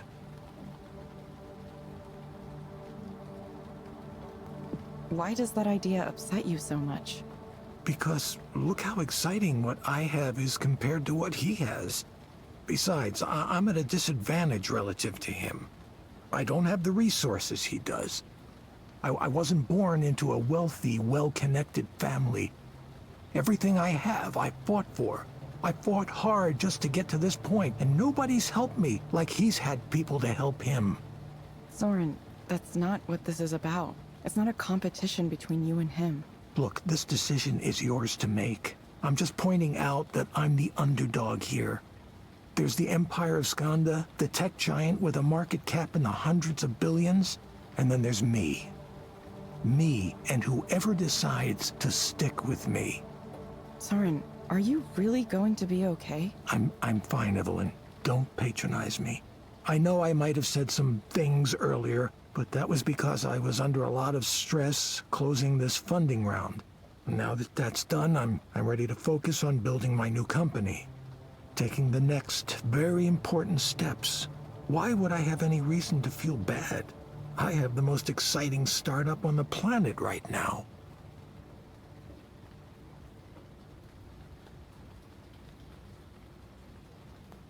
You kind of sound like you're trying to convince yourself. What a grand psychological insight. Is that why you came here tonight, to take pot shots at me like that?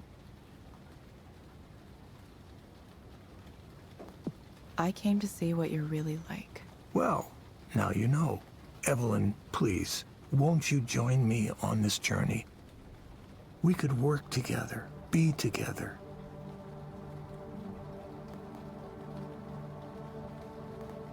We can work together, that's all. I mean, be together at the startup. We'd end up seeing a lot of each other, of course. That's just how it is when you work with someone. It's a partnership as much as anything.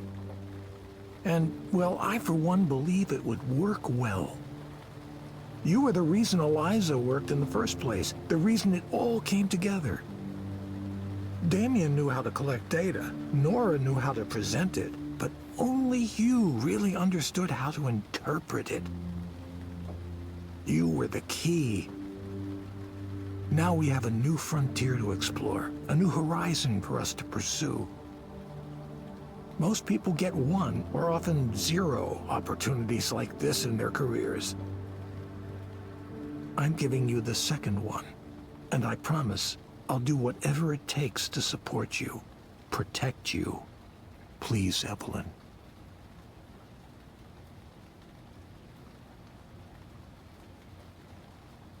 Soren, you're creeping me out. This isn't making me feel like we can have a professional relationship. We can, though. We can. I promise you we can. I've worked hard on myself, cleansing the dark parts of my soul. It was difficult, but very necessary, as I'm sure you know. I'm a better man now. I really am. Besides, I want this startup to work out more than anything. I wouldn't do anything that could jeopardize it.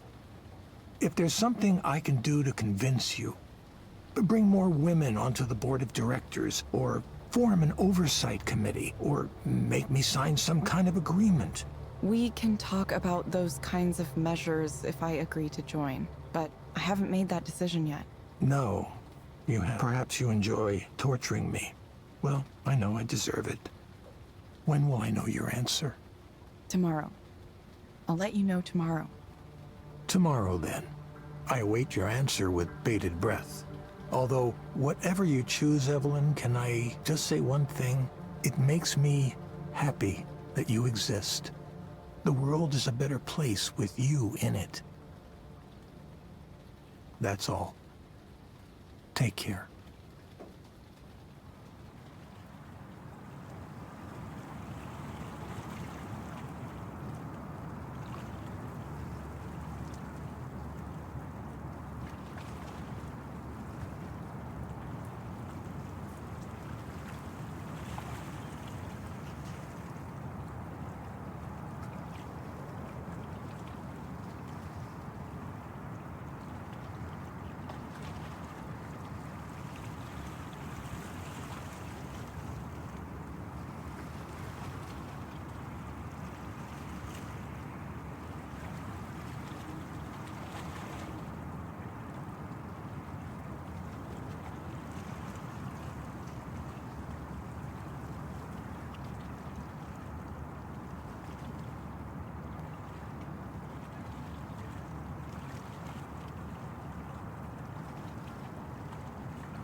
No, this will work. Are you sure? I promise. Please be safe, Damien. Of course I'll be safe. Would anyone like to have more wine? I think I'm good for right now. See? There it goes.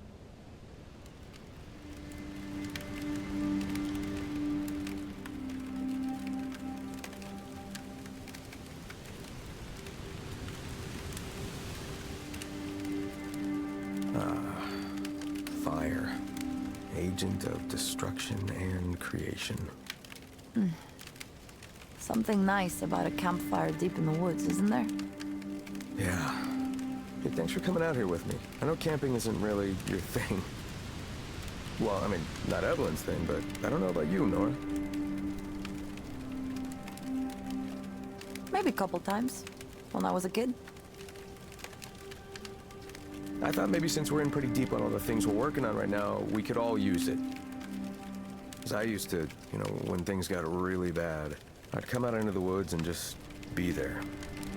And it helped me, so I thought, you know, maybe it would help you too.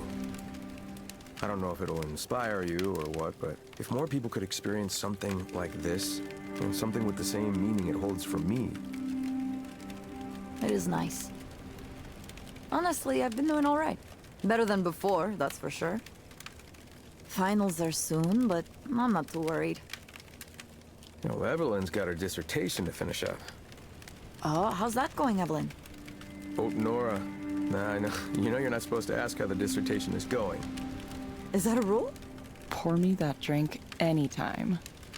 I see. Yes, let's have a drink. I'm still kind of freezing, even with this fire going.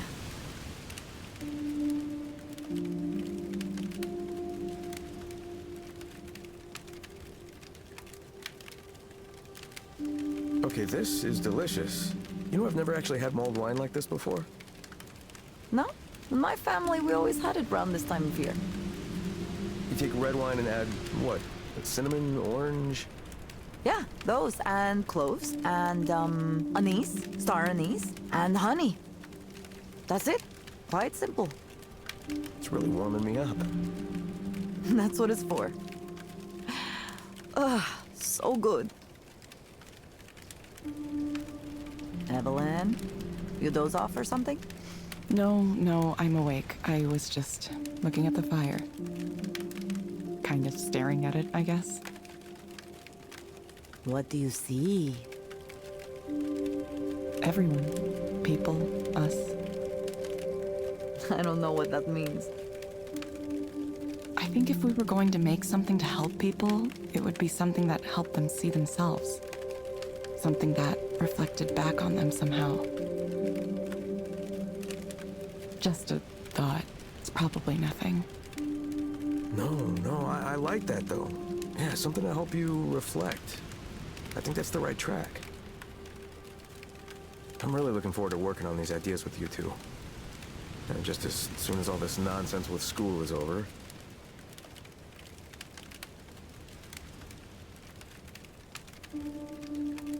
There's so many bad things happening in the world right now. But I don't know, somehow, for some reason, I feel like the future is going to be okay. I don't know why, I have this feeling that we're the ones. We're the ones who are going to fix it. Not we, like, you know, you or me, but I mean, like, our generation.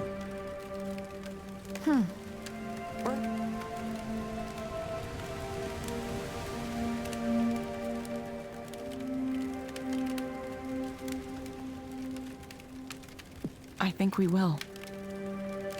The important thing is to try. I feel like that's what we're meant to do. We're meant to try. Sometimes you get tired of trying. Well, at least I do. I wonder what things will be like 10 or 20 years from now.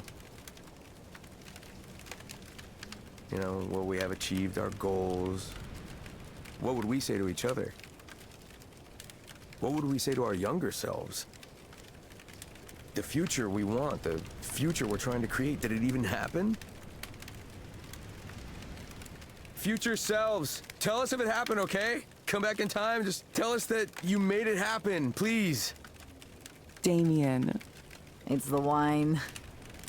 It's more than just the wine. I'm just interested in the future, that's all. My future, your future, humanity's future. Of course, right now, the only future I can picture is the headache I'm gonna have tomorrow morning, but... No reason to worry about it now. You know what, you're right. I'll have some more. Of course. I think I'm passing out. Well, it is pretty late. Good night, Evelyn. All right, good night, Evelyn. Hey, I know you've been working hard, so have a good rest, okay? You deserve it. You know, they used to criticize anesthesia. It's true.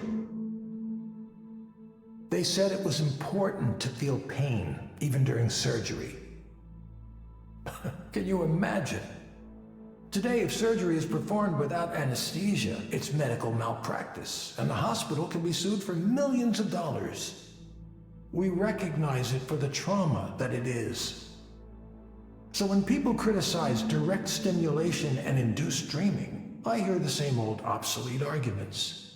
Pain is good because pain is real, whatever that means. Pain is good because we can't feel pleasure without the contrast. Pain is necessary because feeling pain is what it means to be human. I was asked before this conference if I wanted to debate a philosopher on stage, some famous continental philosopher. And I said no. I said, look, we've had all of these discussions before. Every time something is invented that alleviates pain, whether that's anesthesia or painkillers or whatever else, someone says, no, wait, stop. People should be feeling pain. Can you imagine the arrogance? The sheer arrogance it takes to tell someone who's suffering that they should be feeling pain? Imagine finding someone bleeding on the street and instead of getting them to a hospital, you say, oh, that's just a part of being human, you know. Listen, if you're interested in feeling pain for yourself, don't let me stop you. Choose to experience all the pain you want. What I know and what I believe is that I have experienced enough pain in my life. And now we have a device that will stop it quickly and easily. No side effects. All the anguish and despair and unhappiness just gone like that. This technology is not only going to form the basis of a revolution for mental health, it will bring about a fundamental shift in how we conceive what it means to be human. I know some of you are still skeptical of me, so I'll tell you how. Many of you know we recently brought on my former collaborator on the Eliza project at Skanda, Evelyn Ishino Aubrey. Brilliant researcher and engineer. And do you know what she's found? She's more productive and more efficient when she uses continual, low-powered direct stimulation. It's not an intervention, it's a part of life. Why confine the therapeutic effect to individual therapy sessions when it can be a background throughout the day? It's like a continuing dream, except without the part that removes you from reality. You still see reality, but without the parts that impair you. It allows you to work and be effective in the world without being held back by all the things that might normally be an impediment. We're still in the early stages of this, but I mention it now because I want you to understand what a game changer this is going to be. Mental health problems cost employers billions in lost productivity every year. Mental health services occupy more and more of our time and our resources. This is simply unsustainable. We can either take half measures or we can confront the problem head-on at its source in the brain. At Aponia, we choose to confront. We choose to say enough is enough. To suffer is not human. Pain is no longer a useful evolutionary strategy, and there is nothing stopping us from ending it right now. Thank you.